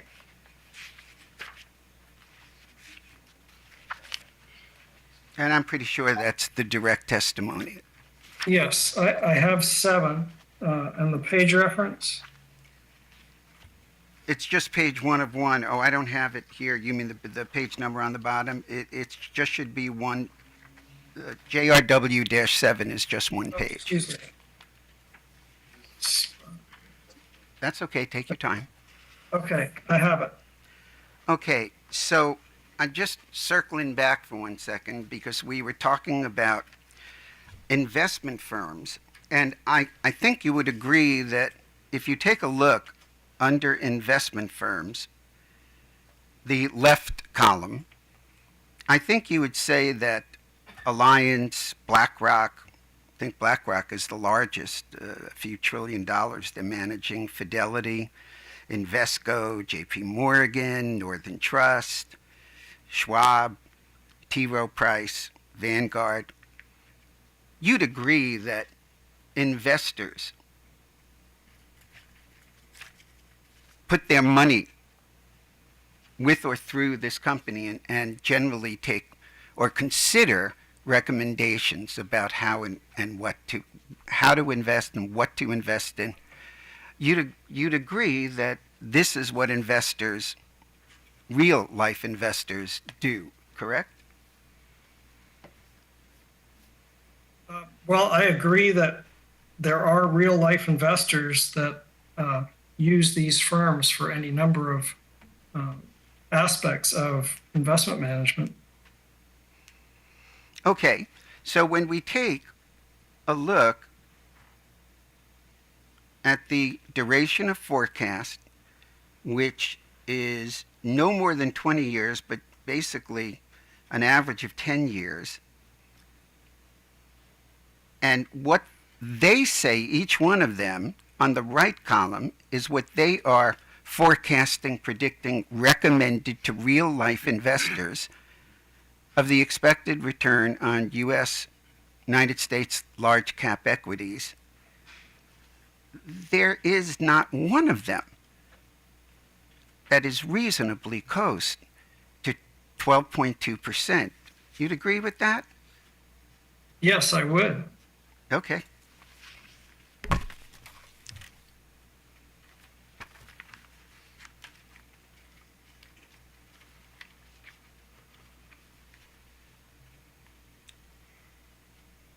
And I'm sorry because I don't have it at hand in your testimony, but well, it's something that I looked for, but I couldn't find. So, do you have in your testimony, since I couldn't find it, what BGE, what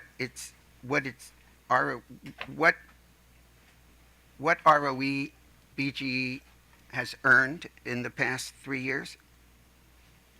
No, I don't have that in my testimony. Okay, would you agree, subject to check, since it's in Professor Woolridge's, that BGE has earned an ROE of about 8.86%, 9.31%, and 8%. Would you agree with that, subject to check? Yeah, it's in his figure 13. I don't have any reason to dispute Dr. Woolridge's figures. I mean, I'm not going to subject to check them because I'm not going to check them. Okay. But I think that's very honest and practical. I wish some other witnesses would say that as well, seriously.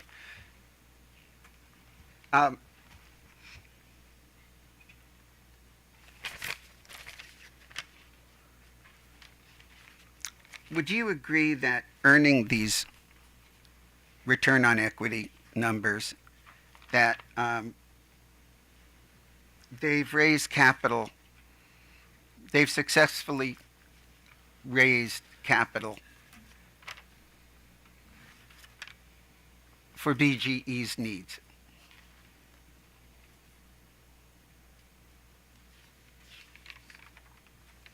Yeah, I would agree that BG&E has been able to raise capital despite the fact that its earned returns have fallen below what this commission says the cost of equity is. So again, getting back to some of the other issues in this case about the impact of multi-year rate plans, for example, and allegations that perhaps these eliminate the risk of under-earning, this actually disproves that allegation. I mean, Dr. Woolridge says here that BG&E earned 8% in 2022, whereas the commission in the last case said the authorized ROE is 9.5 and 9.65. That's a huge shortfall. And I'm glad you said that, an issue. because Yeah, Is- Jack, can yeah. he finish his response, please? Absolutely. Thank you.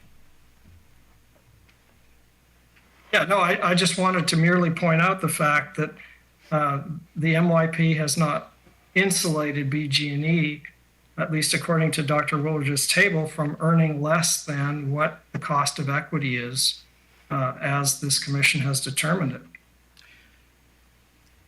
which leads basically to my, as far as I know, my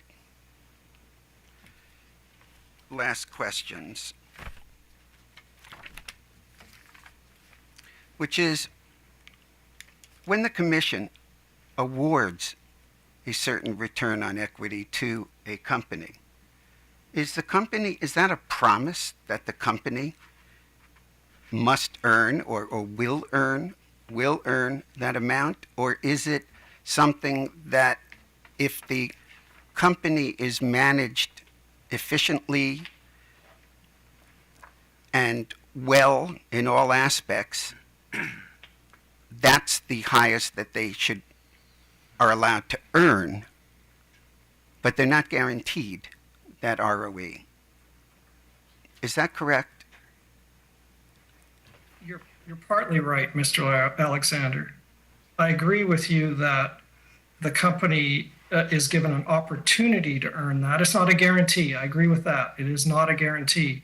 I don't agree that it's a maximum, and I don't agree with your, I guess, insinuation that somehow the ability to earn that ROE is totally a function of management efficiency. So there could be any number of considerations that go into a utility earning less than its allowed ROE, including regulatory lag, inflation, and other aspects that cause the actual costs to be higher than what is included in the rates.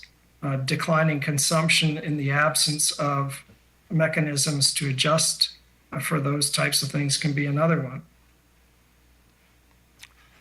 Well, you said regulatory lag, and my understanding is regulatory lag is that the company spends money, but they're not reimbursed or paid back as quickly as they believe they should be, or that there's a lag between what they spend and how fast they get paid back with a return on and a return of their investments. Is that roughly correct? Yeah, again, that's partly, I think, the explanatory factor. I mean, there is built in, and again, I haven't done an in-depth analysis to figure out why BG&E earned 8% in 2022 versus its allowed return. So I don't know which particular factors went into that disparity. But in general, they are higher costs than are built into revenue requirements, additional capital spending, which might be in service but we need a rate case to actually get it into rate base, inflationary impacts, declining consumption. There's any number of reasons. So what it exemplifies is basically some distinction between the way rates are set and collected versus the utility's actual costs, including its ROE. Well, isn't that the very purpose of the commission establishing this 3-year rate plan is to minimize, according to BGE, regulatory lag and make the company at the same time less risky and considered a better risk for their bond ratings because they are getting their money quicker. There's a lot packed into that statement, Mr. Alexander. I guess I'll start by saying the bond ratings consider the impacts of an MYP. They didn't change when BG&E got one. MYPs are generally perceived to be supportive by investors, and obviously one of the primary motivations is hopefully to get a better consistent relationship between the revenues and the underlying costs, so to address regulatory lag, as you said. But what Mr. Woolridge's figure 13 demonstrates is that that hasn't happened because BG&E's ROE was 8.86 in 2020, 9.31 in 2021, and 8 in 2022, and the allowed ROE was 9.5 and 9.65. So despite this risk-reducing impact of an MYP, the company's still been unable to earn what the commission says is the cost of equity.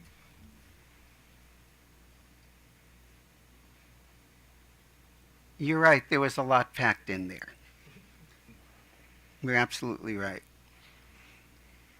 So, is a multi-year rate plan, such as we are, the proceeding we're in right now, is that a factor in reducing risk for BGE?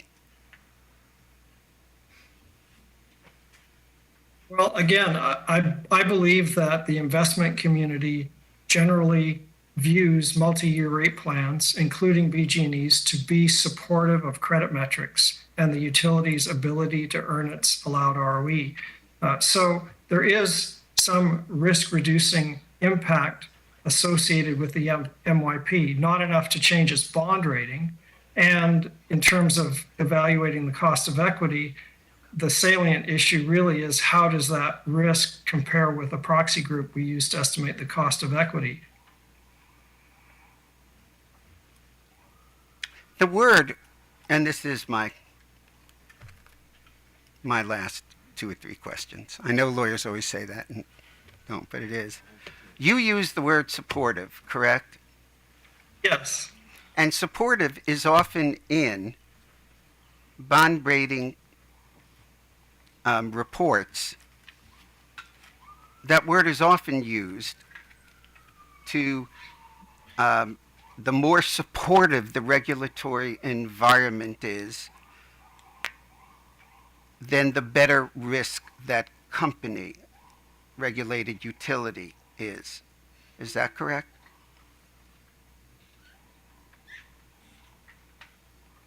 Yeah, I think I can agree with you on that. I mean, basically, supportive regulation is a key element in investors' overall risk evaluation of any electric utility.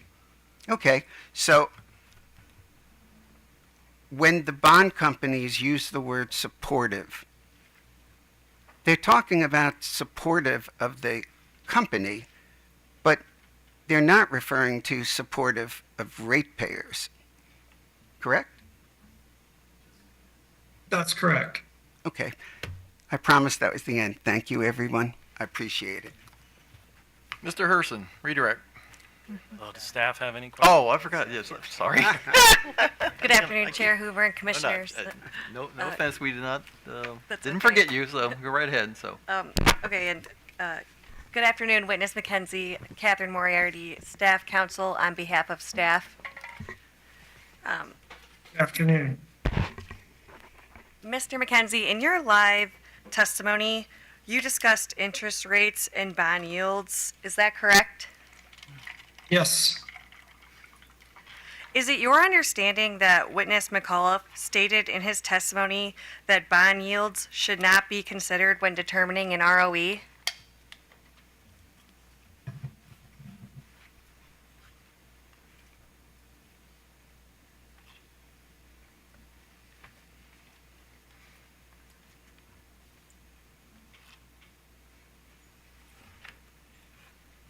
So in my live testimony, I didn't say that. I don't think Mr. McAuliffe said it. I think what he does say is that it's an overly reductive argument to focus on bond yields exclusively to determine whether the cost of equity has gone up or down. He says it's focusing on bond yields or interest rates is too narrow. And I think in my answer, I made it clear that I disagree with that. So, no, it's not your understanding that Stat Witness McAuliffe's bond yields, that he recommends that bond yields shouldn't be considered? Well, indirectly he does, because unfortunately his ROE recommendation in this case is below the current authorized ROE. It's actually below what he authorized in the last case, despite the fact that there has been a rather momentous increase in bond yields. So implicitly, he's ignoring it. Explicitly, he doesn't make that statement.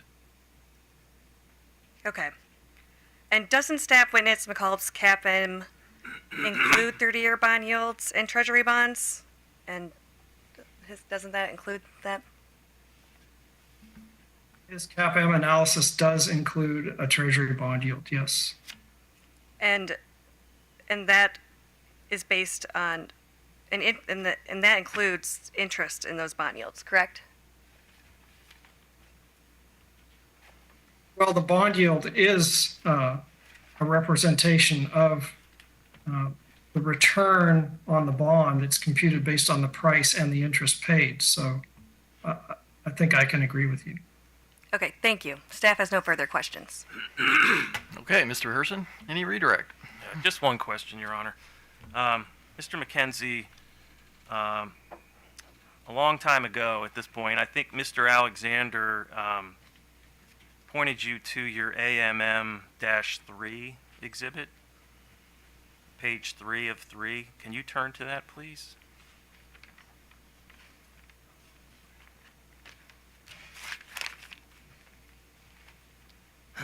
This was the DCF model for the electric group cost of equity estimates. I'm there. And he walked you through all of the percentages that you excluded. Do you recall that? Yes, I do. Okay, but I don't think he asked you why you excluded those. Would you mind explaining to the commission why you excluded those percentages?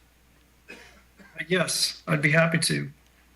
In my view, cost of equity estimates have to pass fundamental tests of reasonableness before we consider them as valid. And incorporating results which don't make economic sense doesn't help the commission's decision making. It doesn't reflect investors' required return. All of these models, including the DCF, are inherently approximations, and they're based on data and a variety of assumptions, none of which are explicitly met in real time. So inherently, there's some observations that are produced by these methods that may not make economic sense. And Mr. McAuliffe and I agree on this point. We don't agree completely on what thresholds to apply, but Mr. McAuliffe performs a similar analysis. In his testimony, he articulates that he thinks estimates 7% and below shouldn't be considered, and above 14 shouldn't be considered. And the reason is that, again, getting back to my earlier talk about interest rates and the cost of equity, there's a risk premium.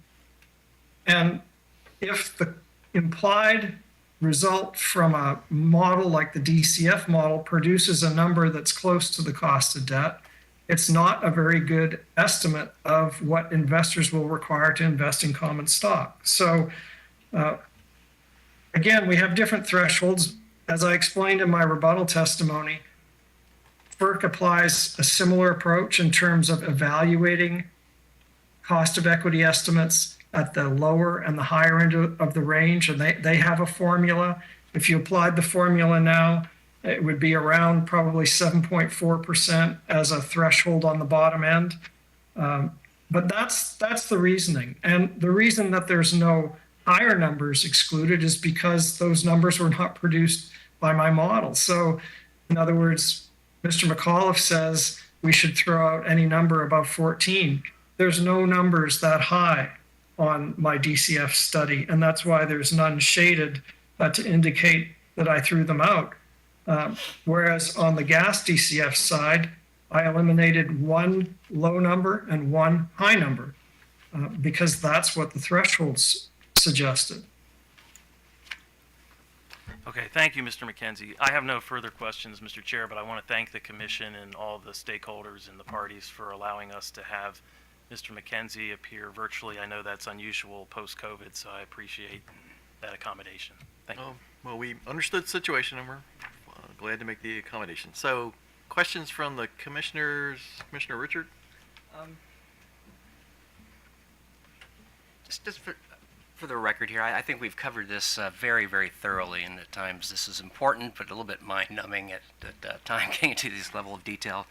But to Mr. McKenzie, if I can just ask you, and this is not really in your testimony, so you can just say, I don't really want to go there, but just asking you as an expert at advising commissions on how to set these important ROEs. When we're looking at a company like BGE, I mean, we also have to take into account it's one of 6 Exelon companies. Is that correct? I mean, I cannot necessarily directly invest in BGE. Is that correct? That is correct. As an equity investor, no one can go out and buy a common stock because BG&E doesn't issue common stock. I don't think from a fundamental standpoint that there's a difference in terms of how we estimate the cost of equity for BG&E, because inherently, even if we were estimating the cost of equity, if, for example, BG&E was a standalone utility and had its own common stock, it might be included within the proxy group that we would use to apply the various models, but we're not going to look solely and directly at data for that standalone publicly traded utility to estimate the ROE. We want to broaden the scope and look at a proxy group because of some of the issues I discussed earlier in response to Mr. Herson about the fact that any single estimate and any single model might not be reliable. So by broadening the proxy group, we get a better handle on the ROE.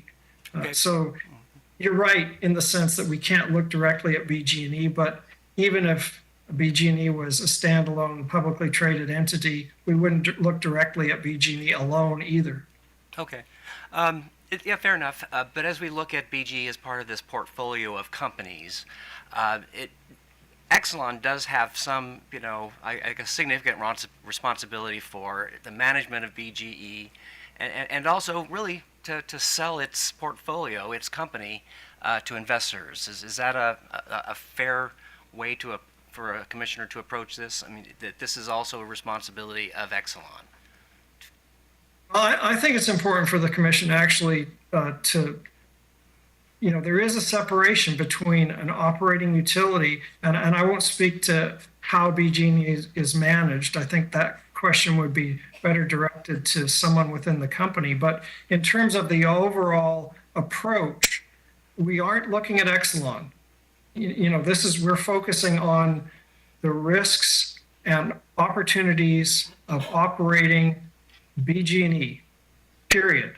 We're not looking at Pepco. Delmarva, or anything else that Exelon does. So I don't think it's necessary for the commission to look up at Exelon, except maybe for kind of broad-based risk comparisons, since Exelon now is basically a utility holding company, and it's spun off its non-utility operations. So it's a better reflection now of the overall risks of, as you said, the portfolio of operating companies that it holds. Okay, and this is not again in your testimony, so if you don't want to go there, let me know.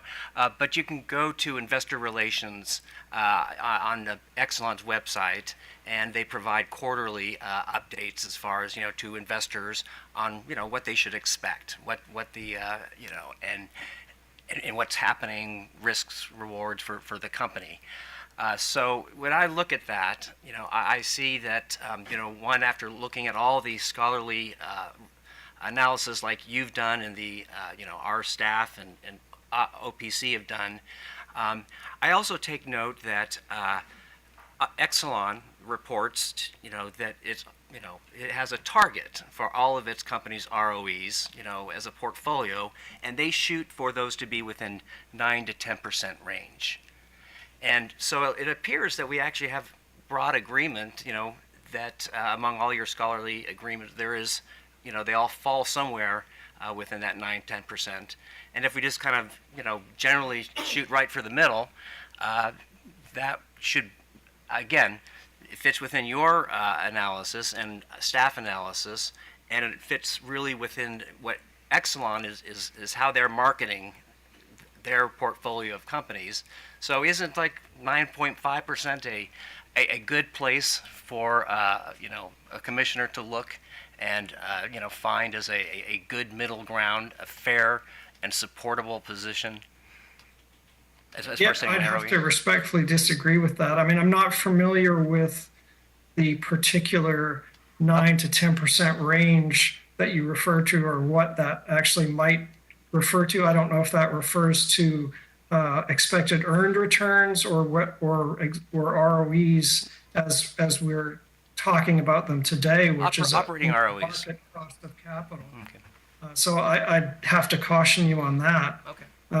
But I think the other thing is, as we started off the day talking about just directions and interest rates and what that means, I think the commission also should be considering the credibility of, do we want to lower the ROE in a time when interest rates are dramatically higher than they were? I mean, I understand obviously the commission has discretion to consider the evidence and ultimately will weigh the credibility and come up with a number. But what I would caution the commission about doing is adopting an ROE that is contrary to basic fundamental capital market principles, which is when the cost of debt goes up, the cost of equity goes up, not by the same amount. There's a lot of talk in the case about gradualism, and Dr. Woolridge complains that the ROE hasn't gone down enough to match bond yields, and it shouldn't go up very much when bond yields increase. Well, he's partly right too, because of this relationship between risk premiums. The cost of equity wouldn't be expected to drop as fast as bond yields. It goes down, but not as fast. And it won't go up as fast either, but there's a direct relationship. And that's what I think the commission should be mindful of. Okay. Well, thank you to have that perspective. I would also take note, though, as I look at the report, that most of the Maryland Exelon companies, are basically trend higher, on the higher end of most of the among the Exelon companies as far as ROEs. So again, I think, as a commissioner, we want to make sure it's supportable, but also fair to our ratepayers. So again, if you see something that's terribly wrong with, looking at an Exelon report and a report that tells its shareholders that it is shooting for our operating ROE in the range of 9 to 10%, and we're being advised by our staff and others that we should be looking into 9% for 10%, doesn't that, isn't that at least a supportable approach? Yeah, I mean, again, I would be very reluctant to support an approach that depends on one publication from Exelon to determine the cost of equity in this case. You know, as I pointed out earlier, I mean, when bond yields are where they are now, the average ROE allowed by regulators was 10.5.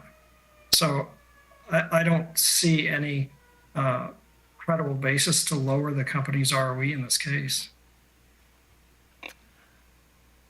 Okay, well, even if it's left the same, that's, I mean, again, would be below your recommendation of 10, but still within the range that Exelon is promising, or at least telling investors it's shooting to maintain. Is that correct? Well, I haven't seen the publication, and I really wouldn't want to endorse it without seeing exactly what statistic was referenced. Okay, well, if at some point you want to weigh back in, it's the fall 2023 investor meeting that's available at the Exelon Investor Relations website. So if you have anything further to add to the record, I would welcome that as a bench request. Thank you. Thank you, Mr. Chairman. Commissioner Schlesman. Nothing. Commissioner Barbe. Nope. Commissioner O'Donnell. No questions, Mr. Chairman. Okay, Mr. McKenzie, one question for me. So you talked various times during your live direct and across about the need for us to consider what's happening to interest rates now, and as opposed to where they were when we did the first multi-year rate plan for BG&E. But since the rate of return that we're going to set in this case is going to go for a 3-year period into the future, how do we deal with what could be the dramatically different interest rate situation 3 years from now, given the fact that there's been all sorts of events, you know, political, health-wise, that impact the economic situation in the world and in this country, and has impacts on interest rates. I mean, interest rates at the end of this MRP multi-year rate plan could be dramatically different then than they are now. Yes, I agree with you. That's certainly a possibility. You know, I wish I knew which direction that dramatic change might be, because you know, I could retire. And that's the crux. You know, here we are today. We know what we know, and we're looking out 3 years and speculating about what might or might not happen in 3 years. As Mr. McAuliffe points out in his testimony, you know, he thinks that's kind of a fraud approach to sort of focus on forecasts, because all we know about forecasts is they're probably not going to be right. Sure. But I will say that if it does give the commission any solace, I have looked at forecasts in my rebuttal testimony for bond yield indicators that are published by Blue Chip. So Blue Chip is a well-known publication that goes out and develops a consensus forecast based on well-known economists in the financial area. And then they publish a report.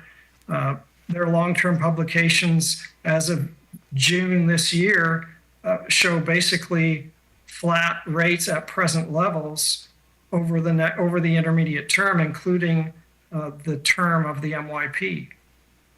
So is it possible that rates could dramatically move lower? Yeah. Is it possible they could move dramatically higher? It is possible. You know, if we look at kind of everybody speculating about, you know, what's Chair Powell going to do next. You know, we've been hearing talk about the famous pivot in terms of Fed policies for a couple of years. And a lot of folks back in 2022 thought that by 2023 rates would already be coming down. But, you know, given what he said at Jackson Hole this summer, he's pretty intent on keeping them where they are. Maybe they're probably going to stop raising them, and there may be a move down, but that doesn't necessarily mean a dramatic decline in the long-term yields that we're seeing in the market, because the long-term yields weren't as affected by Fed policies to begin with. The short-term were. That's why we got the inverted yield curve. Short-term rates spiked way up because of inflation and also an expectation that at least over the intermediate term, rates would be higher. But I would say that based on the forecasts I've looked at in my testimony, it gives me some comfort to say that expectations are for interest rates to remain about where they are now. Okay. All right. Thank you. So, 4:15. My thought was that the latest we would go would be 5 o'clock. So I guess the question I got is there somebody that we can deal with in 45 minutes, or do we just call a halt today?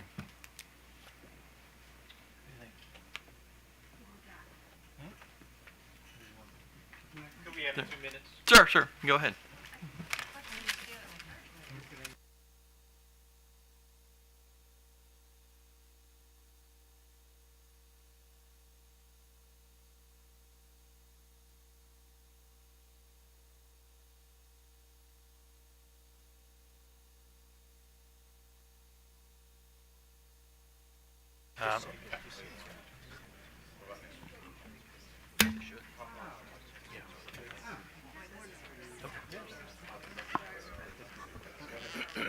So, Mr. Chair, it's really a question of how much cross the other parties have.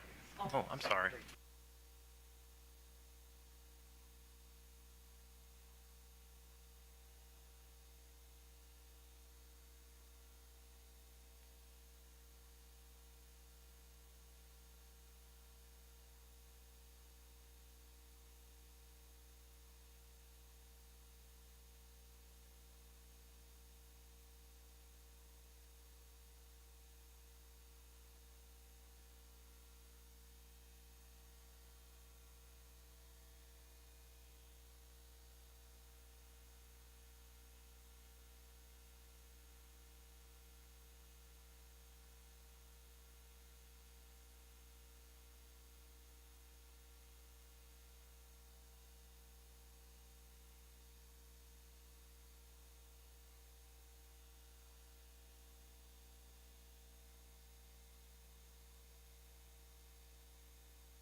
hearing, so.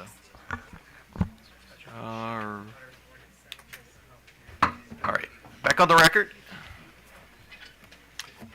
Good afternoon, Chair Hoover. Joel Michelle on behalf of BG, and the company calls to the stand Mark Warner. And can you, sure. Sir, can you swear and affirm under the penalty of perjury that the testimony you're about to give in the matter now pending is the truth, the whole truth, and nothing but the truth? I do.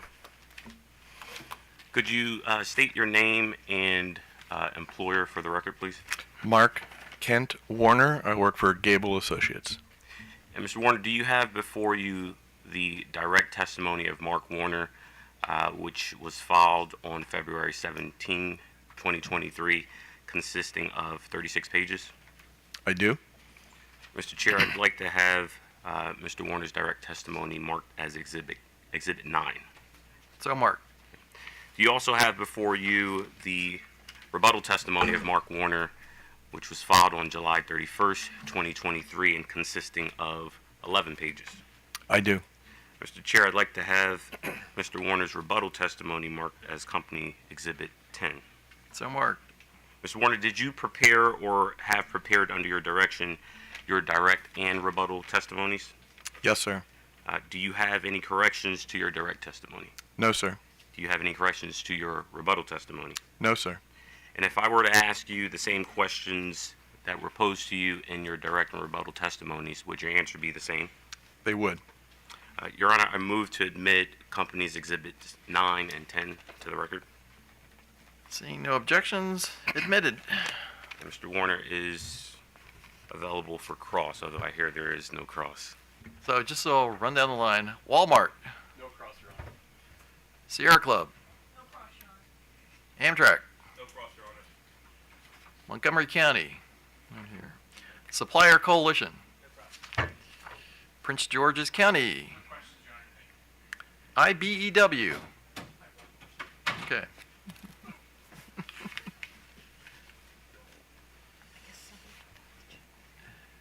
Good afternoon, Mr. Warner. Good afternoon. My name is Nicholas Enoch. I'm the attorney for Intervenor Local 410 of the International Brotherhood of Electrical Workers.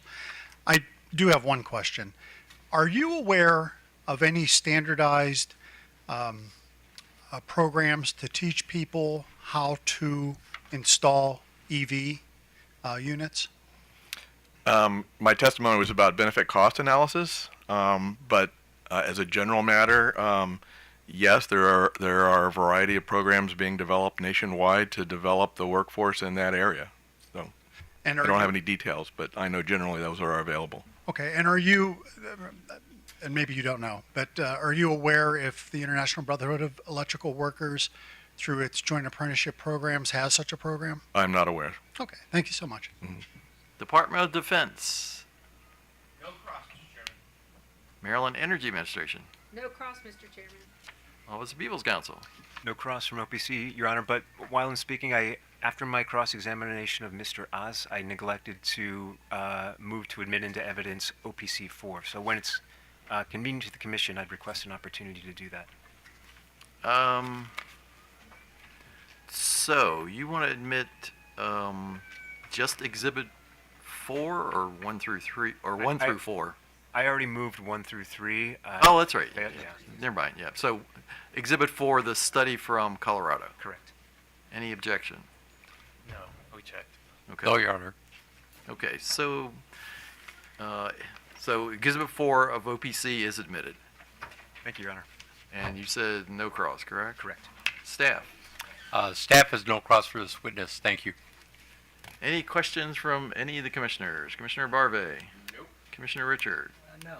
Commissioner O'Donnell? Oh, actually, I see your hand up, so go right ahead. I have about 2 hours worth of questions. Just kidding. I think we just lost the connection. I'm sorry, sir, you're breaking up. Okay, thank you. Commissioner Schlussman? Absolutely none. And none for me, so nice seeing you again. So, Thank you. Thank you. And with that, Well, oh, wait a minute. Oh, so 1 I second. just want to offer something. We have two other witnesses that are on their way over that I'm told there's limited to no cross for. We could get them knocked off the list if your honors are interested. What's that? I'm okay till 5. All right. I mean, and when you say on their way here, how? I'm I mean, looking for 'em. are they like in the room or in the building? They're running across the park. Yeah, no, I understand. They're So, on their yeah. way, which you know our office is not far away. So. Yeah, no, I understand that part. So, and It's your honor's choice. I just wanted all well, because we have a lot of and- witnesses. So. so just who are they potentially? Jason, no, sorry. Grace Coyle and Jason Manuel. And so for those two witnesses, is there any cross that anybody thinks they have for either one of them? And do we have any questions? All right, so I guess we'll wait on the idea that they will be in and out, so. Okay, thank you. Mr. Chairman. Actually, why don't we take a little break for the court reporter, and then let me know when they physically show up, and we'll go right back on the record and get going, so. Got it.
on the record.